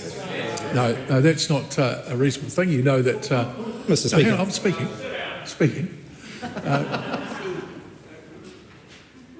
One speaker only. The business party caucus's business is not a matter for Parliament or for question time where scrutiny is on the government. The question was put a different way. You could still put it a further way, but if you're referring in your question to a matter that is for the National Party caucus or for any party's caucus in this House, then that is outside the spirit and standing order of question time. Point of order, Mr Speaker. Point of order. Mr Speaker, in order to be the Prime Minister, Christopher Luxon has to advise the Governor-General that he continues to enjoy the support of a majority of members of Parliament in this House. That is absolutely the constitutional position. One person only speaks during a point of order. Somebody cannot be the Prime Minister unless they can continue to advise the Governor-General that they enjoy the support of the House. If they have lost support of some of their own MPs, then the question of whether or not they enjoy the confidence of the House is a very legitimate one. The point is, though, that the Prime Minister, at the time of a government's formation, goes to tell the Governor-General that he is able or she is able to command the confidence of the House. Nothing has changed in that regard. Supplementary question. Point of order, Mr Speaker. Mr Speaker, the Cabinet Manual, which is the constitutional authority on these matters, is very clear that if the Prime Minister has lost the confidence of the majority of members of Parliament in the House, they have to advise the Governor-General of that. It is completely legitimate for the opposition to question the Prime Minister as to whether or not that is the case. And in your questioning, your first question related to that, which did get through, and the answer from the Prime Minister was yes, absolutely. Now, no need to go further than that. Supplementary question, Mr Speaker. Why should the tens of thousands of New Zealanders who have lost jobs under his leadership have confidence in him when the job that he seems most committed to fighting for is his own? Well, in answer to the first part of the question, I just say to the member, this is a government that is doing everything it can to turn this economy around, to lift incomes, to create new jobs. And if the member wants to get on board, support the Indian FTA. Supplementary question, Mr Speaker. That noise is going to stop. We've already got people away from the House. A few dozen more probably make things go a bit smoother. The Right Honourable Chris Hipkins. Why should New Zealanders have confidence in him as the Prime Minister when on a day that business confidence has plummeted, the confidence he seems to be fighting for the most is the confidence of his own MPs? Well, because I'd put my economic management record up against his any day of the week. This is a former Prime Minister who drove up spending 84%, who actually drove inflation to 32-year highs, 12 or 13 interest rate rises, slowed an economy up and created unemployment. We are fixing his mess and we are taking this country forward. Supplementary question, Mr Speaker. Why can't the Prime Minister answer questions about when they are going to secure the additional fuel that he promised to New Zealanders he would have secured by yesterday, or has he been distracted by other matters? No, we're very focused on the fuel crisis, and that's what this government is doing an exceptionally good job of managing. And I think New Zealanders understand that. We're working through commercial options. When we have that resolved, we'll come and talk about it. Supplementary question, Mr Speaker. What's going to run out of fuel first, New Zealand or his leadership? Well, I've seen reports of Labor scaremongering about our fuel situation, and I just think that's really inappropriate for a leader of the opposition not to get in behind New Zealand and New Zealanders in a crisis. This country has sufficient supplies of fuel. We're managing the crisis to the very best of our ability, and we're serving New Zealanders well.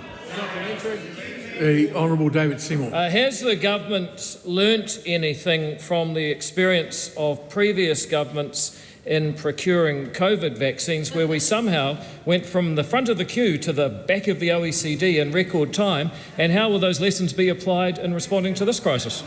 Because this is a government... Point of order, Mr Speaker. Point of order.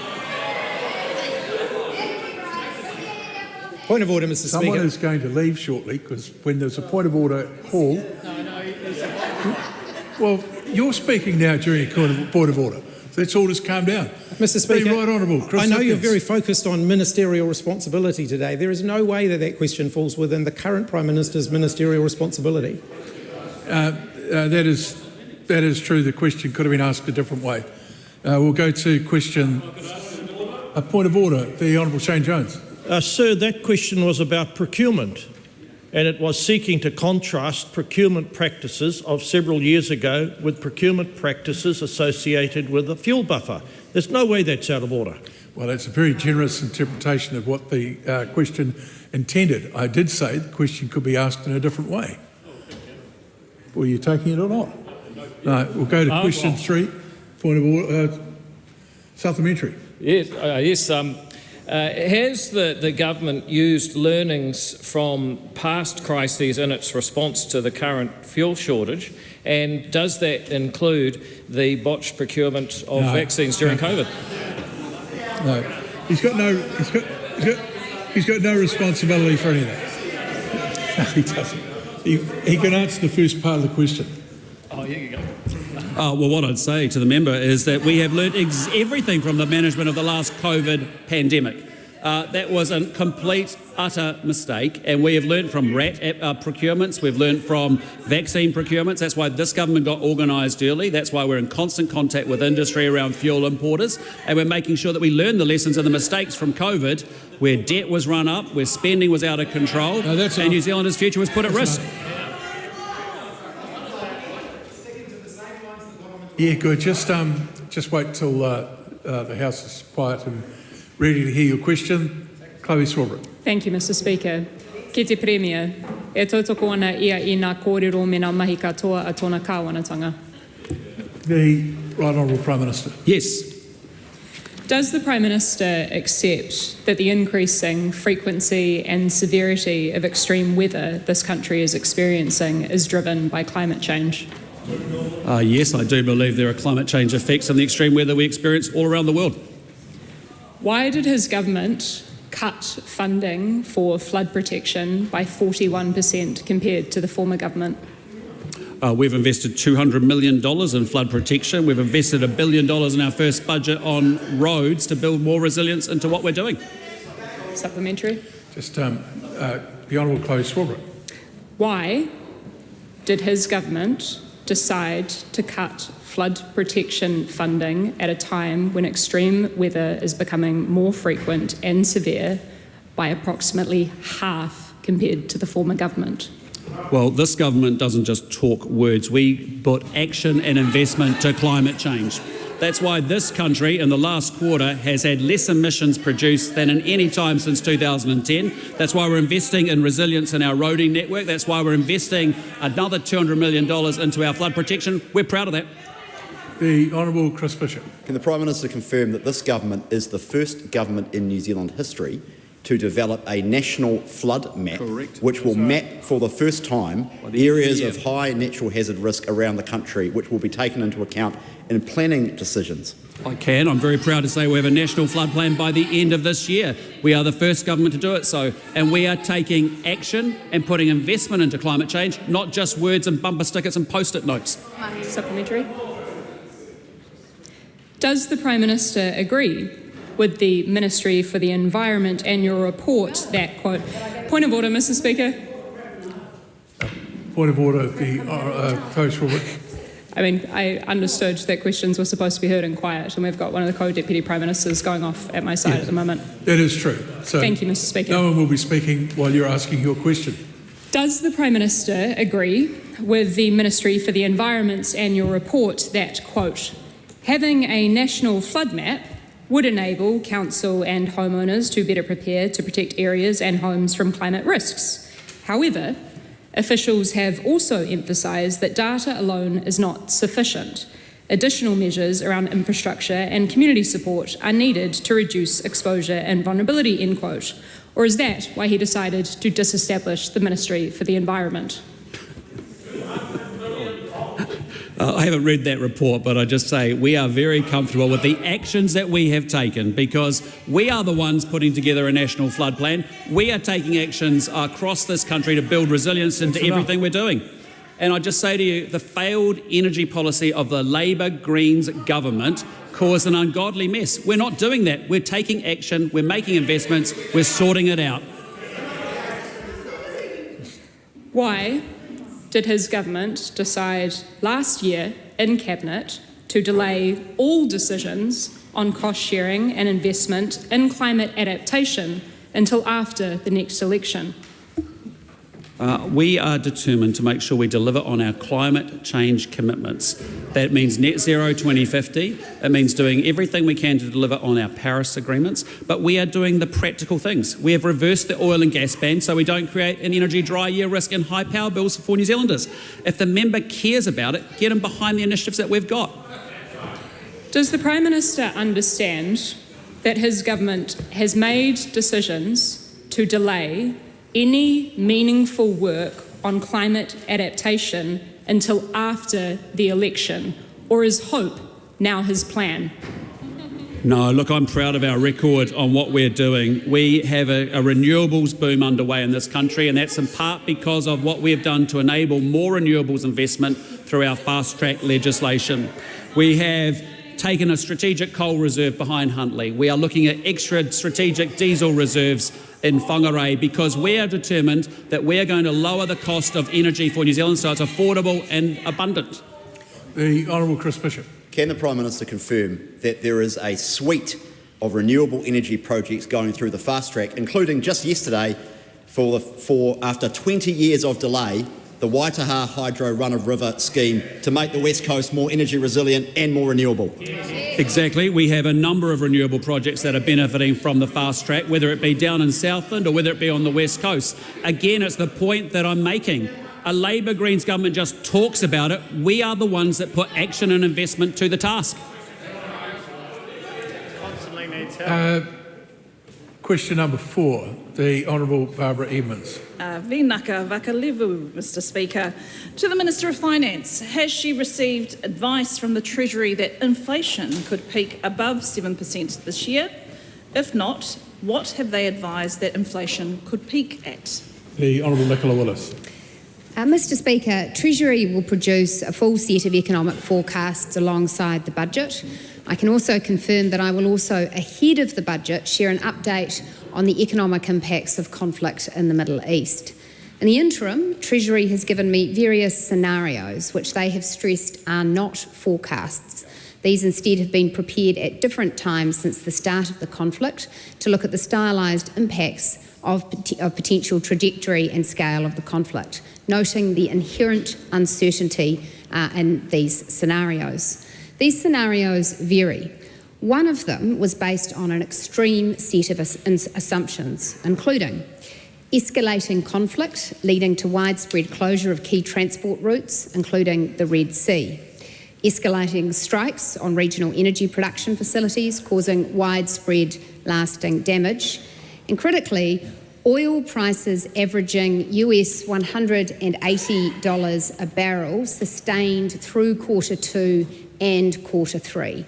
I note that if all of these assumptions did come to pass, inflation could reach over 7%. However, it's worth noting that none of them have come to pass. In fact, oil prices in Q2 are currently $95 a barrel, around half what was assumed in the stylised scenario. Supplementary. Why then did she not provide the stylised scenario of over 7% inflation when she was asked on the 1st of April in this House? Mr Speaker, I'd have to go back and look at the Hansard, but as I recall, the members' questions weren't very precise, and what I stressed in answer to those questions was that I hadn't been presented a forecast, which was the case. I'm happily sharing the number and look forward to her listening into my full economic update in the coming days. Supplementary. What is her plan for the 70% of workers who haven't seen a wage increase above inflation in the last year? Well, Mr Speaker, first and foremost, my plan is to ensure that we are responding effectively to the global fuelling crisis. The worst thing that could happen for New Zealand would be that we run short of fuel. That's why we have worked as a government to ensure that we are securing additional reserves of fuel. Also, that we are working internationally to ensure that fuel continues to flow to New Zealand, and that we have in place a plan for escalating our response, including restraining demand, should that prove necessary to extend the reserves of fuel that we have.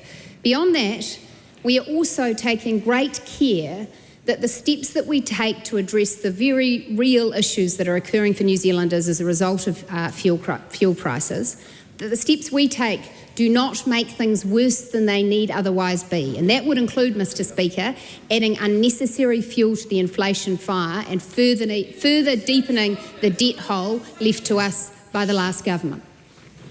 Well, is Taylor Nasmith from Nurturing Families in West Auckland correct when she says the very real issues that, quote, in the past weeks or months, we might have been providing a couple of things for families, but now they're in such crisis that we're providing everything for a newborn, or clothing and school supplies for older kids as well, unquote. Well, Mr Speaker, the person that the member quotes is correct. The conflict in the Middle East is creating enormous hardship for people throughout the world. It has made the whole world poorer. And it saddens me that New Zealand has not been insulated from the impacts of that, and I am very aware of the real impacts that is having on our families and our people. That includes New Zealanders who are vulnerable, who have little income to begin with, and that is why the government moved swiftly to introduce targeted temporary support to working families who face high costs in supporting their children, and we delivered that support, but did it in a way, Mr Speaker, that adhered to the advice that economists the world over are giving, which is do not respond to this crisis in a way that adds to inflation and further weakens your fiscal sustainability. Supplementary. How can New Zealanders have any confidence in her, given over the last 2 years there are more people unemployed, the economy is smaller, and inflation continues to rise? Because, Mr Speaker, when people are asking whether they should have confidence in me, they need to compare themselves with the alternative, which is that member. And what she's promoting is more taxes, more spending, more borrowing, more debt, back to the bad old COVID days. Question number 5, Maureen Pugh. Thank you, Mr. Just hold Speaker. on a moment, Ms. Pugh. You okay now? Carry on. Thank you, Mr. Speaker. My question is for the Minister for Infrastructure. What updates has he seen on the fast track approvals scheme? The Honourable Chris Bishop. Well, Mr. Speaker, the fast track scheme is going great guns, well behind this government's growth agenda. Passed in 2024, coming into effect in early 2025. Here we are in, I suppose we're still early-ish in 2026. 18 projects across the country have already received approvals. Some have already started construction, like the extension at the Port of Auckland for the new cruise ship terminal, and as I said in response to another question, renewable energy, and indeed, Mr. Jones, some mining projects as well. Oh, outstanding. Supplementary. We're all happy. Just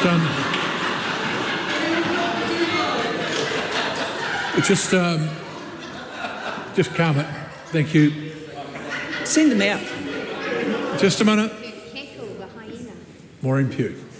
Thank you, Mr. Speaker. Which project was the latest to receive an approval under fast track?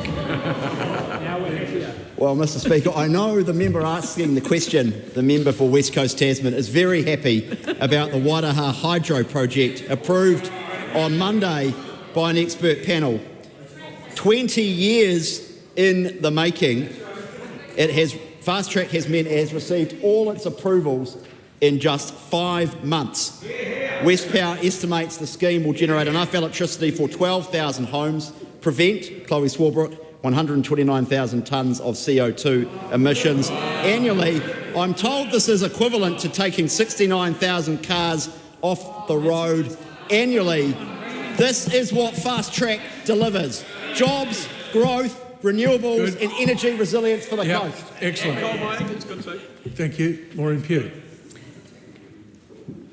How many projects are currently utilising the benefits of the fast track scheme? Well, Mr. Speaker, there are 48 referral applications that have been lodged and found compliant. 47 substantive applications have been lodged and found complete. If they're all approved, these would authorise the construction of nearly 24,000 new houses, thousands of new retirement village units, and thousands of additional megawatts of new electricity generation. There are projects for housing and urban development, renewables, new infrastructure and mining, and quarrying, which this country needs if we are to build things again.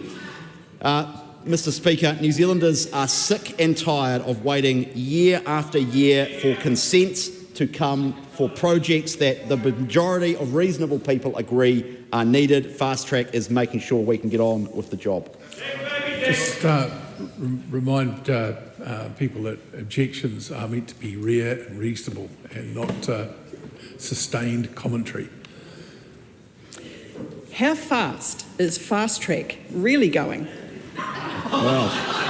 Well, listen up, Mr. Speaker. The average number of working days for a substantive decision is 126.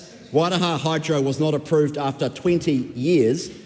There are wind farms around the country that took 6 years to be approved. Auckland Port estimates their application to extend the wharf would have taken more than 3 years. It took 5 months and 9 days. The next stages of Milldale were consented in 5 months and 9 days too, 2 years faster than the RMA. And this is a classic: green steel, a steel manufacturing plant in the Waikato using recycled steel. Took 7 months and 18 days. They say it would have taken 6 years under the RMA. These projects have been delivered quickly with environmental conditions to make sure the environment is protected. Fast track is working and the opposition need to get on board. When everyone's ready, question number 6, the Honourable Dr Megan Woods. Thank you. My question is to the Minister for Energy. When will a decision be made on whether to proceed with an LNG import terminal? The Honourable Simeon Brown. Mr. Speaker, as the member will be aware, the government made announcements in February and the LNG import terminal is progressing through a procurement process. Decisions will be made following that process. Supplementary question. What specific price, cost-benefit ratio or thresholds are being used to determine whether or not the LNG terminal stacks up? Well, Mr Speaker, the process we're going through is to make sure that we reduce power bills for New Zealanders, that we make sure we protect regional jobs and we keep the lights on, unlike the previous government's approach, which was to build a lake in the middle of the mountains. Thank you. Supplementary question. What alternative measures, if any, has he asked for advice on to provide dry year electricity security if the LNG terminal does not proceed? Well, Mr Speaker, we're working through a procurement process, but on this side of the House we're focused on affordable electricity prices, keeping the lights on, protecting jobs, and the reality, Mr Speaker, is you can't run an electricity system on hope that it will rain. That's the opposition strategy. Ours is getting things done. No more of that. Otherwise, the government will lose all the balance of its questions today. Answer the question as a minister within the bounds of responsibility. No attack on the opposition. No, point of order. A point of order, the Honourable Megan Woods. Thank you, Mr Speaker. I asked a very straight question. It was what alternative... You can ask it again without losing one. Thank you. What alternative measures, if any, has he asked for advice on to provide dry year electricity security if the LNG terminal does not proceed?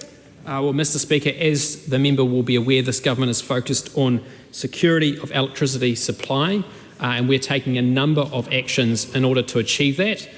Including making sure that we have the backup generation needed. That's why we supported the heads of agreement between the gentailers last year. That's why we're supporting Fast Track.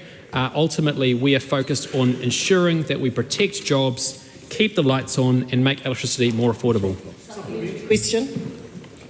Supplementary question. Yep. Thank you.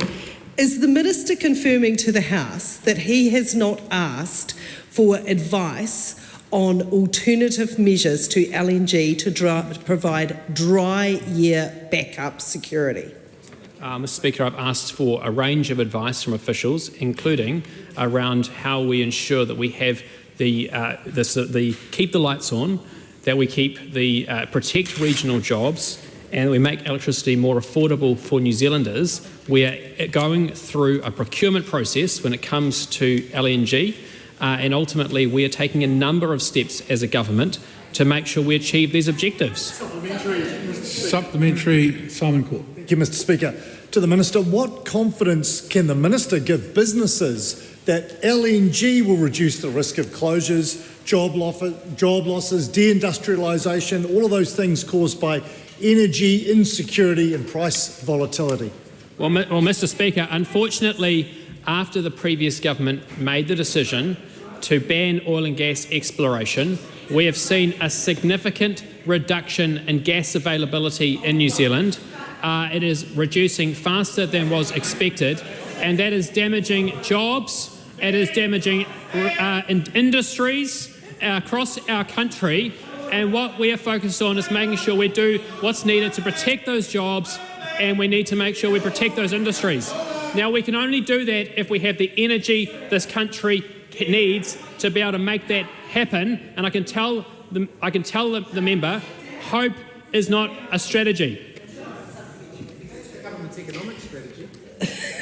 Supplementary question. Does he agree with Simon Watts, who said, if we don't have an LNG terminal, we haven't got a plan B for a dry year?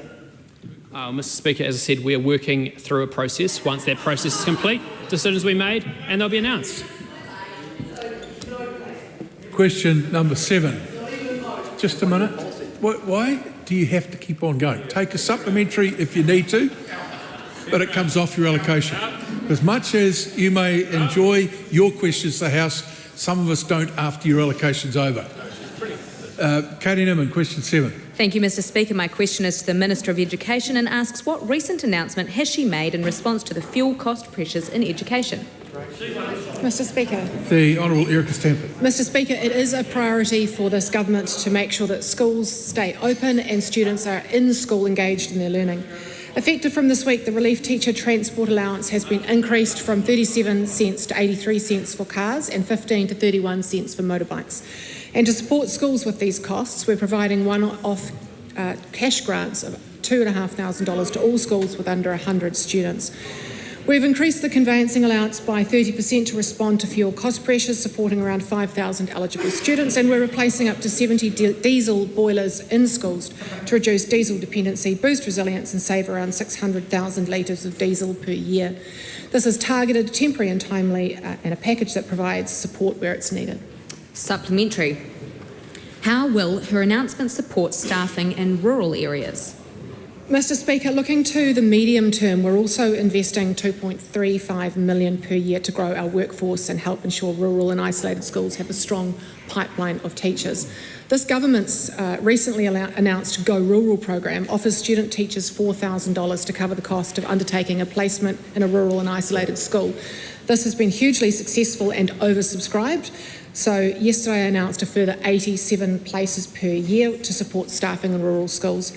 We're also increasing the number of places available in the government's teacher bonding scheme by 50 places to 235 per year, supporting teachers with an additional $40,000 over 5 years working in hard-to-staff schools, the majority of which are rural and isolated.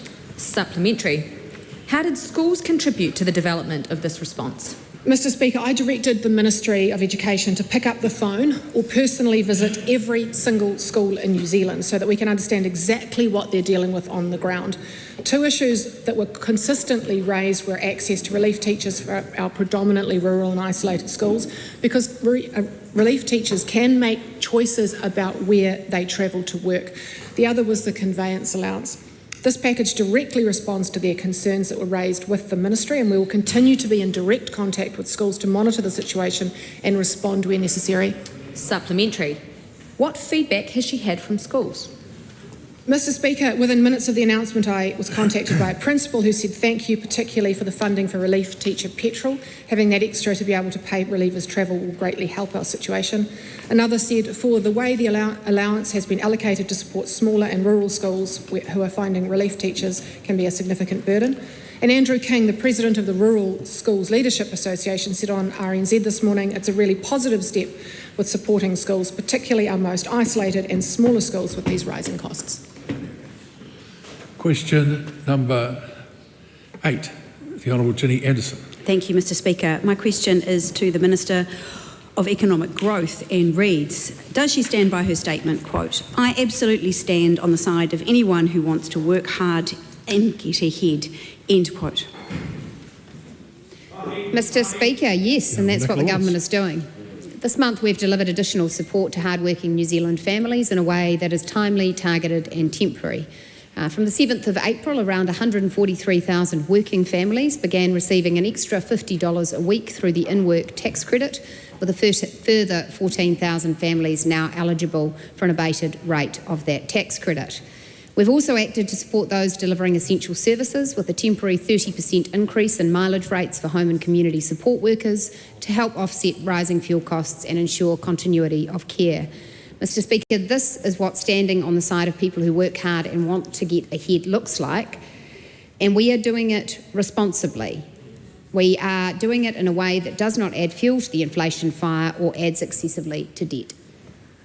How can she claim to be, quote, on the side of those in the construction sector who wish to see more employment, end quote, when we have seen this government reach 20,000 fewer construction jobs? Well, because, Mr Speaker, if you talk to those in the construction sector, they say one of the most important things for ensuring that there's high levels of construction activity is that interest rates lower. And on the watch of this government, there have been successive interest rate reductions, whereas on the watch of the previous government, they increased at such a rapid rate that it's meant that many construction projects fell over. If she truly is on the side of construction workers, then why are there 39,570 working age job seeker support clients as at the end of January 2026 who have declared construction, mining labourers or trades worker as their previous occupation? Because, Mr Speaker, the economy has been going through a challenging recovery following a period of excessively high inflation that was sustained outside of the target band for 33 months in a row, leading to a massive spike in interest rates and a very difficult economic recovery. This government has been steering New Zealand out of that. It is also the case that we have been, like every country in the world, buffeted by the events in the Middle East, and we are working very hard to ensure that we strengthen our economy and its resilience to those global impacts. How does her optimism help Jamie Lloyd, owner of a Wellington building company, who lost 3 months' worth of work due to soaring fuel prices and has described the construction industry here in Wellington as, quote, bleak? Well, Mr Speaker, my thoughts absolutely go out to Jamie and others like him in the economy who are doing everything right. In this case, it sounds as if he's someone who's had the gumption to start his own business, to put his own money and time on the line and to take risks. And that is why I think it is so deeply, deeply regrettable when events such as those in the Middle East come to our shores, because it is the case that higher fuel prices are having a real impact on many. For our part, the government is determined to ensure that we continue to have sufficient fuel supply in the country, that we mitigate the impacts of this conflict in ways that are responsible, temporary and targeted, and that we continue to support the construction sector through the government's ongoing investment in infrastructure projects. How can she claim her government is supporting the construction sector when there have already been record job losses and now her government has no clear plan in a fuel crisis, which is just causing increased uncertainty across the sector? Well, Mr Speaker, I utterly reject the assertion made in the latter part of that question. And it's an assertion that the Labor Party dishonourably continued to make on social media. We have a plan. We have a fuel response plan. We have published that plan. We are taking all of the measures necessary. And last week I had the opportunity to meet with leaders from across the world, many of whom affirmed that it looks like New Zealand is doing exactly the right things. And commented that, in fact, our response of ensuring that we are able to set out in advance the phases of a response plan, that we've thought about how to secure additional reserves, that we are taking temporary and timely economic steps, is the right way to be doing things. Question number 9, the Honourable Julianne Genter. Tēnā koe, Mr Speaker. My question is to the Minister of Social Development and Employment. Is the civil defence payment available for people in Wellington affected by the severe weather and flooding for which a state of emergency has been declared? And if not, why not? The Honourable Louise Upson. Mr Speaker, I acknowledge that many people have been affected by the recent weather events in Wellington and will still be feeling unsettled as the clean-up continues in communities. Local defence teams take the lead after an event and are primarily responsible for helping people with their immediate needs. The provision of civil defence payments is an MSD operational decision that is informed by assessments by Civil Defence, by MSD and by local communities. MSD continues to monitor the situation closely and is engaged with local civil defence groups to understand community needs. Existing MSD services and support have so far been able to meet the needs of those impacted. If and when the Wellington Civil Defence Emergency Management Group does make a formal request for the Civil Defence Emergency Payment for impacted Wellingtonians, will the government grant it? Mr Speaker, as I said in the answer to the primary question, there is an assessment by MSD, by local civil defence and by local communities. And it is based on those assessments that MSD makes a decision about whether or not civil defence payments are necessary. Support, if not the civil defence payment, is available to Wellingtonians from the government for those people who may have lost bedding, accommodation, food or other essentials in the severe weather and flooding. Well, Mr Speaker, MSD has a range of supports and services available to New Zealanders when they face hardship, and they have been fielding inquiries and providing support as necessary. If people go to access that support that she just mentioned, will they essentially be receiving loans and therefore going into debt to access the support that they need to get essentials right now?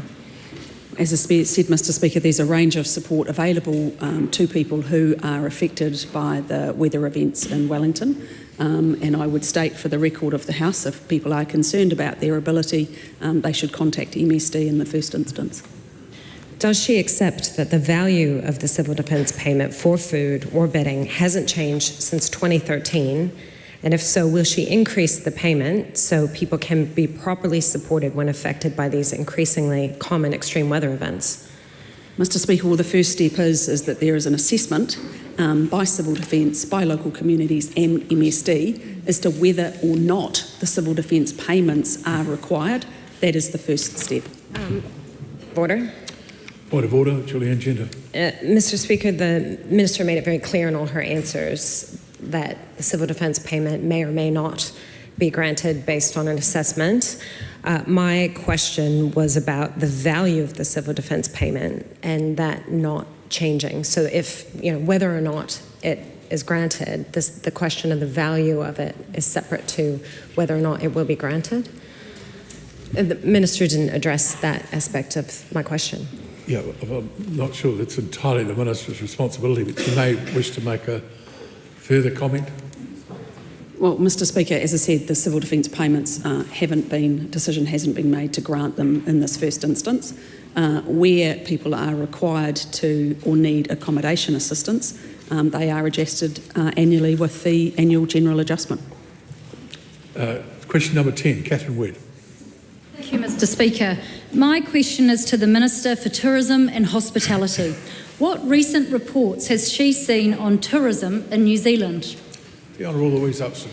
Mr Speaker, data released by Stats New Zealand last week shows New Zealand's international visitor numbers continue to rise.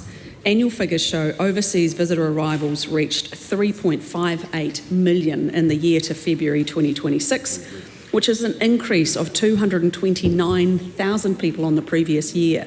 This puts us at 92% of the pre-COVID levels. Over 408,000 overseas visitors chose to visit New Zealand in February 2026. That's over 53,000 more than the same time a year ago. Growing tourism is a key part of our government's plan to fix the basics and build the future. And our progress shows that our plan is working. Supplementary. What markets have seen the strongest growth? Mr Speaker, we are seeing continued growth from our largest visitor market, Australia, with 1.54 million arrivals in the year to February, up 123,000 on the year prior. Chinese visitor arrivals are also up 41,700, an increase of 214% in February 26 compared with the same month in 2025, as more Chinese visitors chose to take advantage of the visa waiver trial and experience New Zealand over Chinese New Year. As a country, we are seeing the flow-on of growth and confidence in our tourism and hospitality sector as more visitors are choosing New Zealand as their holiday destination. More international visitors means more customers for our businesses and ultimately more jobs being created across New Zealand. Supplementary. How are the government's visa changes impacting visitor numbers? Mr Speaker, a visa waiver trial that allows eligible visitors from China and the Pacific to travel to New Zealand from Australia with the New Zealand Electronic Travel Authority rather than a visa is making a difference. In December, we announced that 13,000 Chinese and Pacific travellers had already visited, with 24,000 total requests approved. That number is now at almost 67,000 visits. With an average visitor spend of $5,300 for Chinese visitors, that's an estimated economic injection of almost $350 million for Kiwi businesses from those who have visited, with Chinese visitors making up around 65,946 of the visits on this new pathway. This visitor spending is directly going into local businesses and, Mr Shane Jones, the regions. That includes shops, eateries, accommodation and transport. And this is spending that might otherwise not have happened without this trial. Supplementary. What commentary has she seen on these reports? Mr Speaker, Travel and Tour World says Australia has overtaken key markets to lead New Zealand's historic tourism surge, and New Zealand's strategic government policies have played a pivotal role in attracting these record numbers. Otago Peninsula Trust Ecotourism Manager Hoani Langsbury said, "We have had reasonably solid Chinese visitor numbers through December, January and February. It is exciting for us because Chinese visitors account for 6 to 8% of our business." ASB economist Wesley Tanuvasa has said, "Inbound tourism remains strong, having more of the tourism increase driven by the Chinese cohort, who are biggest spenders per day, should support growth, even if just for a seasonal boost." Mr Speaker, tourism is critical to our economy, and our investments will help deliver lasting benefits for communities and businesses from one end of New Zealand to the other. Question number 11, Reuben Davidson. Thank you, Mr Speaker. My question is to the Minister for Science, Innovation and Technology. Does she stand by her reported statement that science and innovation are a core part of the government's plan to lift productivity, support high-value jobs and expand the economy, when about 700 jobs in the science sector have been lost since 2024?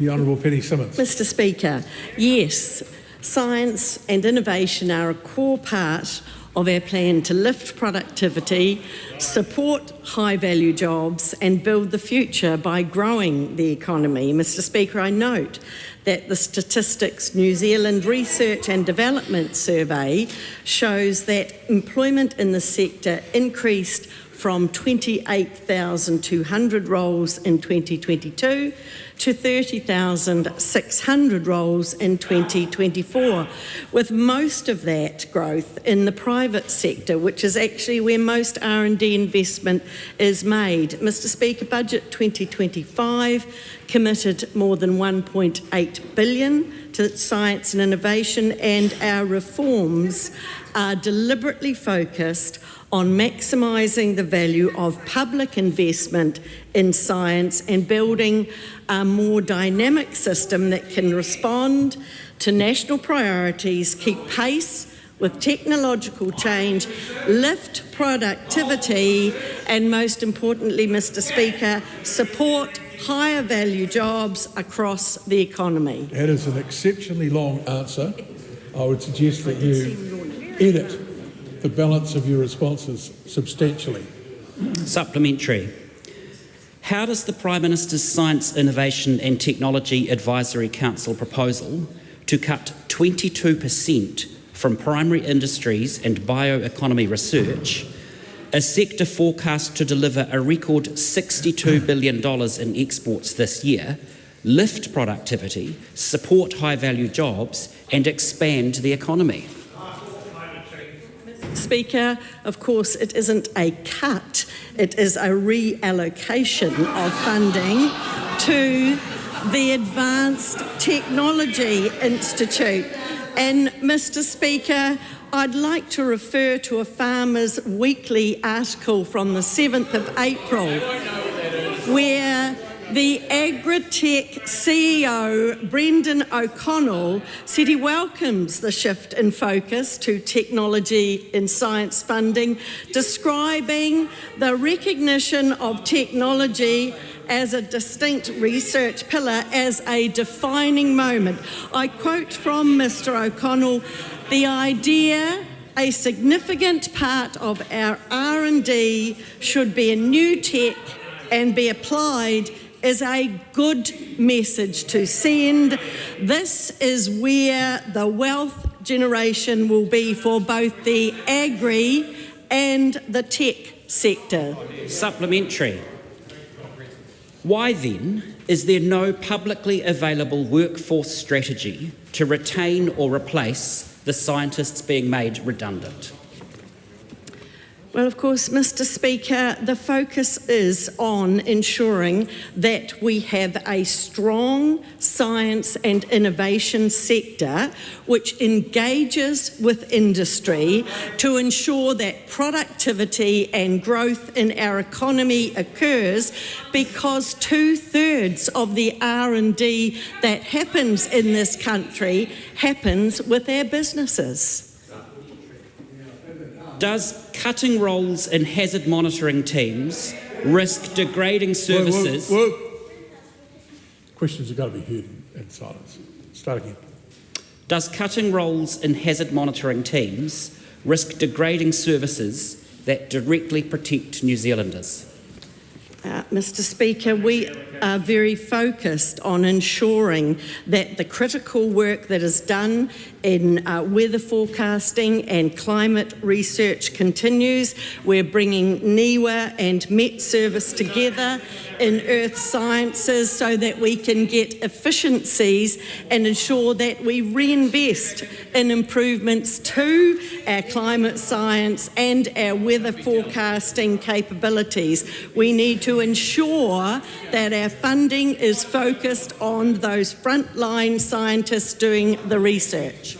Mentry, what assurances then can she give to the former Earth Sciences New Zealand geohazard analyst who now works in Italy and said he hopes that a new government would address these issues with science funding and I could come back to a New Zealand with a strong science funding system in place? Well, Mr. Speaker, the reforms we are undertaking are absolutely focused on ensuring we have a strong science, innovation and technology sector. Look, Mr. Speaker, I realise that change is never easy for those that are directly affected by it, but we are ensuring that our public research organisations, our PROs, are financially resilient and are focused and are putting their attention to the priority areas that they should be, that will ensure our economy is strong and grows. Question number 12, Taku de Ferris. Tēnā koe, Mr. Speaker. My question is to the Minister for Justice. Does he agree that Te Tiriti o Waitangi is the founding document of our contemporary nation of Aotearoa, New Zealand? The Honourable Paul Goldsworth. Mr. Speaker, I agree that the Treaty of Waitangi, Te Tiriti o Waitangi, in its two languages, was the document signed at the founding of our contemporary nation. Supplementary. What steps has the Minister taken to ensure that the tiriti-based rights of Māori in the justice system are not adversely affected by the government's intention to review and amend and appeal Te Tiriti clauses in legislation?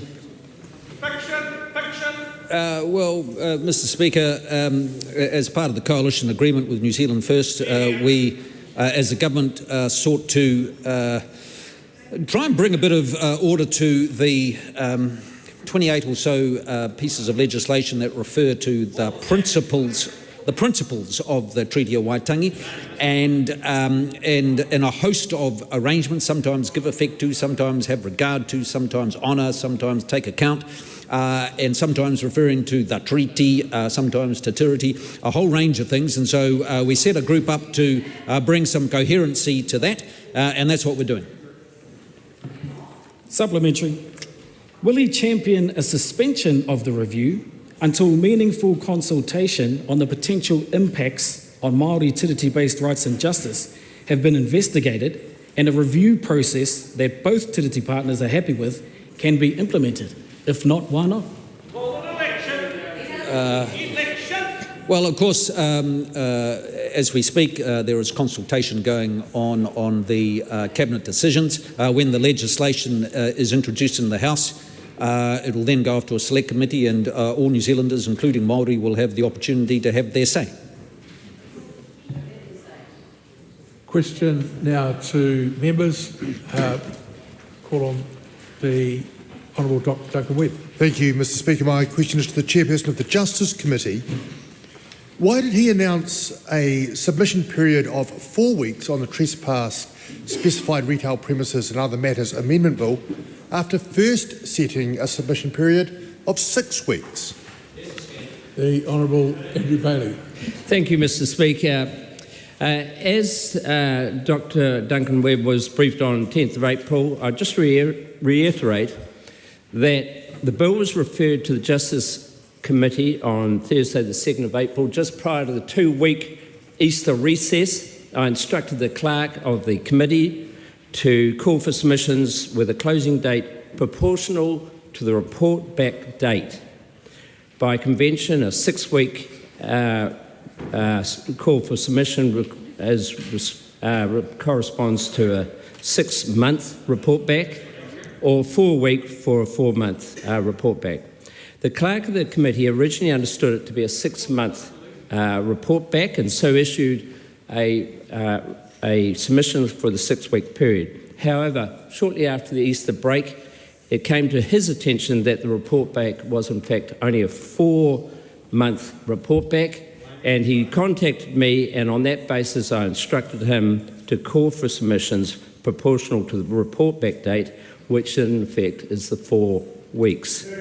We will of course be confirming this at Thursday's meeting of the Justice Committee, and I look forward to the Honourable Dr. Duncan Webb's contribution. Supplementary. Dr. Duncan Webb and nobody else. Why did he call for submissions for the shortened period of 4 weeks when Speaker's ruling 1171 states that a committee or chairperson should generally allow a minimum of 6 weeks, and there are no exceptional circumstances in this case given the 4-month referral by the House? Mr. Speaker, with some, I'd have to dispute what the Honourable Dr. Duncan Webb's just stated, because under the Speaker's rulings, the committee chair can call for a report back, submission period proportional to the report back, and I know that the committee's clerk actually spoke to the Speaker about this issue, and I'm fully, as the chair of the committee, entitled to do this under the power of the committee and under the Speaker's ruling. But as I said before, I'm looking forward to confirming this at this Thursday's meeting, and I look forward to the helpful comments from the Honourable Dr. Duncan Webb. That concludes oral questions.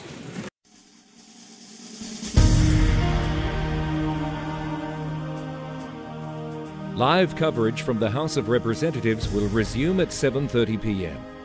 An uncorrected transcript of today's oral questions is available at www.parliament.nz.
Members, the committee is resumed on the Appropriation 2024-25 Confirmation and Validation Bill. The Minister of Health is now available, isn't it? Oh yes, good. For 1 hour to respond to members' questions. Madam Chair. Sam Iffenden. Thank you, Madam Chair. I want to talk to the annual review of Health New Zealand, which leads the day-to-day running of publicly funded health services across New Zealand. It is our largest Crown entity with over 100,000 employees, and I want to thank all of them involved, and they'll be working right now to keep New Zealanders safe. So thank you very much from behalf of everyone in this House. Health New Zealand achieved a better than budgeted financial performance in the 2024-25 year, which followed a challenging previous year. The organisation has taken steps to strengthen cost controls. It's faced increasing demand for many of its services and continues to work hard to meet the targets, the performance targets set. It's made progress as well in implementing the recommendations of the Deloitte Red Review into its financial performance. It's culminated in a single integrated financial system for Health New Zealand. We heard that it is working towards a devolved regional structure because the organisation was too big for centralised decision-making to be efficient and had to move away from the centre, including 4 regions with regional heads for Health New Zealand. We have had workforce growth over the previous 2 years. Vacancy and turnover rates have fallen to the lowest point since the organisation's establishment. We have a significant increase in Māori doctors as well, and want to note that the 6.3% growth in the workforce reported by Health New Zealand was reflected at the local level. The elective surgery wait lists, we were told by Health New Zealand, they've reduced to they were at an all-time high. They have come down significantly. The government's decision around elective boost initiative had provided funding for a number of additional elective surgeries and ultimately achieved 16,000 of these. There are a number of other things that have been done, including a 10-year health infrastructure plan and the New Zealand Health Plan to ensure a fairer system to improve health outcomes for all New Zealanders. Thank you, Madam Chair. Madam Chair. The Honourable Simeon Brown. Well, thank you, Madam Chair, and I want to start by acknowledging the Health Select Committee and its members for their work on the annual review.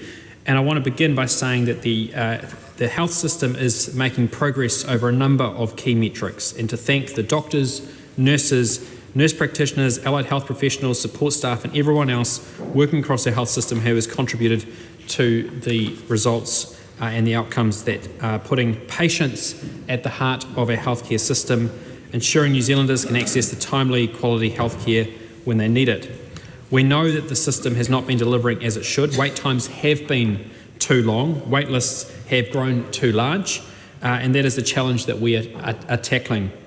That is why this government has a clear focus with our 5 health targets: shorter wait times for elective surgery, shorter wait times for first specialist appointments, shorter stays in emergency departments, faster cancer treatment, and improving immunisation rates for our children. We are measuring performance and driving results, and ultimately you can't manage what you don't measure. That's why we've reinstated the health targets and we're focusing the system on delivery. At the same time, we're investing record investments into our health system with $16.68 billion additional over 3 budgets, which is focusing on making sure that we have the resources in the right places, the increased workforce to deliver for patients. We know that there is still significant work required to continue to put patients at the heart of our system, to reduce those wait lists and those wait time.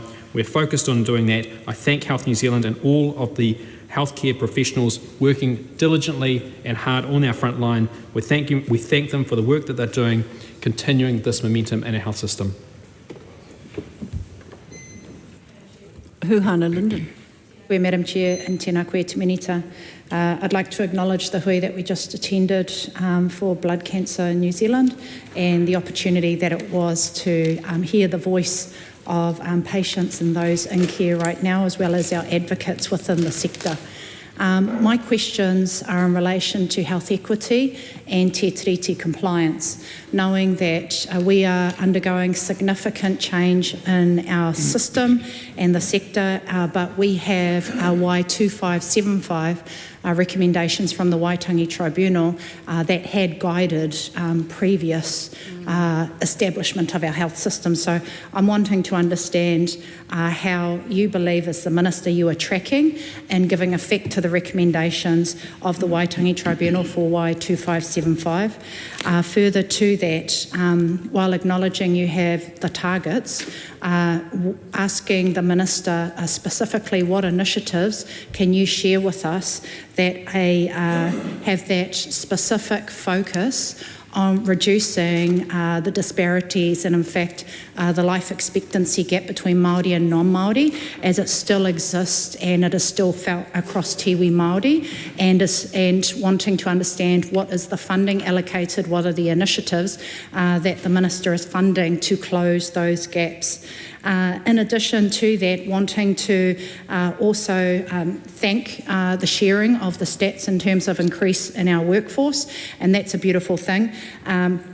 But when thinking about Māori mental health and addiction services, what specific measures are we seeing in terms of the dedicated funding for Māori mental health and addiction services, and then the workforce spend as well in terms of workforce capability? Iwi Māori Partnership Boards, Minister, where are we at on that? How are they tracking? What is their voice, and how does their voice get heard beyond the Māori Health Advisory Committee? How do we utilise these entities that we set up specifically to provide iwi Māori voice into the system, and the outcomes that we are seeing for their influence in terms of strategic commissioning?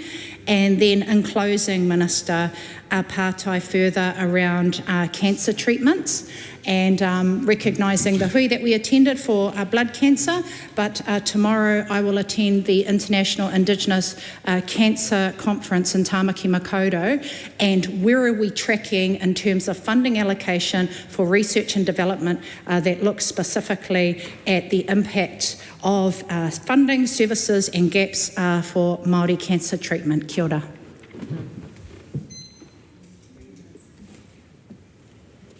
Madam Speaker, Madam Chair.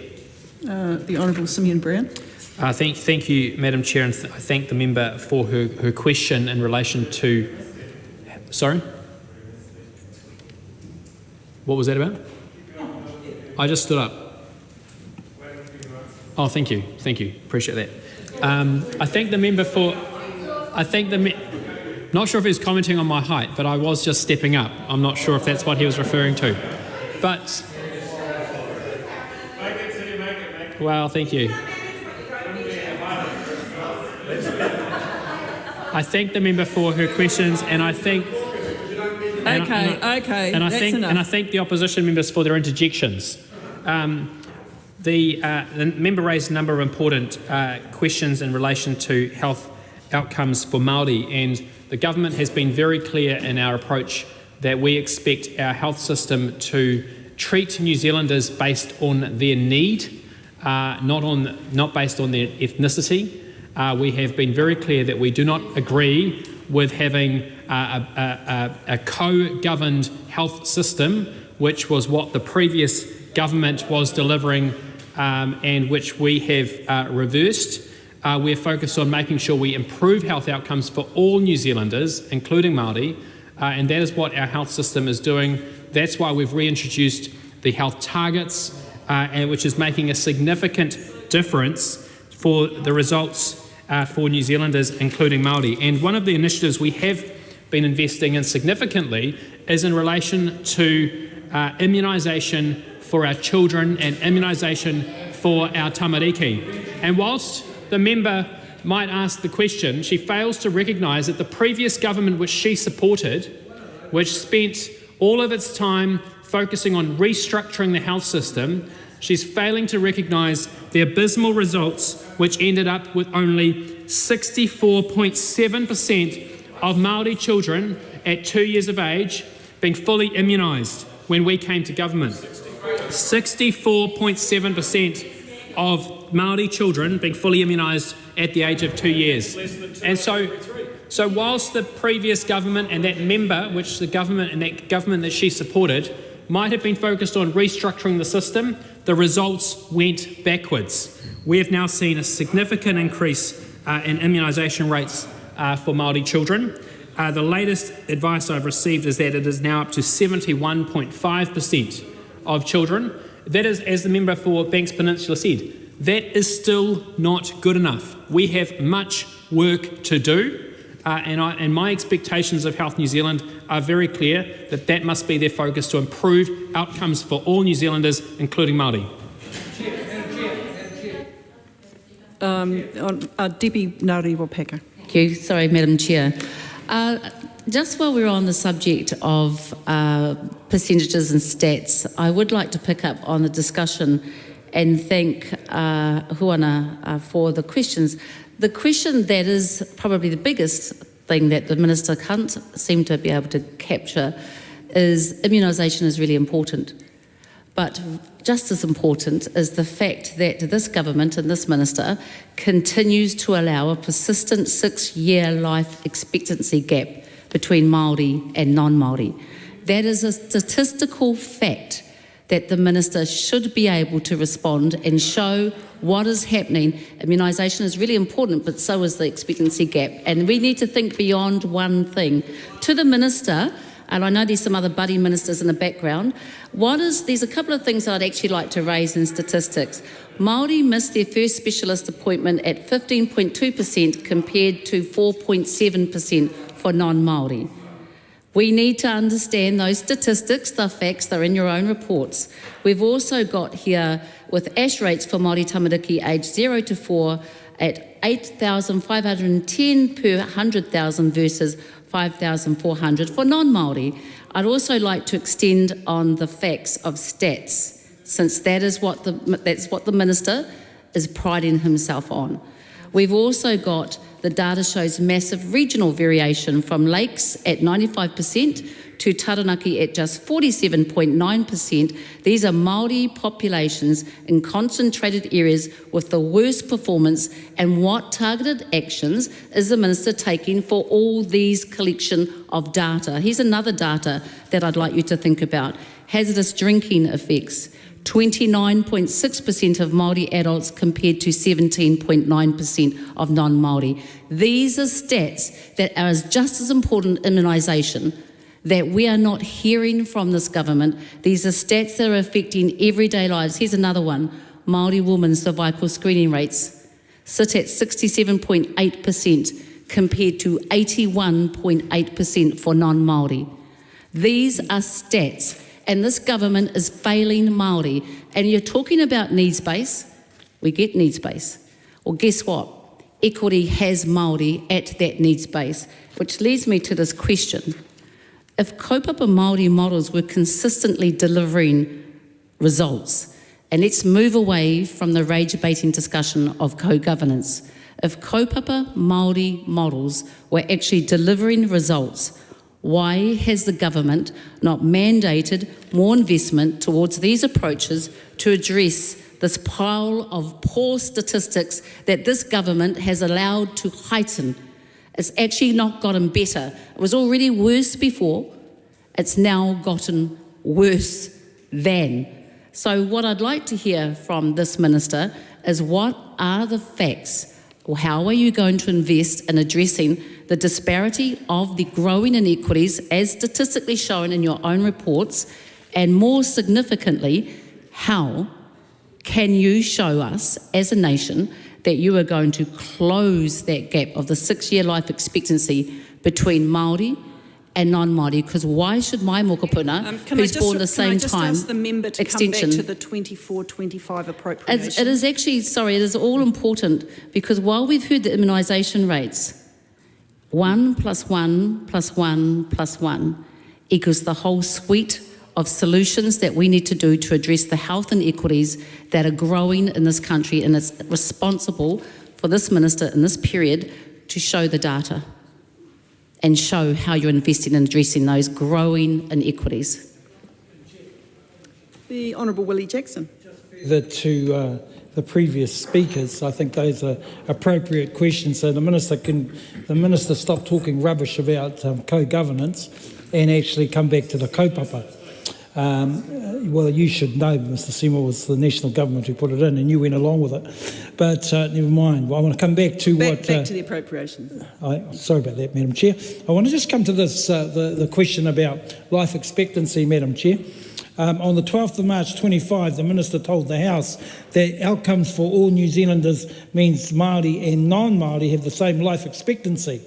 1 year on, Madam Speaker, on his own annual report, has Māori he still has Māori life expectancy stuck at 76.8 years, unchanged, and the gap is still sitting at almost 6 years. So we are hearing the Minister talk about all the changes, but there's been no changes whatsoever, which reiterates what the previous speakers said. I want to ask the Minister, because there's a number of questions Māori are asking. 12 of 15 iwi Māori partnership boards met every requirement to contribute to Health New Zealand's commissioning. The target was hit. So what's the Minister's evidence base for stripping them of that role and demoting them, Madam Chair, to community engagement under the amendment bill? Also, Madam Chair, I would like to ask the Minister, the Hauora Māori Advisory Committee gets exactly one mention, Madam Chair, one mention in this 294-page report. How many times did it meet last year?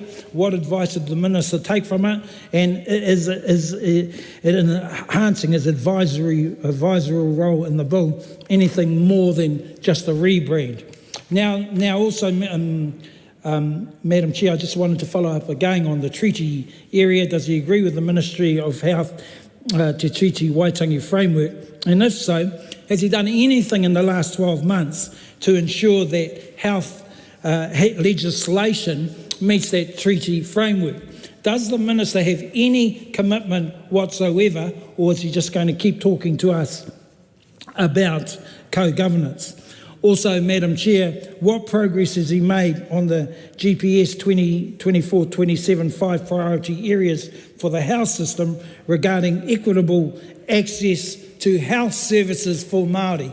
Madam Chair, can I add that this is such a hugely important area for Māori, and this is a government that has been failing Māori from the time that it has come in.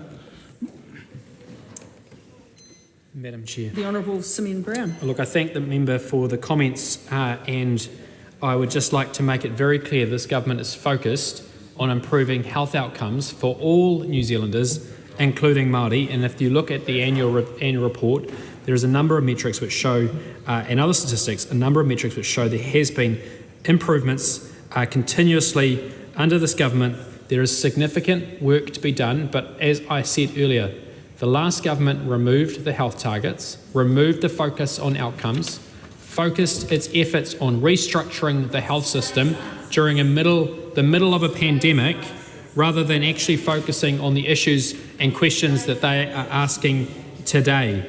When you look at some of the key stats, Māori life expectancy has increased to 75.8 years, reducing the gap with non-Māori from 7 to 6 years. While this signals progress, there's more work to do. We acknowledge there is significant more work to do. We look at the number of Māori doctors, gone from 3.9% in 2020 to 5.2%. Another increase in the number of Māori doctors working in our health system here in New Zealand. Look at the amount of money going into funding to Māori health providers, increased from 3% in 2020 to 4.2% in the last financial year. We're continuing to invest in Māori health providers who provide care on the front line. But ultimately, everything we do has to be measured by the outcomes that it meets and the targets that we're seeking to achieve, so that the money is actually delivering better outcomes for all New Zealanders, including Māori. Honourable Dr. Aisha Verrill. Thank you, Madam Chair. I'd like to address the parts of the annual review that covered performance, and I'd like the Minister to account for the milestones that were met in the year under review, and then the milestones that are on track to be met in the current financial year. I'll note that standing orders allow for the discussion of current operations where relevant to the annual review, to the year under review. So, which targets have the milestone for the year under review been met for, and which have been met in the current, have or will be met in the current financial year? The Honourable Seymour Brown. Madam Chair, the target results for the last financial year have been published, and the target results for this financial year are yet to be published because the year has not yet been completed. The Minister would like to explain to the House how many of the milestones were met in the year under review. And the Minister could do what he just did, which is avoid my question and not speak to whether the target was met in the year under review. And if he does so, I would then have a follow-up question for him, which would be, how does he expect to hold the health system to account for meeting the target if he will not be held to account in this House for meeting the target? So, Minister, how many of the targets were met in the year under review? Madam Speaker, it might be very good for the member there to want to get up and try and get a social media video, but we are publishing the targets every quarter and annually so that it is available for the public to be able to read, to scrutinise. We've been publishing them in the newspapers. We've been putting the information out there so that sharing them on social media. We have been providing that information out publicly for people to be able to see. In the financial year that has been referenced, we made significant progress against the health targets, particularly on electives, first specialist appointments, immunisations, shorter stays on emergency departments, and improvements in cancer treatment as well. And in cancer treatment, the investment we made into Pharmac with 33 new cancer medicines is life-changing for cancer patients up and down this country. And I want to acknowledge Dr. Shane Reddy here in the House today for his work on that. We have made a significant difference for cancer patients up and down the country. So, Madam Speaker, we are making progress against the targets.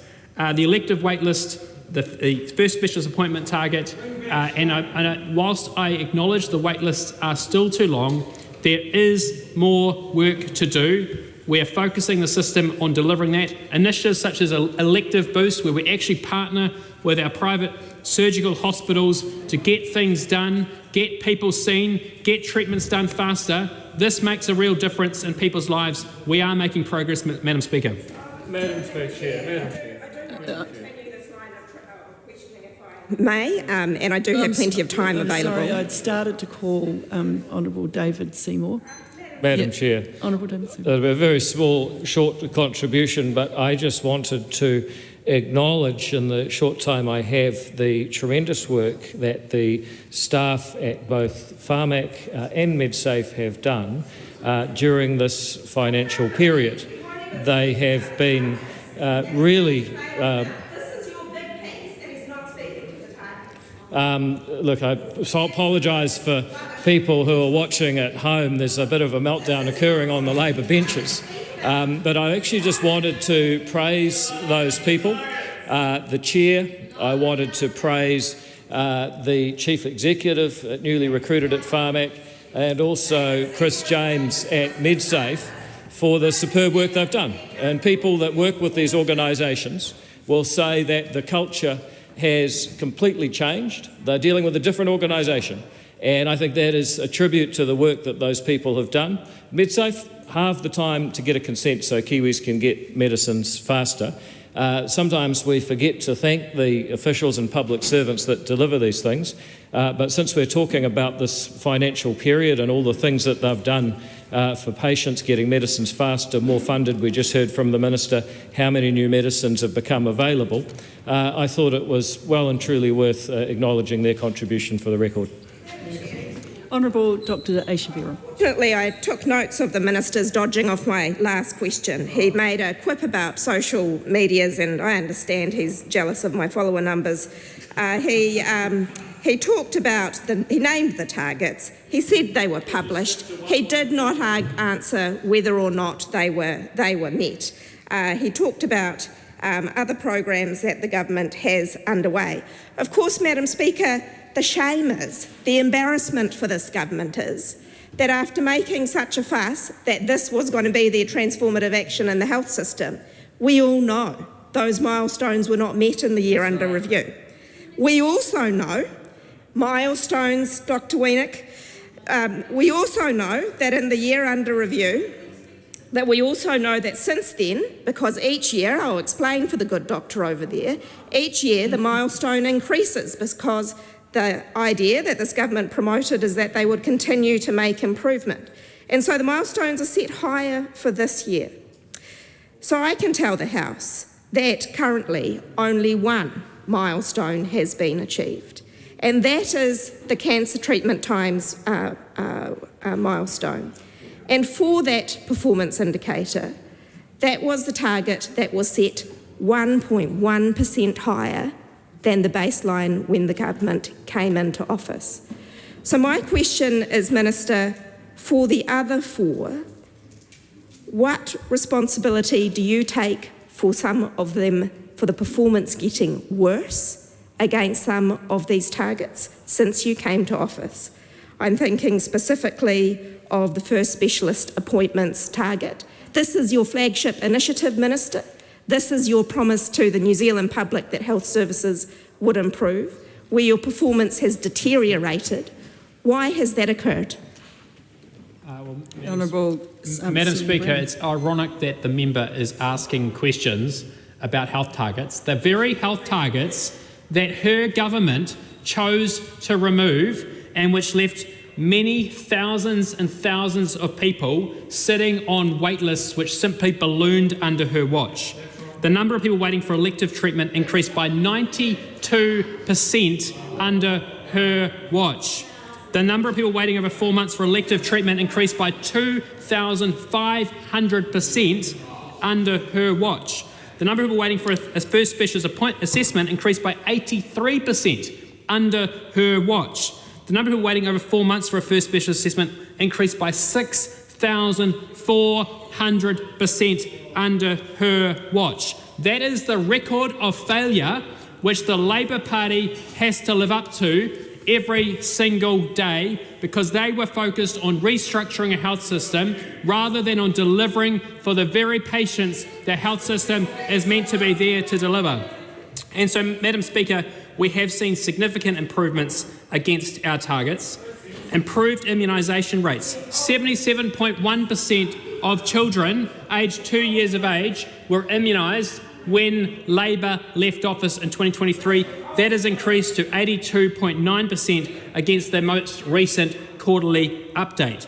Shorter stays in emergency departments. 89% of patients, when National left office in 2017, were being seen within 6 hours in an emergency department.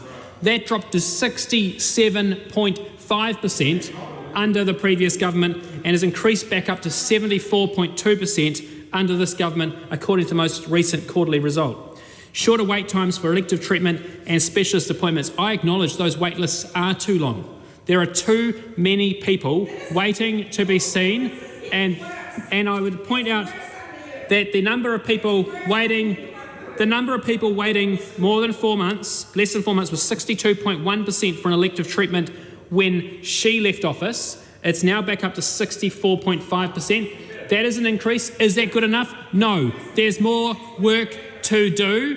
There is significant more work to do. I acknowledge it, and we're working on it each and every day to reduce those wait times for patients so they can be seen. And we're dealing with the wait list ballooning, which ballooned under her watch, which she's now here complaining about.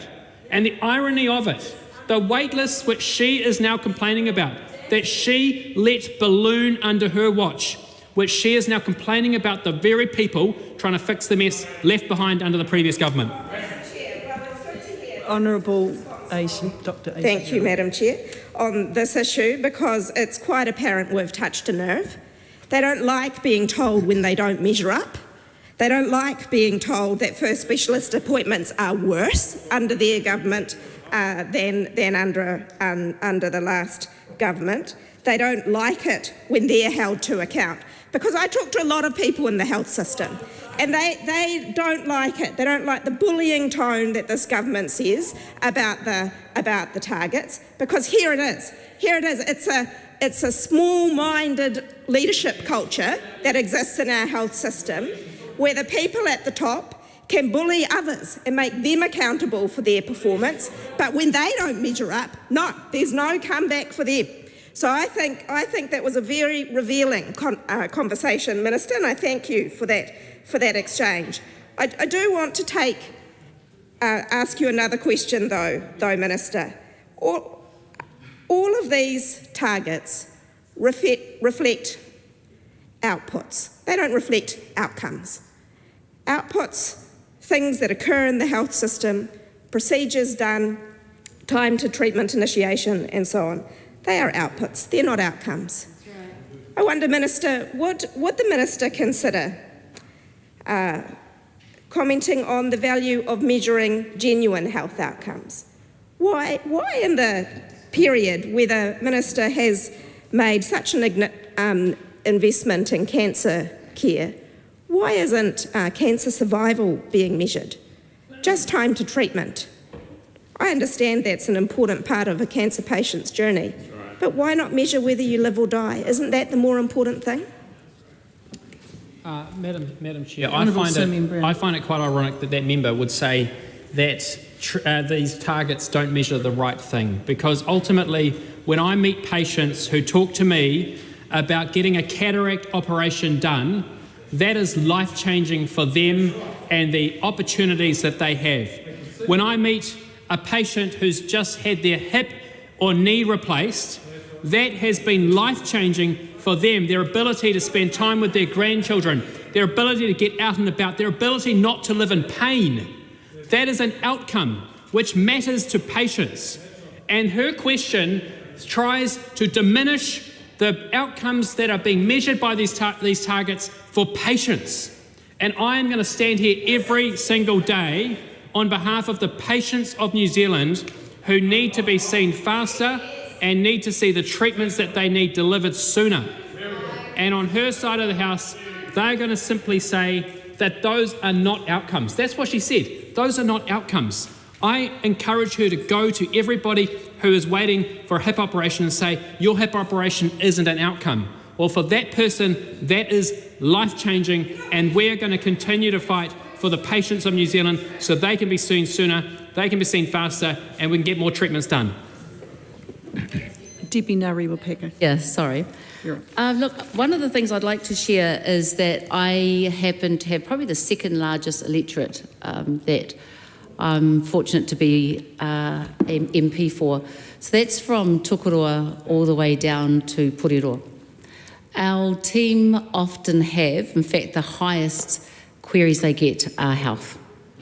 The constituents have concerns ranging from rural areas that they live in to urban areas including Ngamotu, Wanganui, Palmerston North, Puriroa. And there's a common theme, Minister, that I would like to tease out from you, and I understand we're going to sit here and watch who did right and who did wrong, but the reality is there's a whole bunch of our communities that are experiencing real pain at the moment. One of the things that we're seeing is that you've had targets, and some of the targets are perhaps really ambitious, for example, in the elective treatment performance, and the target, I understand, is 95%. It's dropped from 60% down to 59%. That's probably small in your mind. But what that translates to on the ground is that there are a whole lot of people that are not being seen. They are not on lists. We've also got a real decline in the show-on year in elective treatment access on those who are able to get it, and also those who are on lists of not being referred, which happen to be Māori. So one of the things I'd like to understand from the Minister is, what is your plan to address some of these targets? And I know you're debating between the left and the right on whether there should be targets or not. You have stated there are targets. What is the substantive measure that we can say tonight to our communities that is on the cards to be done? Another thing that I'd like to also understand is there is a $105 million surplus in the Māori health funding, and it doesn't, I don't know if this indicates where that funding is intended to go. I would like to tease out from the Minister, is that $105 million that's unspent in Māori health funding being reallocated to deal with some of the issues that those in the communities are confronting now? And I guess the other part of that is the Minister ensuring that the kaupapa Māori providers who have experienced huge reductions in funding, delayed contracts, service constraints, and they are the connector between those communities and those constituents who are complaining. What does he see as being the bridge between that reduced funding, a surplus of $105 million, and how that happens to come to fruition for action for those communities that are affected? Madam Chair. The Honourable Senator Brown. Thank you, Madam Chair. I acknowledge the members' questions and the latest data in regards to the health targets shows that there has been an improvement in the last since health targets were reintroduced for shorter wait times for elective treatments, and so that is it is progress in the right direction, and ultimately there is significant more work to be done. In relation to funding to Māori health providers as a percentage of vote health, I'm advised that between 2020/21 and 24/25, that increased from 3% of the total funding to 4.2%. And in numerical terms, that is an increase from $588 million to $1.093 billion over that time period, an increase of $508 million, or an 87% increase in total. And so that is a significant increase in funding to Māori health providers, and we thank them for the work that they do. Dr. Aisha Verrill. Honourable Dr. Aisha Verrill. Well, thank you.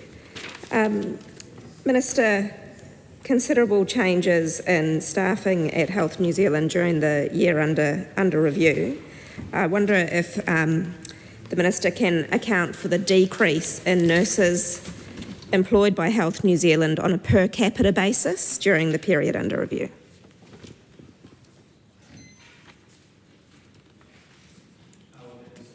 Madam Chair, as the member knows, there's been an increase in nursing staff at Health New Zealand since we came to government. I think there's around 2,000 additional nurses working at Health New Zealand today. Then when we came to government, we continue to invest in our nursing workforce, and we value the work they do.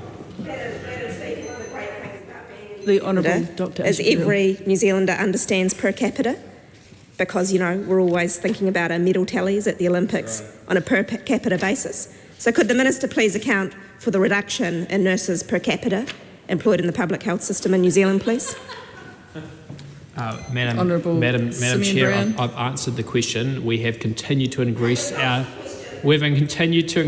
investment in our nursing workforce, and we will continue to do so.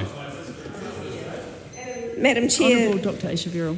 what hope can the Minister offer to graduate nurses who are bearing the brunt of the restrictive hiring policies at Health New Zealand when it comes to nursing jobs? And this has been an ongoing issue from the year under review until today, with multiple graduate rounds of graduate nurses having reduced levels of recruitment, many leaving for Australia in seek of employment opportunities that really should be offered in this country.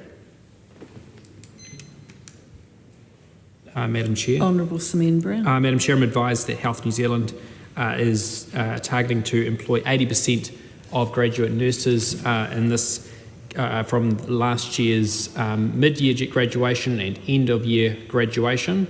I'm advised over 1,400 of those graduate nurses have already been employed in Health New Zealand. They're continuing to recruit to that target, and we are continuing to focus on building our nursing workforce here in New Zealand. The government's also investing in nursing in primary care with targeted funding towards GP clinics and aged care facilities with support for them to employ graduate nurses. And that's a key part of our plan to grow the nursing workforce, not just in our hospitals, but also in our primary and community care settings, which play such an important role in our healthcare system up and down New Zealand. And I want to thank all of those nurses who have started their work in primary care and in our hospitals for the work that they do. Honourable Dr Aotearoa. In the year under review, Health New Zealand spent $432 million on outsourced personnel, the vast majority of it clinical personnel. Can the Minister explain what initiatives are being taken to make sure that regular employment in the health system is preferred in order to make sure that our health workers can have longevity of tenure, and we also stop paying a premium for locums? Well, Madam Chair, investing in strengthening our workforce is a priority under this government. There are hundreds more doctors working in Health New Zealand today than when we came to government, and making sure that we are strengthening that workforce, particularly in smaller and regional hospitals, is a priority for this government. I would agree that, and I've made my expectations clear, that Health New Zealand does need to be focused on the permanent employment of doctors, but at the same time, where there are vacancies, locums do play an important role to ensure that those services continue to be provided in those communities, and that balance must always continue to be struck so that patients get the care that they need. Ingrid Leary. I have a question for the Associate Minister, Minister Costello, who I can see is in the House. It's regarding the Dementia Mate Wareware Action Plan 2026, which I know that the Minister was there for the refreshed plan. And I'm wondering, having looked through the titles from September 25 through to March 2026, there doesn't appear to be any cabinet papers to endorse that. So I'm asking the Minister if there is a cabinet-backed response to the refreshed plan, or did she just turn up to cut the ribbon? The Honourable Casey Costello. Yes, I think that I would highlight the member that to make progress in health decisions and work doesn't always require cabinet papers. So a measure of success isn't the number of cabinet papers that is delivered. We continue to work in this space. Health New Zealand has acknowledged the action plan, and the recommendations are being worked through. As the member will be aware, there is currently a trial program that is still in progress. The trial is still continuing. Those outcomes will be assessed and measured, and there is a larger program of work around the aged care, which actually carries the bulk of the population of those living with dementia, and so those outcomes I will look forward to bringing to the House once cabinet decisions are made. Ingrid Leary. Thank you. Thanks for those responses, Minister. What specifically has changed then since she cut the ribbon at the action plan? And what specific plans are in place, particularly for young onset dementia, given that that cohort face a particular set of challenges which are quite different from the older set, including respite support and employment support for their families? Honourable Casey Costello. As I've stated, there is a trial program that is in place. The member has submitted a range of written questions which has been responded to the member. The action plan has been acknowledged. It is part of the program of work for Health New Zealand, and we will continue to address those issues in terms of the areas of the those with younger onset dementia. That doesn't sit specifically under my delegation, so therefore I would be unable to respond to those questions. But to suggest that we intended to cut the ribbon, as the member will have been aware, gave a detailed speech around the commitment this government has to responding to this important issue, and it will continue to be a program of work. Thanks for the Mental Health Minister. Ingrid Leary, can I just remind members the reason that I have to give you the call? Hansard are recording. They assume can't assume who's standing up. I have to give the call, and also the cameras are remotely activated. They are not on campus. And so by giving the call, the cameras then know where to go. Thank you for that guidance, Madam Chair. That's why I have to be so and apologies pedantic. for my enthusiasm. Ingrid Leary. So my questions are to the Minister for Mental Health. Just regarding recent data published by the Mental Health Commission, can he please explain why people are waiting longer for addiction services than for mental health services? Chair, the first thing The Honourable Matt Ducey. Madam following Chair. on from my little speech I just gave. Thank you very much. Look, the first thing I'd say, for the first time in this country, we've now got the ability to actually track access waiting times. The principle, as you would have heard the Health Minister say, you can't manage what you don't measure. So that's why we set up New Zealand's first mental health and addiction targets. 1 week for access for primary mental health and addiction support, 3 weeks for specialist mental health and addiction support. Really encourage that, whether it be mental health or addiction, it shows that actually access rates are increasing, which actually shows waiting times are going down, and I think that is a good position to be in as a country. Ingrid Leary. The Minister put mental health and addiction together. It would be good to get an answer specifically on addiction services, which the Mental Health Commission has specifically said involve longer waiting times than for mental health services. I'd also like to understand why referrals that have been declined have increased. And we've been tracking this for a while. The Mental Health Commission has noted it as well.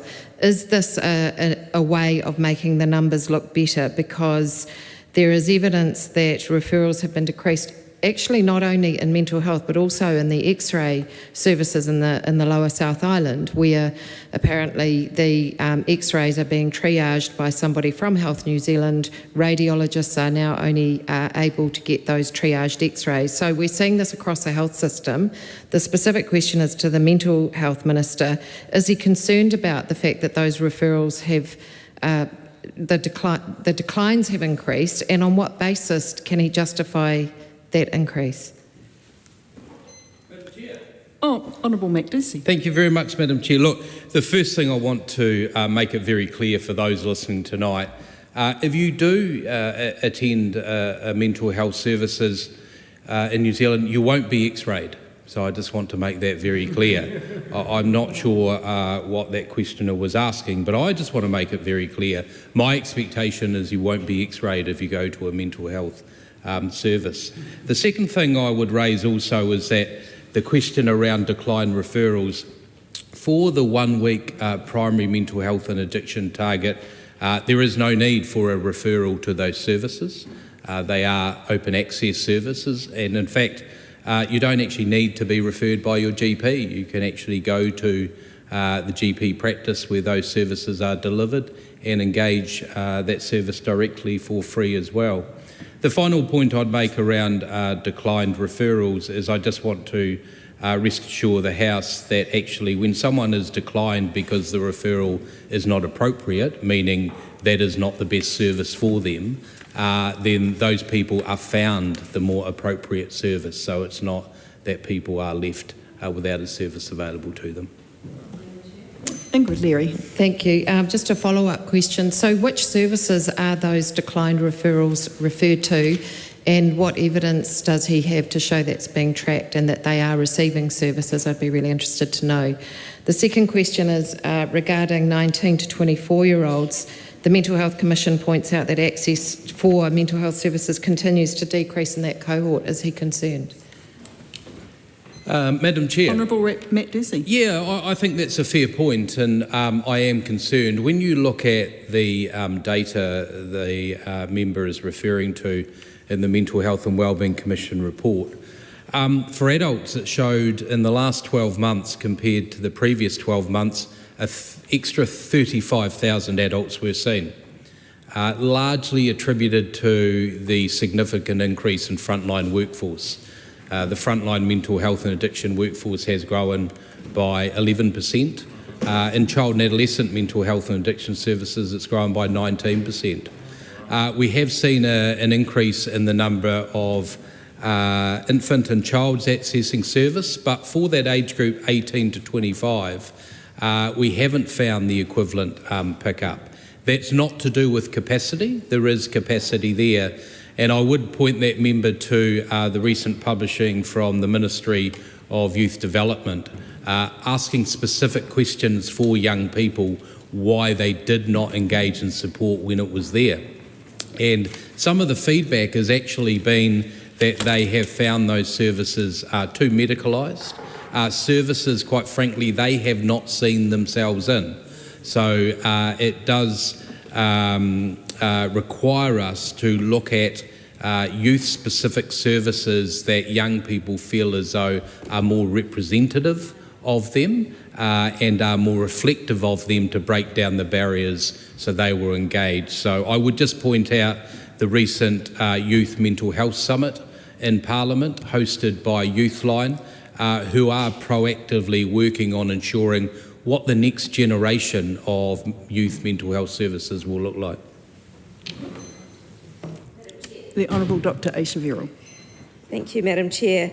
Madam Chair, the Auditor-General advised that maintenance spending on Health New Zealand's asset base should sit at 280 to 360 million a year.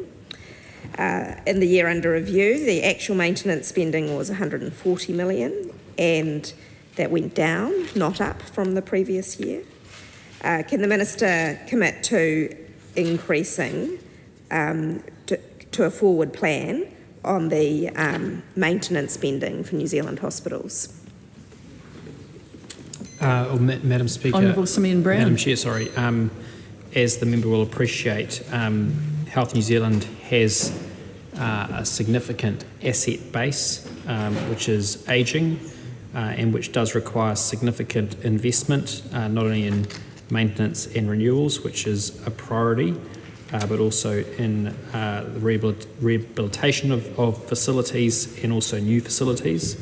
I understand there's around $7.5 billion in the capital pipeline at the moment at Health New Zealand, which is significant, which was increased by around $1 billion at last year's budget, with a real focus not only on new facilities, but also on making sure that we're remediating existing facilities, plus also providing the growth and expansion that's required in our hospitals. So this is a key priority for us as a government, and we know how important it is, and it's certainly been something which I as Minister have spent a significant amount of my time focused on to make sure that New Zealanders have access to the health services that they need. Honourable Dr. Aotearoa. Specific Minister, can you commit to meeting the Auditor-General's estimate of the amount needed to be spent on maintenance for New Zealand's public hospitals? Well, Madam Speaker. Honourable Seymour and Brown. Madam Speaker, we are focusing on increasing investment into health infrastructure under this government. In terms of the capital plan that Health New Zealand produces each year, they will be working through that for the coming financial year to look at what the priorities are between making sure we're investing in renewals, maintenance, and getting also the investment in making sure some of those facilities which are end of life are being replaced. That also goes across clinical equipment as well. One of the areas which we've had to put significant investment in the last financial year has been around clinical equipment such as CT scanners, MRI scanners, which had been left to run down under the previous government, were often breaking. We're now replacing, I think, around a third of the CT and MRI scanners across the country over a 2 to 3 year period, which of course makes a significant difference for our healthcare professionals as well. They need the modern, they need the efficient equipment that plays such an important role so that patients can be seen quickly and get the treatments that they need, the diagnoses they need, and all of those other services that they need in a timely manner as well. The Honourable Dr. Aotearoa. The capital, the health infrastructure plan does not publish the number of beds that the projects listed in the plan will include. and requests for those have been withheld on the basis they are commercial and budget sensitive. Can the Minister explain how good a capital plan for hospitals without beds numbers are? The Honourable Simeon Brown. Madam Chair, what we're focused on is actually making sure we have a long-term plan. There is a significant amount of work that's needed in terms of clinical engagement around the detail of those plans, models of care, as the member will know, to get the specific details right. But at the end of the day, we're actually also focused on getting things done. And I would note that the previous government, I think, spent its entire 6 years talking about a hospital in Dunedin. Entire 6 years talking about it. We actually signed a contract for construction in the middle of last year, and construction is now underway. Actually building a hospital is critically important, and the last government simply talked about it. And I'd say actually building a hospital, getting it done, getting it delivered is far more important than what the previous government were experts at, were simply talking. The Honourable Dr. Aotearoa. For introducing my next question, which is it correct that in the year under review, the National Party and the government did absolutely nothing to advance Dunedin Hospital, which was, at the time of the election, had an outpatients building which was near completing construction and the foundations done for the inpatient building. And if I recall correctly, during the year under review, the government did nothing but threaten to move the hospital, say that the project should be wholly reconsidered and put back in the old hospital, and then they finally came to their senses, returned back to the plan that the Labor government had, employed the very same project manager to run the project, but at twice the cost.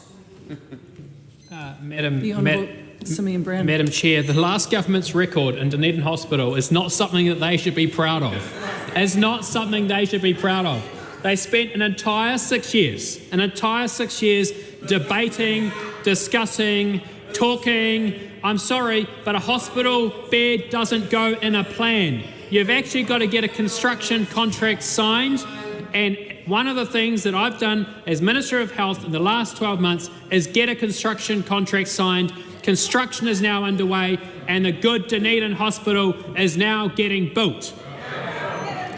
The Honourable Dr. Aotearoa. I'm thrilled to know that this minister is running political lines, which the people of Dunedin know with their own eyes because they've been watching that hospital being built. They know that is utterly false. And while we're speaking on the matter of the minister's statements tonight, I am heartened by the absolute lack of clarity, content and actual answers.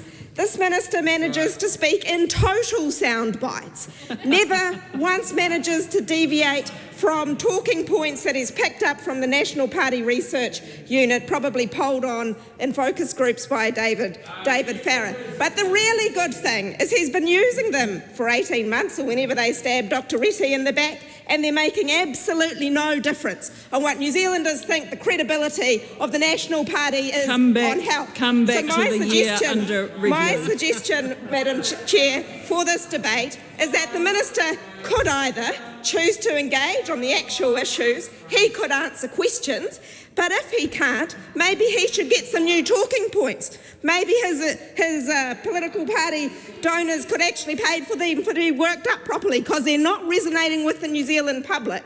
They know the truth. They know the truth about nurses not being able to get jobs here. They know that you stuffed around on the Dunedin Hospital for 18 months and nothing happened. They know that the quality of their health services that they're receiving have not improved whatsoever. So, Minister, you might feel clever for not answering questions, as you've managed to do for an entire hour tonight. But the fact is that they don't win you any votes, do they? And that probably is a good thing for the National Party to think about today.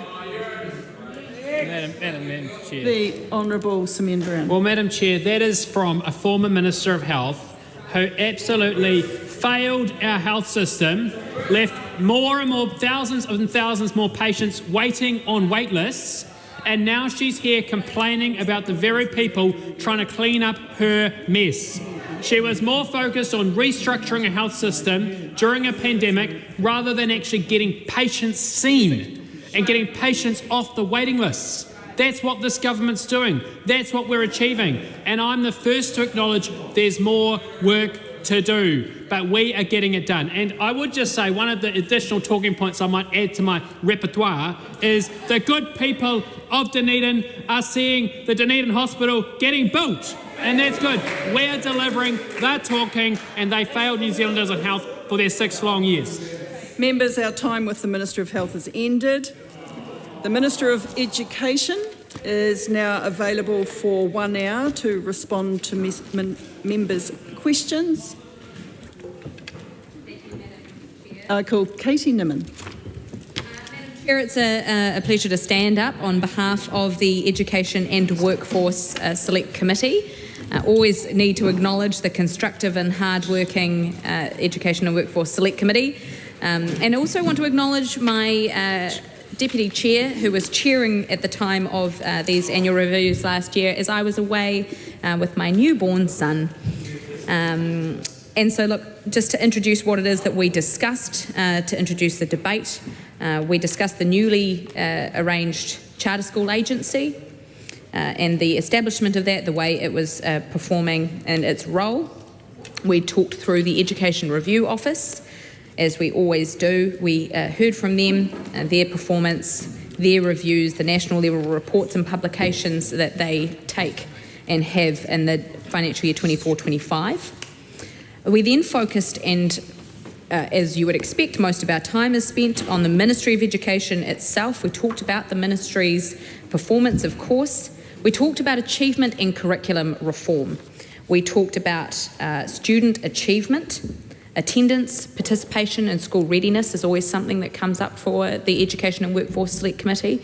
Equally about learning support. Learning support was a focus for our committee and has been for the term. In navigating and evaluating the role of a system steward, which was something relatively new at the time. As well as that, of course, the school property network and the maintenance of that, which has been a key theme. To talk to NZQA and the way that that has been through the 24-25 period, and verifying international qualifications was a key theme. And then moving on to Tertiary Education Commission, the performance, the outlook of the Tertiary Education Commission, both in vocational and for the university institutions. And then beyond that, we had some pro forma reviews with Network for Learning Limited and Education Payroll and the New Zealand Institute of Skills and Technology. So a robust scrutiny. I look forward to the debate. And that is my introduction, Mr. Chair. The Honourable Erica Stanford. Thank you, Madam Chair. Can I just start by thanking the Education and Select Committee, Workforce Select Committee for all the work that they do and for the 2 chairs that I've had over that time. Madam Chair, we are undertaking a significant reform of the education system after decades of decline, and that is what we are responding to, decades of decline, and a briefing to the incoming minister that said that we are not providing excellent or equitable outcomes in one of the first sentences in that report. That's why we're undertaking this significant reform program to reverse those decades of decline and make sure that we are actually providing equitable and excellent outcomes for students. And so that parents can feel confident when they send their children to school, no matter where they go to school, in which classroom, across any part of the country, that they are receiving a world-leading education. Our education reforms are based on our 6 priority areas that have not changed in 2 years: curriculum, assessment, teacher practice or pedagogy, learning support, developing the workforce of the future, and data. And there was sort of another one slipped in there which we weren't expecting, which is school property, which we've had been undertaking a lot of work on.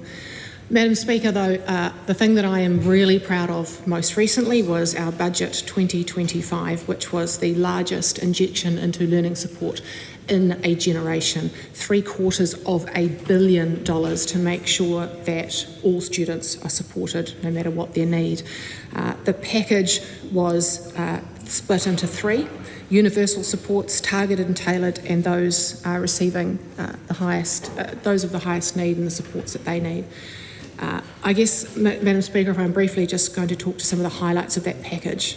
Firstly, that every single school in year 0 to 8 will have access to a learning support coordinator, and we are rolling those out. In fact, 474 individual learning support coordinators started this year, which is exciting. Another thing I'm very proud of is a historic overhaul of the ORS scheme, or the ongoing resource scheme, to make sure that we are moving to a demand-driven model, something that I remember the previous Secretary of Education saying to me, "Minister, you'll struggle to get that one over the line," but we have, and we have seen an uptick in the number of children accessing ORS, which I'm extraordinarily proud of. Also, another highlight is the early intervention service, expanding from early childhood education right through to the end of year 1. To support successful transition from ECE into school, so that you don't have to start the process all over again of applying for support. And that is a significant investment of $266 million into the early intervention service, with hundreds of thousands of hours of teacher aid support going into that. In fact, across all categories, there will be an additional 2 million teacher aid hours into the system every single year from 2028. In 25, 26, 896, and then almost 1.2, 1.6, and then 2. So, Madam Speaker, it was a huge budget. It was a significant moment, one I'm extraordinarily proud of, one of our 6 key priority areas. But I also want to take just the last part of this contribution to sincerely thank all of the teachers and school leaders, principals, support staff across the country who are implementing these reforms on the ground. We're already starting to see the early signs of success, be that in the phonics check or some of the maths data coming through. It is a significant reform. Essentially, what we've done, the reforms really started at the beginning of last year. We've had essentially 4 or 5 terms now of reform. We're already starting to see some really encouraging results, but it is a massive shift, and we owe a huge debt of gratitude for those principals and teachers on the ground who are changing their teaching practice, who are already seeing results on the ground. In the ERO report, that well over 80% of teachers in English and maths had already changed their teacher practice and were seeing improvements in their classrooms is extraordinarily satisfying. And I wanted to once again just to say thank you to all of them for all of their hard work in implementing this reform program. Lawrence Zunan. Madam Chair. I want to start with a series of questions for the Minister around Te Tiriti Waitangi. The first question, the Minister, did Māori cede sovereignty? Is the Minister going to respond to the question? If not, I can keep going. This is to do with this is the treaty section, which is something that happened during this particular annual review year. All right. If the Minister is refusing to respond to a simple question that whether Māori, I'm asking the Minister, did Māori cede sovereignty? Is the Minister going to respond? If not, I will continue on. If the Minister does not believe that Māori ceded sovereignty, why is the new history curriculum considers Te Tiriti Waitangi and whether Māori ceded sovereignty debatable or contestable? Would the Minister respond to that question? It is history curriculum. In the introductory remark by both the Minister and also by the Chair of the Select Committee, it talks about curriculum being a focus of the annual review that we conducted. Will the Minister respond to the question on history curriculum? No, I'm going to keep going. So in that case, when we're looking at the changes and the removal of Te Tiriti Waitangi from Section 127 of the Education and Training Act, what consultation then did the Minister actually conduct with the School Board Association as a part of that removal? Wow, okay. Well, what the idea is to have a bit of a back and forth with the minister. If the minister wants to respond to some of that, and then I can keep going. I can ask one final question, and then the minister can choose to respond. It's not unusual for a minister to receive a bulk of questions and then come back with responses. Okay, I'm not saying in that case, final question, what does the minister... Thank you, Madam Chair. Keep asking the same question, you'll get the Final same question is, what does the minister think is the Crown's relationship with Ngakura Aiwi or Aotearoa? Madam Speaker. The Honourable Erica Stanford. Madam Speaker, just around the history curriculum, if at the moment it's out for consultation, it's not finalised, it's not being gazetted, it's out for consultation, and I would say to the member if that there are issues that you would like to raise, you're able to, you and anyone else is able to put your thoughts down in the consultation process. It's been open for 6 months and it's open for a few more days yet, and you're welcome to throw any thoughts through to my office and I will pass it on to the team. I'm not the person obviously holding the pen on the history curriculum, but if you would like to make some comments around that in that process, you're absolutely welcome to, like anyone is, and we are undertaking that consultation period at the moment, and we'll listen to lots of different views. There's been quite a lot of people who've had their say, and we will go through that. Around Section 127, it's been well traversed. It was a decision that we made, and if you watch the proceedings of the Waitangi Tribunal, I mean, we've been open and honest about the fact that, no, we didn't consult. It was a decision that we took, and it's now already been passed. And so we've been open and honest about the fact that we didn't undertake any consultation, but it is a decision that we made. But I would like to point out that, and things I've always said, is that the key responsibility for the Treaty of Waitangi sits with the Crown, and it is not to be delegated out to a school board. We hold very closely that obligation, and I have spent a huge amount of my time making sure that we are equitably resourcing a bilingual education system, be that through curriculum reform, through professional learning and development, be that through resourcing our schools. Every single thing that we have done has been equally and equitably done in both systems, whether that's in the New Zealand curriculum or Te Marautanga o Aotearoa. We've been equally resourcing those as best we can at the same time. And as far as I can see, no previous government has ever done that to the level that we are. That is because I take my duty very, very seriously. I expect that schools will continue to report, or they have to legally report, on outcomes for Māori students, but the responsibility for those outcomes lies with me. Honourable Ginny Anderson.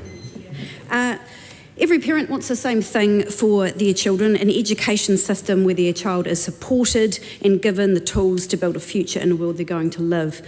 New Zealand schools were building towards that, Madam Chair. What they needed was steady investment, not an overhaul driven by ideology. This government chose disruption over progress. They promised to fix education, and instead they've made it worse. A curriculum built on memorising facts and being tested on them is not modern learning. Young people need to analyse, problem solve and think for themselves. Independent thinking has never mattered more, and precisely what rote learning fails to teach. I have a number of questions about the curriculum in particular, and I would like to understand from the Minister that is she confident in her previous assertions that the curriculum was in fact written by Kiwis for Kiwis. I would like to know if she would categorically state that not one line of the curriculum was written by anyone based outside of New Zealand. And I would also like to know, maybe the members opposite would like to know whether any of the curriculum was generated by AI, as some content appears to have been done so when looking at that. And in addition to wanting to know those specific elements around New Zealand content and the treaty and the curriculum, would she be able to clarify whether vocational pathways will be ready in time in that curriculum? Madam Chair. The Honourable Erica Stanford. Madam Chair, I want to respond to the members' claims about facts, and I hear this a lot from people in her party and from her persuasion that kids don't need to know facts, that in fact you can just use the internet, use AI, use Google, and they're all at the touch of a finger. Madam Speaker, I would suggest that that member go and read some of the research that's been undertaken by people like Dan Willingham, Nathaniel Swain, Natalie Wexler, who talk in depth about the importance of knowledge. Because the fact of the matter is, without knowledge, it is very difficult to think critically. You can't think critically or problem solve about stuff you don't know about. And knowledge sticks to knowledge. You have to have a schema in your brain to understand, to pull facts into, and to have them on hand to be able to think critically.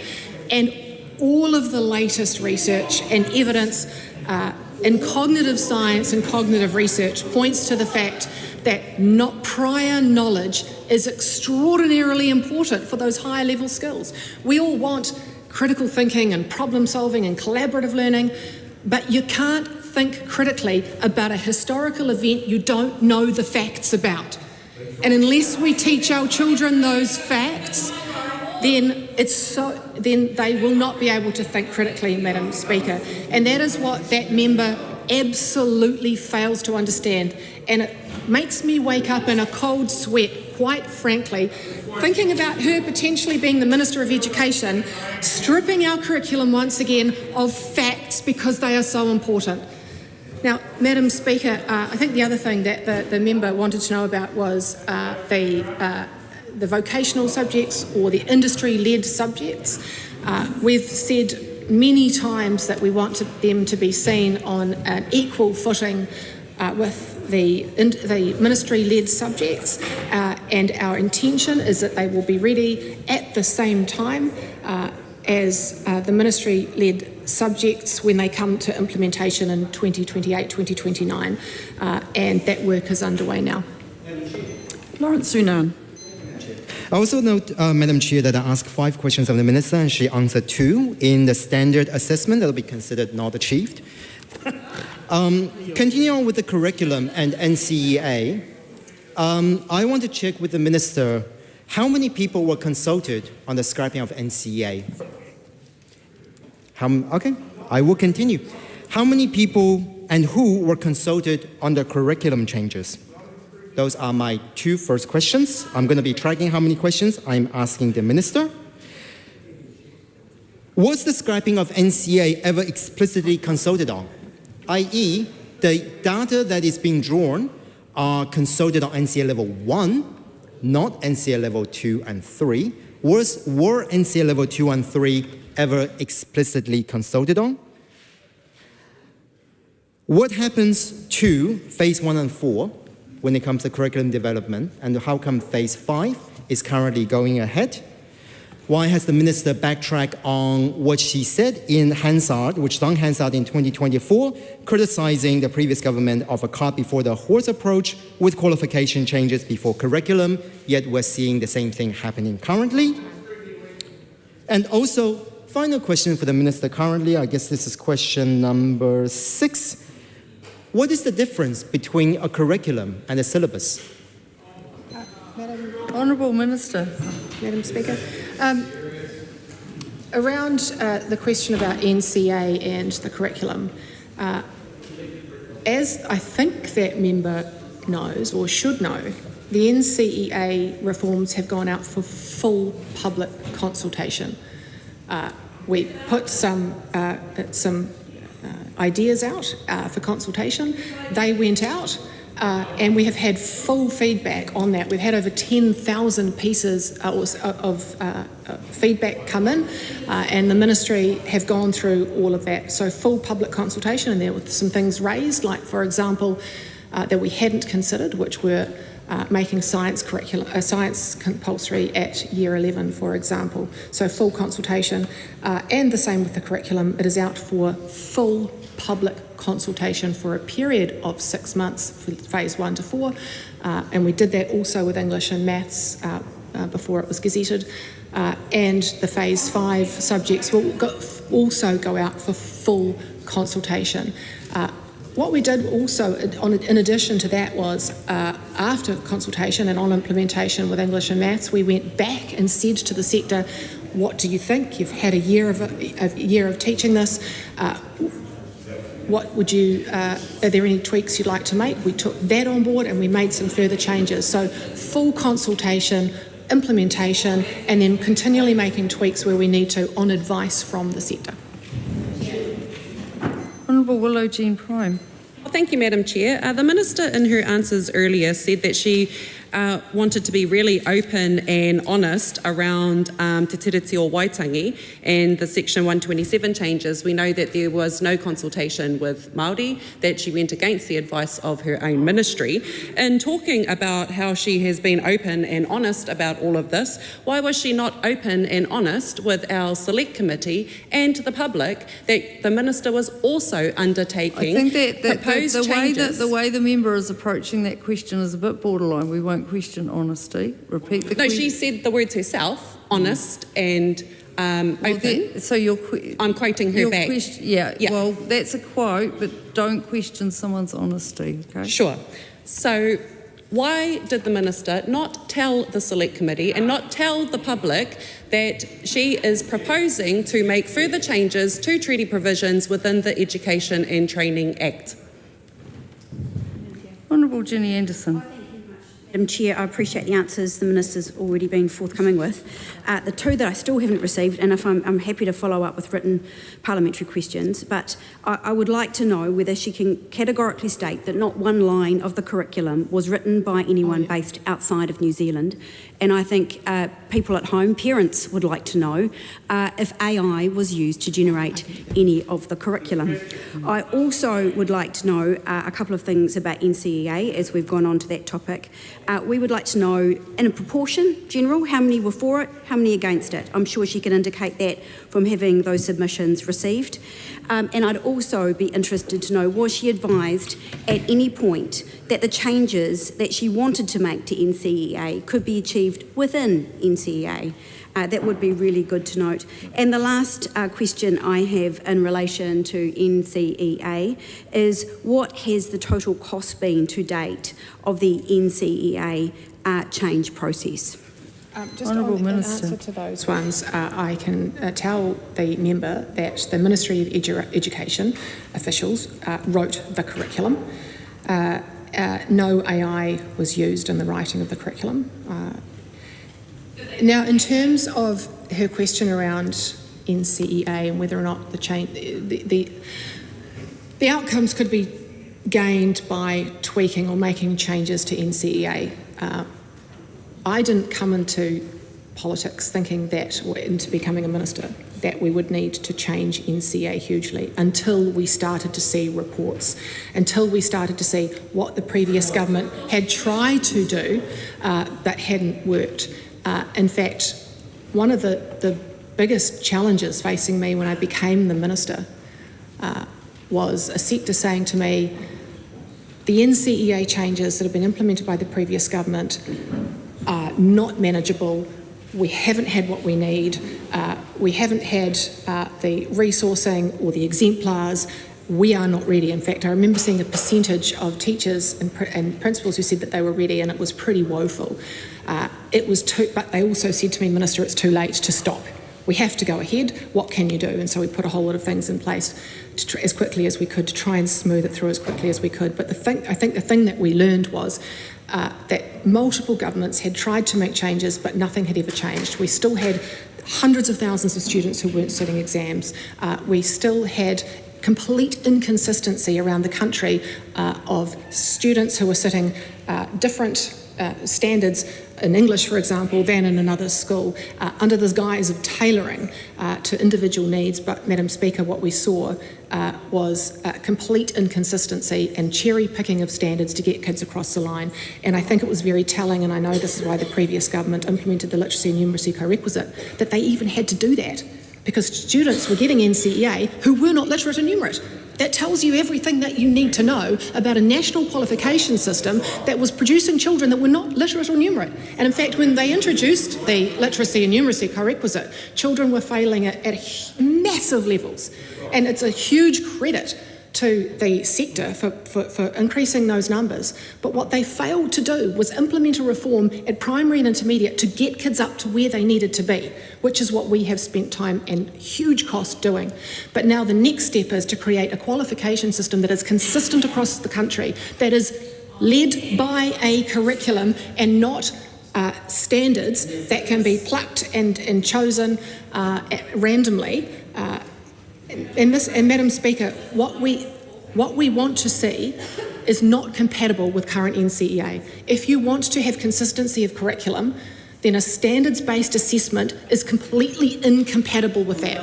We are writing, and in answer to a previous member's question about cart before the horse, we're doing both at the same time because we have to. We have to, because that's a situation we were left in. Otherwise, it would take us far longer to get there, and we'd have this weird situation of new level 1, old level 2, which we know isn't working. So we're working as quickly as we can to do everything at the same time. But what we are producing is a world-leading qualification system that is based on a world-leading curriculum where it doesn't matter where you go to school, you have access to the same high-quality curriculum, learning skills and knowledge to set you up for success. Honourable Willow Jean Prime. Thank you, Madam Chair. I haven't had an answer to my earlier question, and I look forward to the Minister answering that. I also want to ask about why the consultation time for te marautanga is half that of the curriculum. Minister's keen to answer. Madam Chair, it is the case that te marautanga hasn't had the same time frame for consultation. Now, the reason for that is that we believe in a properly resourced and funded bilingual education system. And it's really important to us to make sure that te marautanga and the New Zealand curriculum are being developed at the same time. When I came to become the Minister and looked at what had been done, a lot of work by the previous government had been done on the New Zealand curriculum, but no work on te marautanga o Aotearoa. Nothing at all. Not a single word of the new curriculum in te marautanga, the update, refresh, had been done. Not a single word. Not one word. Zero. So we were starting, lots of virtue signalling, not a single word was written. Lots of work had been done on English and maths and other learning areas, nothing in te marautanga. Your government had completely left it. We have had to accelerate that work. We have accelerated it so that it's done at the same time, and that has meant that there isn't as much consultation period available. But what we have done to counter that is to make sure that we have contacted those Māori medium schools in Kura Kaupapa and said to them, we will provide you with in-person or via webinars ability to feed back, so that we're getting really good, rich feedback. That's really important to us. Otherwise, te marautanga was going to be on a much longer track. We didn't want that. It's not fair to Māori. Everything we are doing in the mainstream, we're also doing for Māori medium education as well, whether that's professional learning and development, resourcing, writing of the curriculum. I'm extraordinarily proud of that, and the previous government didn't do it. Dr. Lawrence Yunnan. Thank you, Madam Chair. I want to check, just following up from the previous question, that when it comes to the consultation time for te marautanga, I also note to the Minister that some of the other questions I have regarding Crown's relationship and obligation and agreement with ngā kura i iwi o Aotearoa and some of the other changes. My question is, does the Minister think that the Crown has upheld their obligation under Section 6 and Section 9 of the Education and Training Act? Because that was one of the reasons why the Minister said that Section 127 Te Tiriti was removed from that. My second question is to the Minister's response around NCA consultation. I'm not asking in terms of the consultation that's happening right now in terms of the new qualification. I'm asking before the decision was made on scrapping NCA to something different, whose report and how many people were consulted when that initial consideration were made. So if the Minister wouldn't mind responding to those questions for the time being. Honourable Ginny Anderson. Thank you very much, Madam Chair. I just have a couple of questions in around some of the contracts that have been entered into with the Ministry of Education as in the past year. In terms of the benchmarking of the curriculum, I'm interested to know why that wasn't put out for tender and why it was an Australian outfit, I think Learning First, that was involved in that work. My next question is in relation to the SMART tool. And I wanted to know if she was aware of any ministry staff or contractors involved in the SMART Tool project who also worked or advised Janison Solutions during that tender process. And my third question in relation to that is really in and around whether did she discuss the Teachers Institute program or its new provider, TEC funding application for the 2025 year with anyone at the Ministry of Education prior to funding being approved? And if so, what was discussed? Honourable Minister. Madam Speaker, in answer to Lawrence Yunan's questions around who we consulted with prior to putting these proposals forward, I got together a professional advisory group of principals from round New Zealand, representing a range of different schools, area schools, rural schools, kura kaupapa, at different deciles or equity indexes, a range of different people chaired by Patrick Gale. Now, they helped in framing some of that. We also had advice from ERO, we had advice from NZQA as well. And that's what we went out to full consultation with. And we are still making decisions on some of the very highly technical parts of that. Some of the big, as you know, some of the big foundational parts we've gone through Cabinet, but there are some more technical decisions to be made, and we are using the professional advisory group and a technical advisory group to run through all of those second level decisions. In relation to the next set of questions, very operational, and I can't answer them.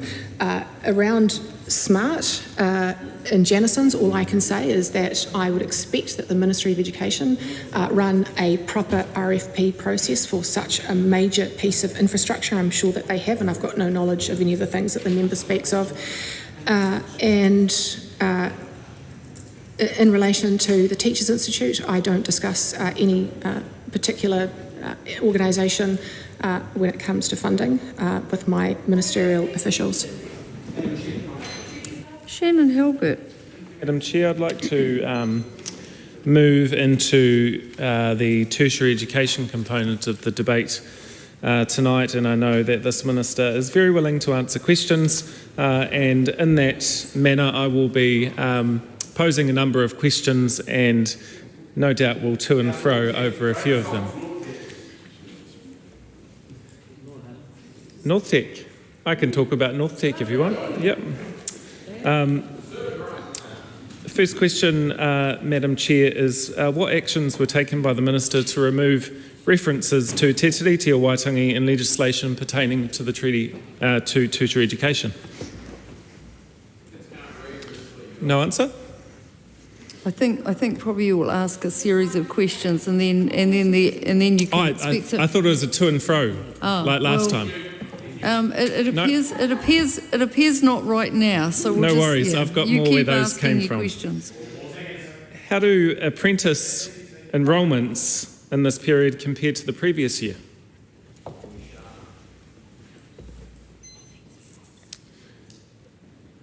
NEETS numbers peaked at 90,000, the size of a city like Tauranga. What action did she take over this period, and why did this number increase over that period? Honourable Penny Simmons. Madam Chair. Thank you, Madam Chair. The member is quite right that NEET's numbers have increased over this time. Obviously, when unemployment goes up, NEET numbers go up, and it's an area that I am very concerned about, as a number of my colleagues and Minister Stamford, Minister Upston and myself meet regularly and talk about this regularly. And so the increase to the youth guarantee numbers, or youth guarantee places, was a direct result of our concerns around the NEETs. As the member who's very familiar with the sector knows, that youth guarantees is a scheme that enables those who have not achieved or have not been successful in their compulsory schooling and who are not employed are able to get additional assistance. It's funded at a higher rate, and so the NEETs that partake in the youth guarantee programs don't have to pay fees, don't have to pay for their equipment or their things that they might need for it. They get additional support from their provider, and so it's a very important part of taking young people who have not achieved in their education to date and giving them a second chance. In terms of apprentice numbers, yes, apprentice numbers during the period of work, I'll broaden it out to work-based learning because some are apprentices and some are trainees. So work-based learning went back by 11%, I think it is, which again is completely expected. When unemployment occurs, it rises, then the numbers being taken into apprenticeships go down as well. So 11%, I believe it was, over that period. Shannon Halbert. Madam Chair. Moving on to universities, the report highlights that 443,000 odd TEC funders and funded learners enrolled in tertiary education, including universities. However, universities have recently revealed that they haven't received enough funding to cover all of their students over this period. A series of questions here, Madam Chair. The first one being, has she seen any advice that highlights that rising unemployment will lead to rising domestic enrolments at our universities?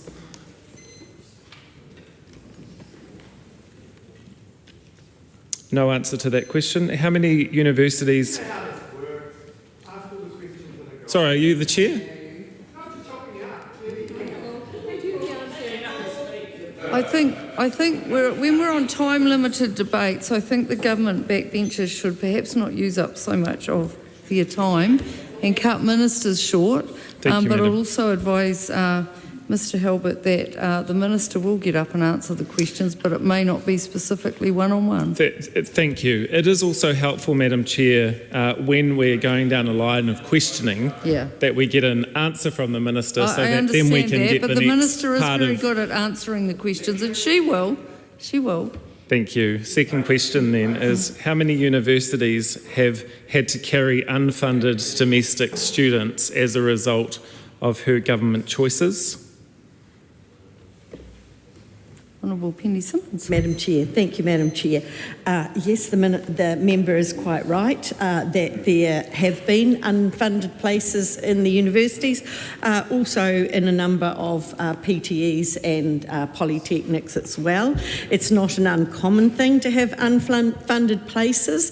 I think it's also really important to look at the number of bodies and the IFTs, because what has been occurring in the university sector over time is a greater proportion of IFT per student, so more than one full IFT per student attached. So yes, you can get unfunded IFTs showing up, but it may not be as many unfunded people. So, but I'll get those figures specifically for the member, because I think I'm looking, but I think we're up to about 1.3 funded EFT per student, and I'm hopefully getting that right now. I'm going to have to just ask if someone maybe to the whips maybe to deliver from the officials. Pop that along. Yeah. Okay. So, but I'll get that detail for the member, because that does make a difference.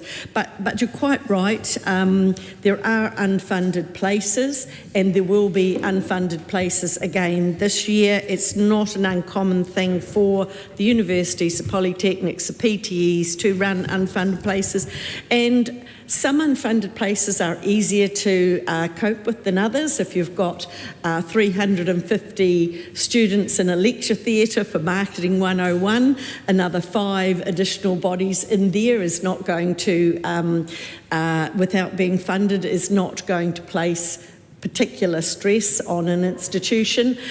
Where it becomes problematic is where there are constraints around how many can be in a lab or something like that. So it's not uncommon to carry unfunded places. Yes, they are. So are PTEs, so are polytechnics.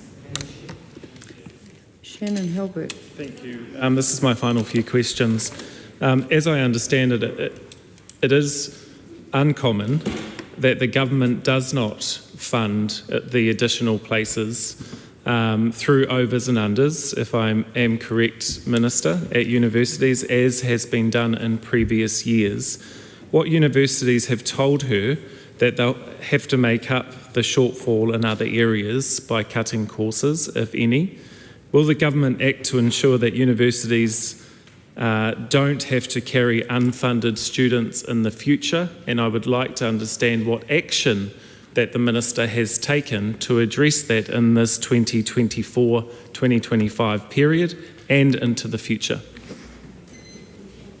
Honourable Madam Chair, no, the member isn't quite right on that. It is common to carry unfunded places at different times. Most institutions do that, particularly if they are looking for growth. So I would disagree with the member when he says it is uncommon. In terms of the budget last year, we did have additional funding. Now, I know the member, and I'll just try and get the figures for the member.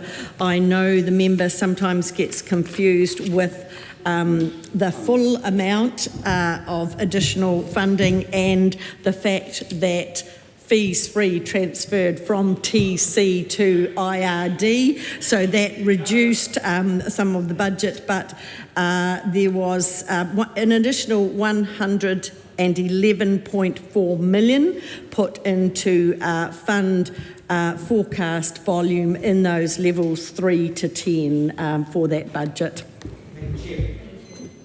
Dr. Lawrence Yunnan. I have a few questions for the Minister on the smart tools as well. The first question is, why did the Minister go against Treasury's advice in the supplementary budget bid for $79 million when the Treasury's advice is to not go ahead with the smart tool? My second question is, what viability test has been done on the smart tool before RFP went out? And my third question for the Minister is, when Smart Tool was implemented and has rolled out to schools, why has the security certification and accreditation report, which is fundamental to government procurement, have not yet been completed? Honourable Ginny Anderson. Much, Madam Chair. I've got a few questions around the Teaching Council. I'm interested to know, my first question is, what rationale is there behind the Minister giving herself the power to appoint 2/3 of the Teaching Council? My next question is in relation to the letter she wrote to the Teaching Council in which she's asked them to bring in a King's Counsel to look at the Fisher case, whether that is actually happening or not, an update on that. And my third question is in and around the chair of the Teaching Council. We've traversed it well, we know, around the text messages and the funding. But my question is that when the application for for the $750,000 for the Teachers Institute that was initially declined by the panel, but then subsequently it was overruled by DCE Education, Deputy Chief Executive Education, and the grounds for that panel decision being overruled in order to provide funding was for two things, that it needed approval from NZQA, New Zealand Qualifications Authority, and it also needed approval from the Teaching Council.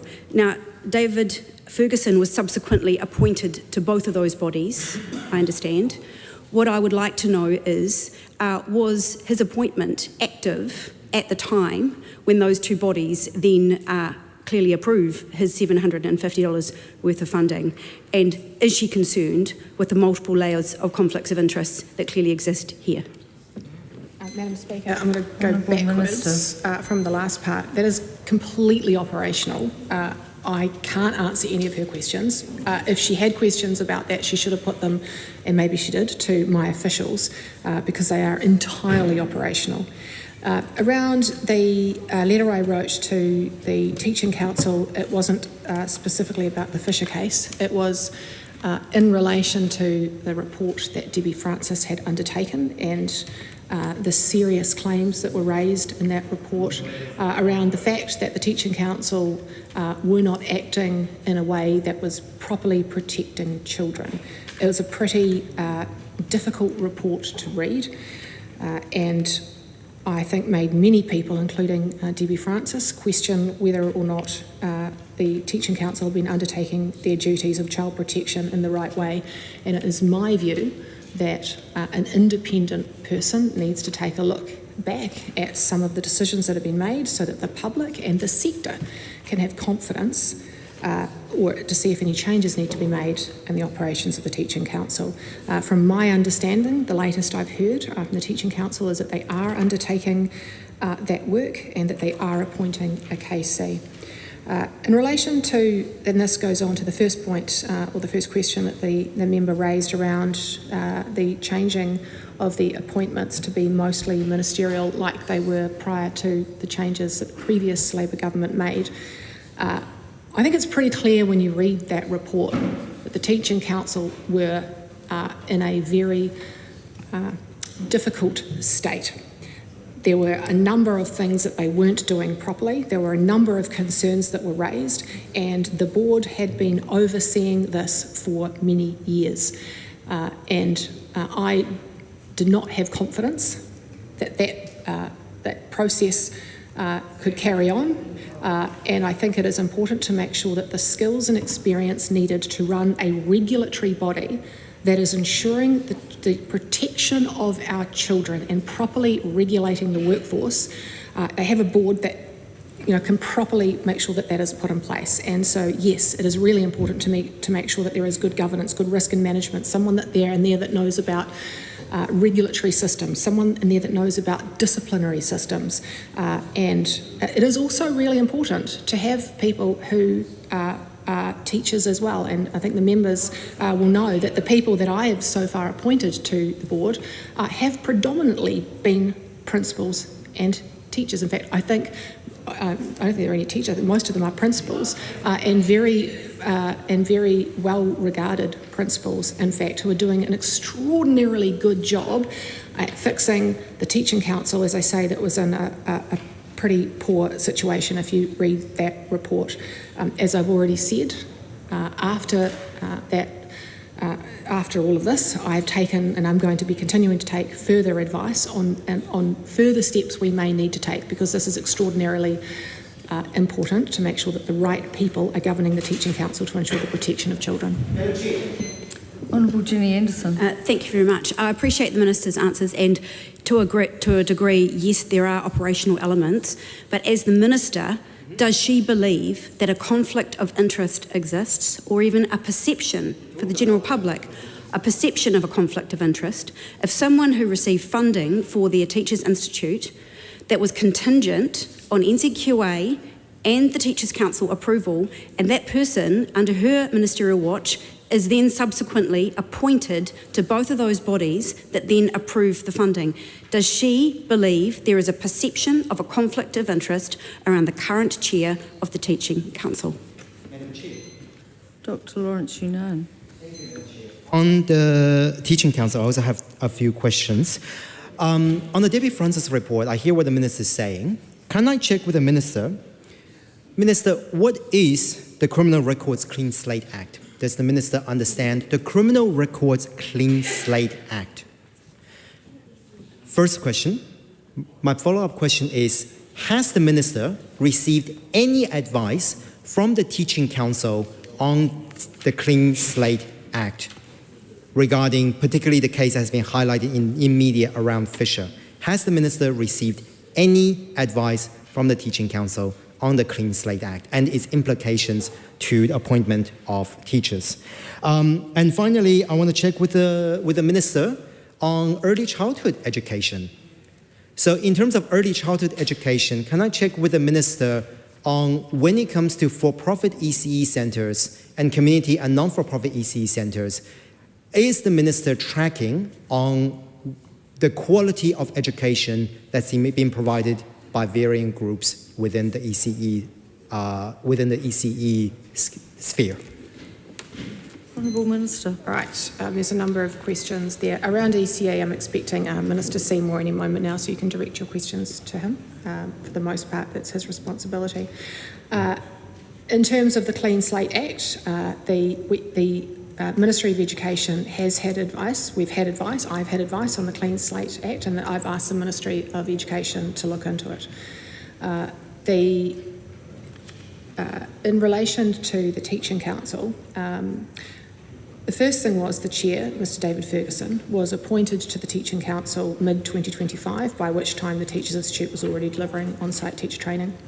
And I understand that a full conflict of interest process was undertaken in line with the PSC guidance. Kerry.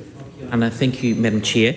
I want to ask the Minister questions around school rural buses, because this is a big and important issue.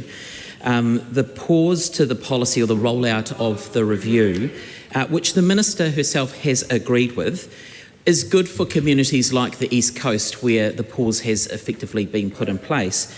But for schools and communities in my area of Palmerston North, Manawatu, Horowhenua and beyond, there is no pause. So it's actually devastating for those households. They are literally paying the price as their bus route changes are still going ahead. So my question to the Minister is, why is she prepared to penalise Palmerston North schools and families in my community by refusing to pause the rural bus changes that are currently making life harder for so many people who already have challenges in the current environment? Honourable Minister. Madam Chair, it is the case that we have paused the bus route reviews in order to undertake a proper review of the entire school transport system. There always has to be a point at which you pause, and I recognise that that's difficult, but if we had made it earlier, then term 4 would have then had the same argument, and if we'd made it term 4, then term 3 last year would have as well. It is interesting to note when I look back at the history of all of this, while I understand that the member is aggrieved, that from the period of 2021 to 2023, the previous government also considered a full review of school transport. In fact, getting right to the point of a drafted a committee paper for social outcomes. But unfortunately, that paper was never taken because it was viewed as not a priority by the previous government. So unfortunately, we are where we are, and this government is undertaking a full review of the school transport system. And in the meantime, we have committed to putting on hold any future changes because it is fair that while we're undertaking a review, we shouldn't be making changes that may eventually have to be undone. So while I understand the member's point, I think the thing to note is that there will always be a point in time where we have to make the pause. We can't undo years and years worth of school transport reviews. What I would also say is that many of the reviews that have been undertaken in the last couple of years have actually been driven by the fact that many councils have put on school bus routes, and that would lead to a double up in services, so we are responding to that. I'd also like to say, though, that in the last 2 years, those school bus route reviews have ensured that every child that is eligible for school transport, be that a bus or a conveyancing allowance, is receiving it. And those, if you want to listen to the answer, I suggest you do, rather than yelling out at me. If you'd like to get up and ask more questions, you're more than welcome to do so, but I'm answering your question and I suggest you listen. The policy has not changed. Oh, we're still going. I suggest, Mr. Aotearoa, you might want to listen and don't keep referring to the Speaker, the Chair. Thank you. School policy, school transport policy has not changed in 100 years, and we have been implementing it, and we haven't made any changes to it as the previous government didn't in their 6 years either, but we are changing that. We are undertaking a full review.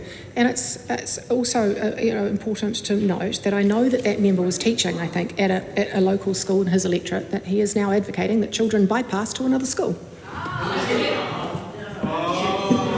Honourable Willow Jean Prime. Half an hour ago? No? Can you just repeat? Specifically? Oh, the treaty question that I asked at the beginning of the debate, if you could please talk about all the other clauses you are intending to change and why you didn't tell us about that.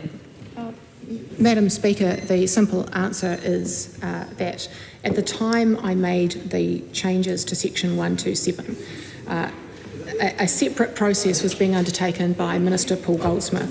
At that particular time, the Treaty Reference Advisors Group had provided a report that recommended changing treaty standards to be consistent. But what they didn't say is what they would be changing to, and that there would be full consultation and the like. At that point, it was very, very high level. When I made those decisions last year, the Cabinet had not made any call, in fact those calls were only made recently, about changes. So the member can cast aspersions, but the fact is at the time all that had been talked about was the fact that they needed to be consistent. And I still, as I said earlier, take those obligations extraordinarily seriously, as is evident in all the work that I've done, which I can honestly say is far more work than the previous government undertook. Dr. Lawrence Yunnan. Thank you, Madam Chair. A few quick questions for the Minister. Number one, I'm still waiting on a response from the Minister regarding my questions on smart tools. Regarding the smart tools. The smart tools, I ask about viability, and before going for RFP, ask about the Treasury advice, and also ask about the security certification and accreditation report. When it comes to the Teaching Council and the Clean Slate Act, I want to check with the Minister. Has the Minister considered the possibility that the Teaching Council's hands were tied with the Clean Slate Act and there's nothing they could have done? Would that have been a possibility? On the school transport, I want to check with the Minister, has there been a reduction in demand for SISTAR, for specialized school transport assistance? Not reduce in funding, reduce in demand. And my final question, because the Minister made a little faux pas on referring to a member who is not currently in the House, but I do need to ask ECE questions, and my question is, on average, for-profit ECE centers spend 62% of their cost on teachers, whereas community and kindergarten spend 91% of their cost on their teachers. Would there be any difference in the quality of education that teachers are able to provide in those ECE centers? Thank you. Now, I'm not sure how many of the questions the Minister was taking some advice, so we'll just answer the ones that you've actually got, and then we'll see where we get to. Look, in relation to the Treasury advice, my officials have advised me that the Treasury concerns were allayed throughout the process, and it was really important for us to have a tool available because we know that EASTL isn't in a state that it's going to last much longer than this year. It is very, very old technology. And so yes, Treasury, as they often do, raised concerns. We allayed any fears that they had, and here we are with a successful rollout. Look, around the security questions, those are very operational. I don't have answers to those questions. It's not something that's been raised with me. And if you want to put them in writing, please do, and I will make sure that we answer them. Honourable Ginny Anderson. Chair, I'm pleased the Minister mentioned ESTL. I've just got a question on that. Can she confirm that she received advice that ESTL, in fact, could have done most of the things that Smart Tool proposes to do with some small investment and the upgrades over a couple of years? And also, could she confirm that that could have been done for far less than the approximately, I think it's at about 120 million now for Smart Tool that has been invested by taxpayers? Could she also confirm what the total spend to date is on rolling out the Smart Tool? And I also have just two more questions. Did the successful contractor for delivering the Smart Tool, Jennison Solutions, did they deliver all of the must-have functions that were outlined in the RFP? So it's pretty clear in that RFP that was put out for tender what the requirements that Jennison, that whoever was successful could do it. I want to know, did Jennison Solutions deliver all of the must-have functions that were specified in that RFP?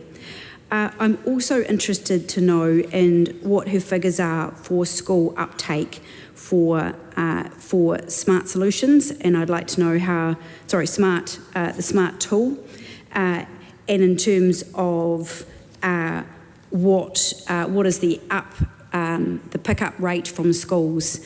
Reports have it at as low as 50%, and some of the percentages that have been bandied around don't seem right. And one last question, what happens if a school chooses not to implement the Smart Tool? Honourable Minister. All right, I'll do my best. There were lots of questions on there. We've always said right from the start that schools should have choice. And in fact, this year they have choice of 3 tools. ASTL, which is still going for this year, the new freely available Smart Tool, and also the PAT tests. Now, we have had 1,190 schools have said or have gone in and put their students into the new Smart Tool. They've uploaded data for 250,000 students out of a total, I think, of about 360,000 students available. So there are a huge amount of students enrolled. In fact, we never really set a target because there are 3 different tools that could be used, but this is far more than we ever thought would be enrolled, and takes some effort for a principal or a teacher to take the data out of Enroll and pop it into Smart and load all the students in and say which level we're at and which assessments they're going to undertake. It's quite a bit of time, and I don't accept some of the things that have been said in the media that there are some principals who are just doing this just to then not use the tool just to spite the government or something weird. I hold teachers and principals in much higher regard that they would do such a thing. The fact is that this is an extraordinarily useful tool that provides really rich data for teachers and next steps in learning, and also provides parents with the progression information about where their children are at. In relation to ASTL, ASTL is extraordinarily old technology, and as the member may know, the previous government didn't really invest in ASTL at all, and as such it has really been left to pasture. To bring the technology up to standard was a huge cost, and almost not possible to do all of the things that the new Smart Tool does, especially around the computer adaptive or student adaptive processing, which means that if a student is undertaking an assessment, it's not a set test, it changes as to the ability of the student to properly measure their progress through time. And the ASTL assessment tool was just not going to be able to do the things we needed it to do because it was so old. Not only that, but the questions in the question bank were extraordinarily old. In fact, we weren't able to use that many of them in the new Smart Tool. We did try and pull as many across as we could, but they haven't been updated for a very long time. There hasn't been investment. The technology is literally about to fall over, and that would have been huge investment into very old technology, which is what I can imagine that the member would accept as probably a very bad idea, which is why we have now invested in a platform that is state-of-the-art technology, which does all of the things we want it to do. It provides teachers with extraordinarily rich data about the individual students in their classroom, the schools, really rich data about their school and cohorts across their school, and as I said earlier, parents, that knowledge about how their children are progressing. And what we kept hearing was parents felt that for too long they've found out too late that their students or their children were falling behind or had fallen behind without knowing that was the case, and we're trying to correct that. We've also been looking at all of the information provided by ERO and by, more recently, the Auditor General, who has strongly recommended that there is a consistent nationwide assessment of our children all the way through, rather than a myriad different tools or teacher judgments that are used across the system, that we have one set of tools that we use to properly measure assessment across the country, which allows us to then go in and put resource where it's required, catch children before they fall, let parents know where their children are at. And we did consider what we could do to ASTL. Prior to being the Minister, without any of the available information to me, I thought that we would be able to use ASTL and PAT, but when I was provided with advice, it was that ASTL was not in a state that we could bring it up to the standard that we needed. The members, our time with the Minister of Education has ended. I do acknowledge, Dr. Junan, that you did have an outstanding ECE question, so I suggest maybe you'll try another avenue for that one. So the Minister of Workplace Relations and Safety is now available for 30 minutes, which may not conclude tonight, to respond to members' questions. The first call is to Katie Nimmin, Chairperson of the Education and Workforce Committee. Madam Chair, thank you very much. Again, great to stand up in this particular select committee, acknowledging again my Deputy Chairperson, Carl Bates, who was the chair while I was on maternity leave during this time. Of course, during this particular section of our annual review, we discussed ACC and WorkSafe. It is worth acknowledging that those sit under two separate ministers. Through our time with ACC, we discussed improving ACC's performance. We talked about the turnaround plan that they had published and reducing the number of long-term claims. We also discussed the changes to funding for injury prevention, and additionally to that, ACC's investments. When it comes to WorkSafe, we discussed, of course, WorkSafe's performance in the 24-25 period, the strategic shift from enforcement to proactive guidance, which has been a key theme for our select committee. We talked about changes to guidance and the monitoring of and impact of the changes that the agency has seen. And then, of course, targets, as with ACC, for reducing injuries. All of this was discussed across the annual review week, and there are always a range of issues that are very interesting to the Select Committee, and appreciate the chance to have a debate with the Minister.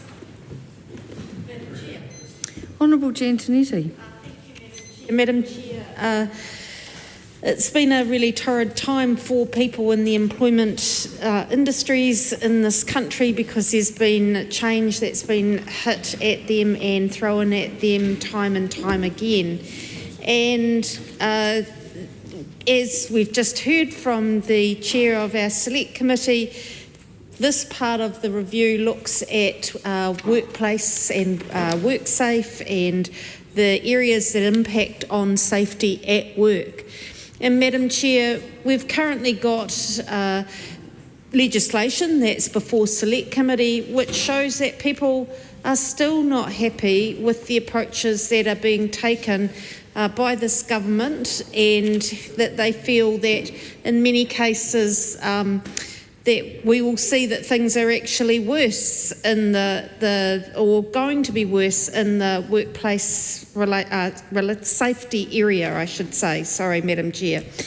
So I would like to start by asking the Minister what she thinks that has happened in the past year to address rising workplace injury and fatality rates, because we have one of the worst records in the OECD, and compared to countries like us, like Australia and the UK, we are far worse in those areas. So what has she done to address that, and can she point to any measurable improvements in outcomes?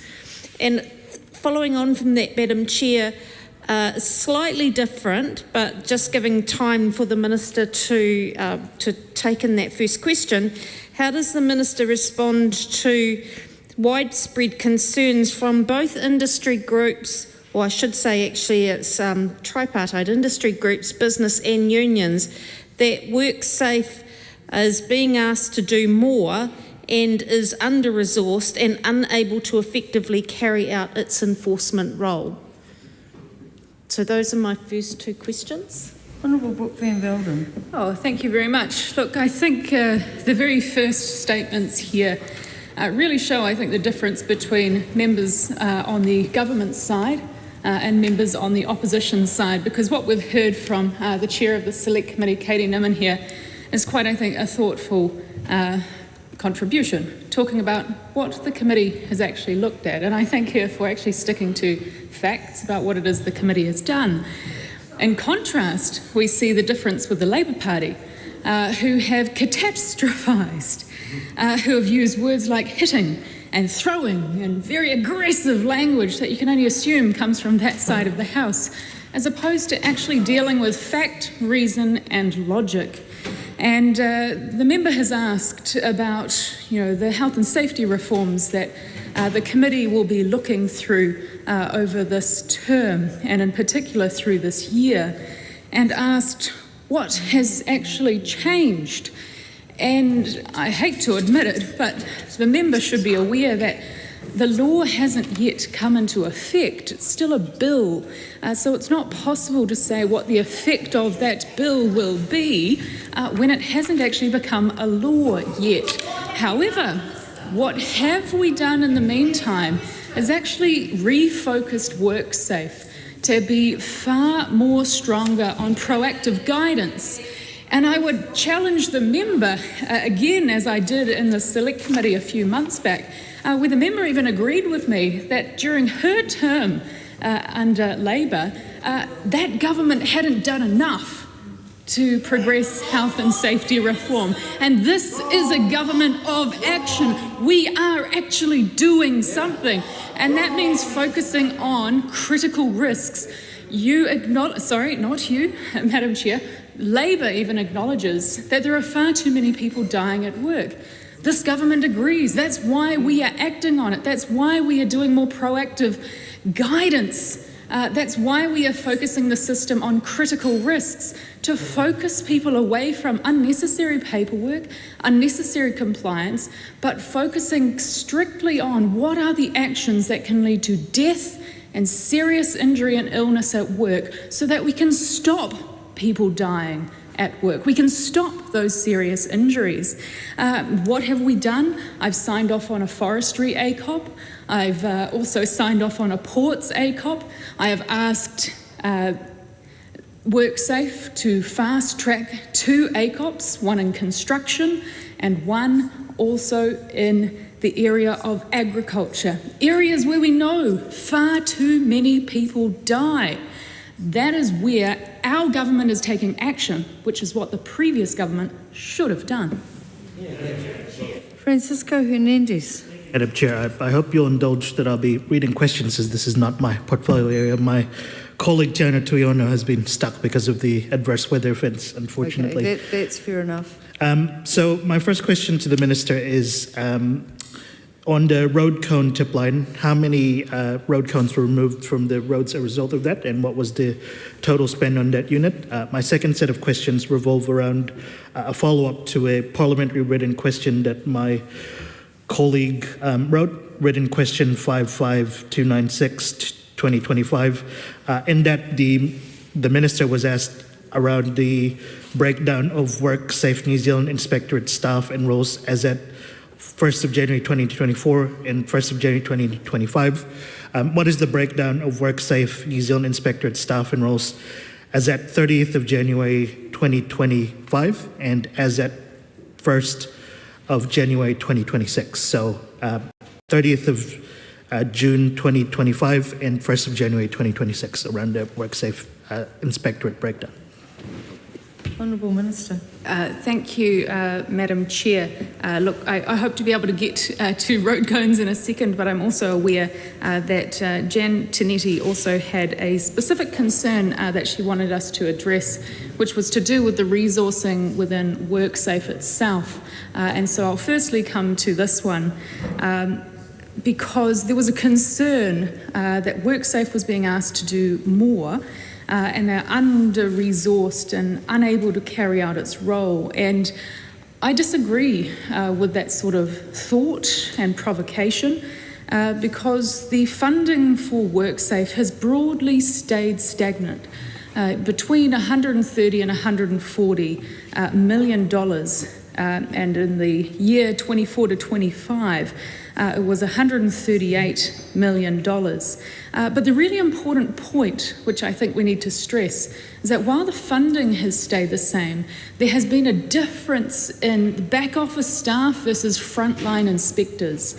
And that is once again an action that this government has overseen, that we have more WorkSafe inspectors on the ground out there to be helpful in the community and ensure that we can provide upfront guidance, and there are more people coming through training even today, but we have reduced the number of ratios for frontline to back office staff. And so we now have 203 inspectors with a target of 240 by June this year, which will be the highest number of frontline inspectors ever, I understand, in WorkSafe's history, whereas the previous government oversaw quite a large bloat in the back office. We also saw that under Labour's watch, WorkSafe itself was getting into a pretty difficult financial situation. We have turned around that ship. We have actually seen better financial prudence, but we have seen more investment in those frontline resources, helping businesses and workers directly on the ground. So WorkSafe is not being asked to do more, it's being asked to do better with the resources that it has. Honourable Jan Tinetti. Thank you, Madam Chair. Just following on from the question that the Minister's just addressed then, can the Minister then explain why many in the sector feel that work safety is being deprioritised in favour of reducing compliance cost for businesses? The Minister talked about the businesses and the compliance costs going down, and that's part of the rationale behind the reforms that are going through. And many in the sector have told us at Select Committee that they feel that this has been at the risk of worker safety being deprioritised, and I would really like to know why the Minister thinks that that is a feeling that's within the sector. I'm just wondering if you want me to carry on. I've noticed with other... No? All good. Thank you. Honourable Minister. Yes, I'll respond to the question from Jan Tinetti. Look, I think there's a big serious difference between the way that this government sees the world and Labor sees the world. And that is, spending more money doesn't necessarily mean you get better outcomes.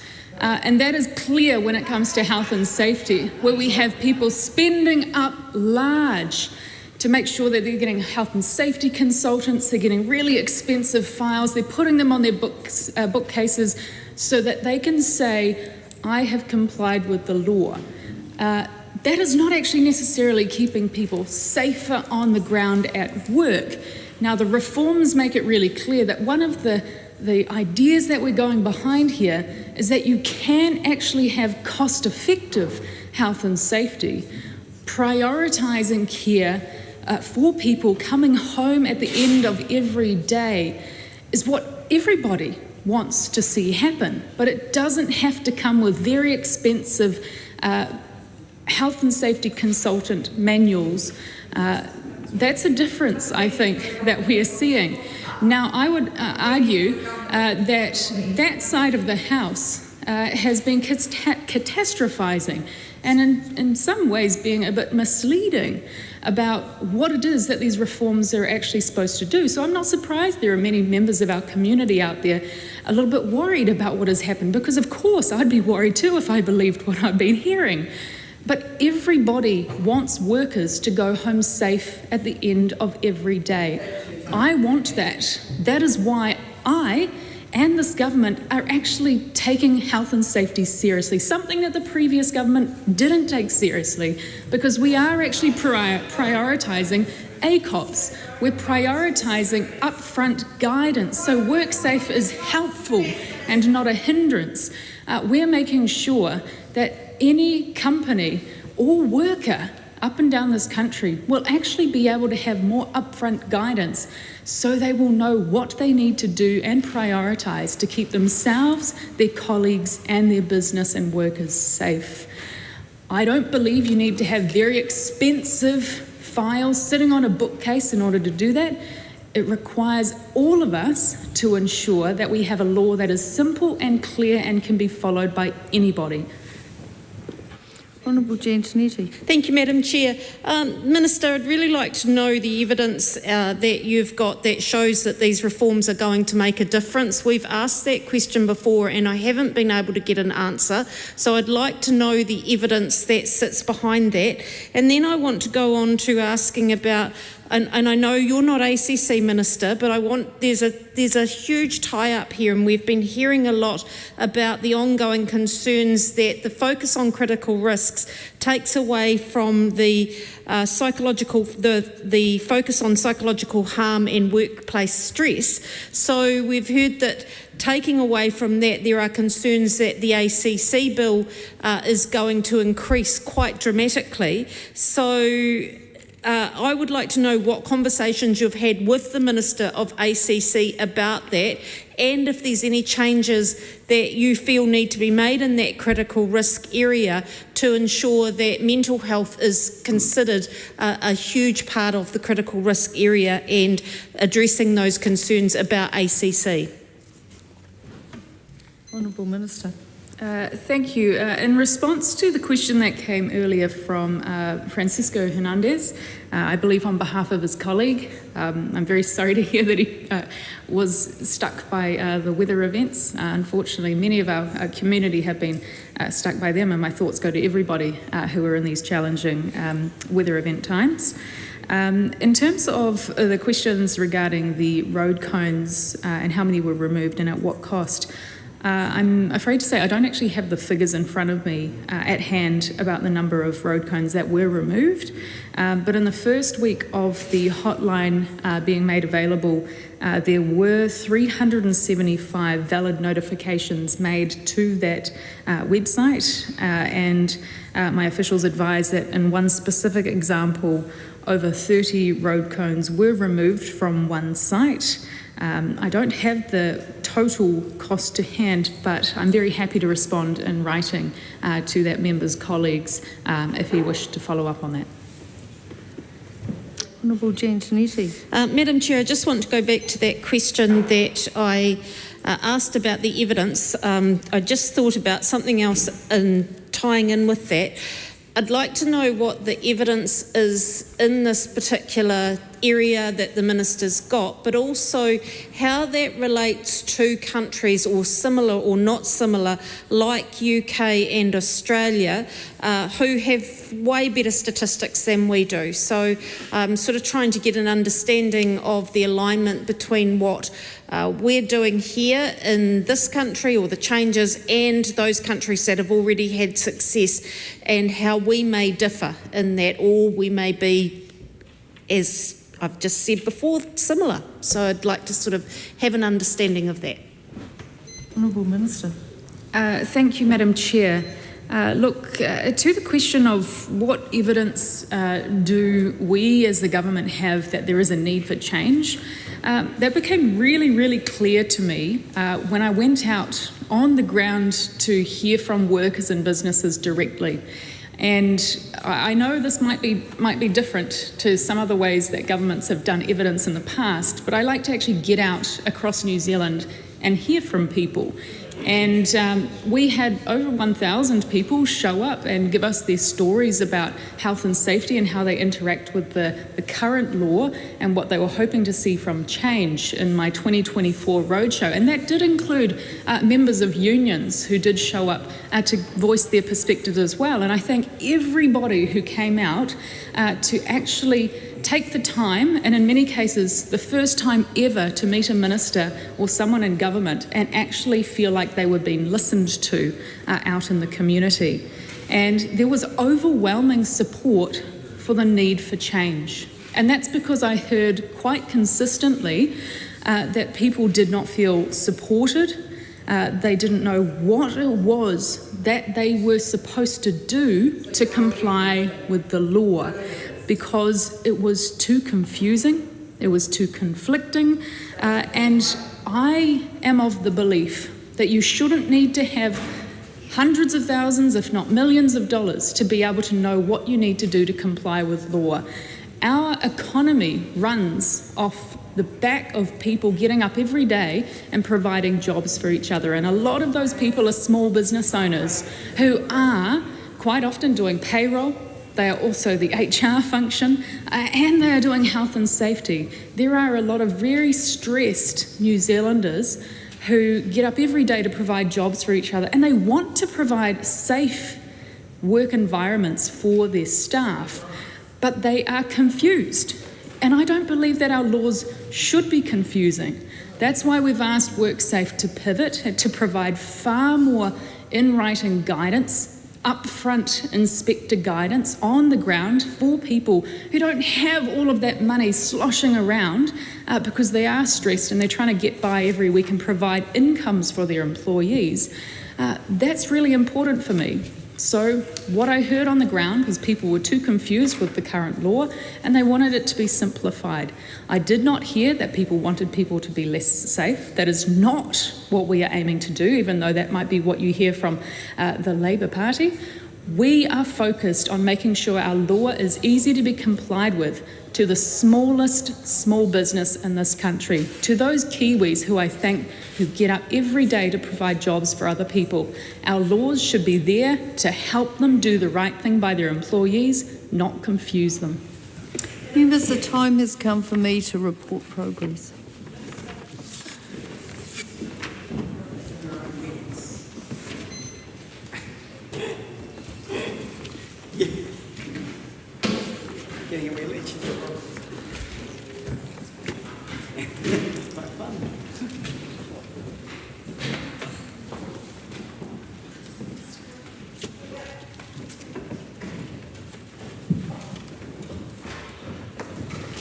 The House is resumed. Madam Speaker, the committee has considered the Appropriation 2024-25 Confirmation and Validation Bill and reports progress. Madam Speaker, I move that the report be adopted. The question is that the report be adopted. Those of that opinion, please say aye. Aye. To the contrary, no. The ayes have it. This bill is set down for further consideration in committee next sitting day. The House stands adjourned until 2 p.m. tomorrow.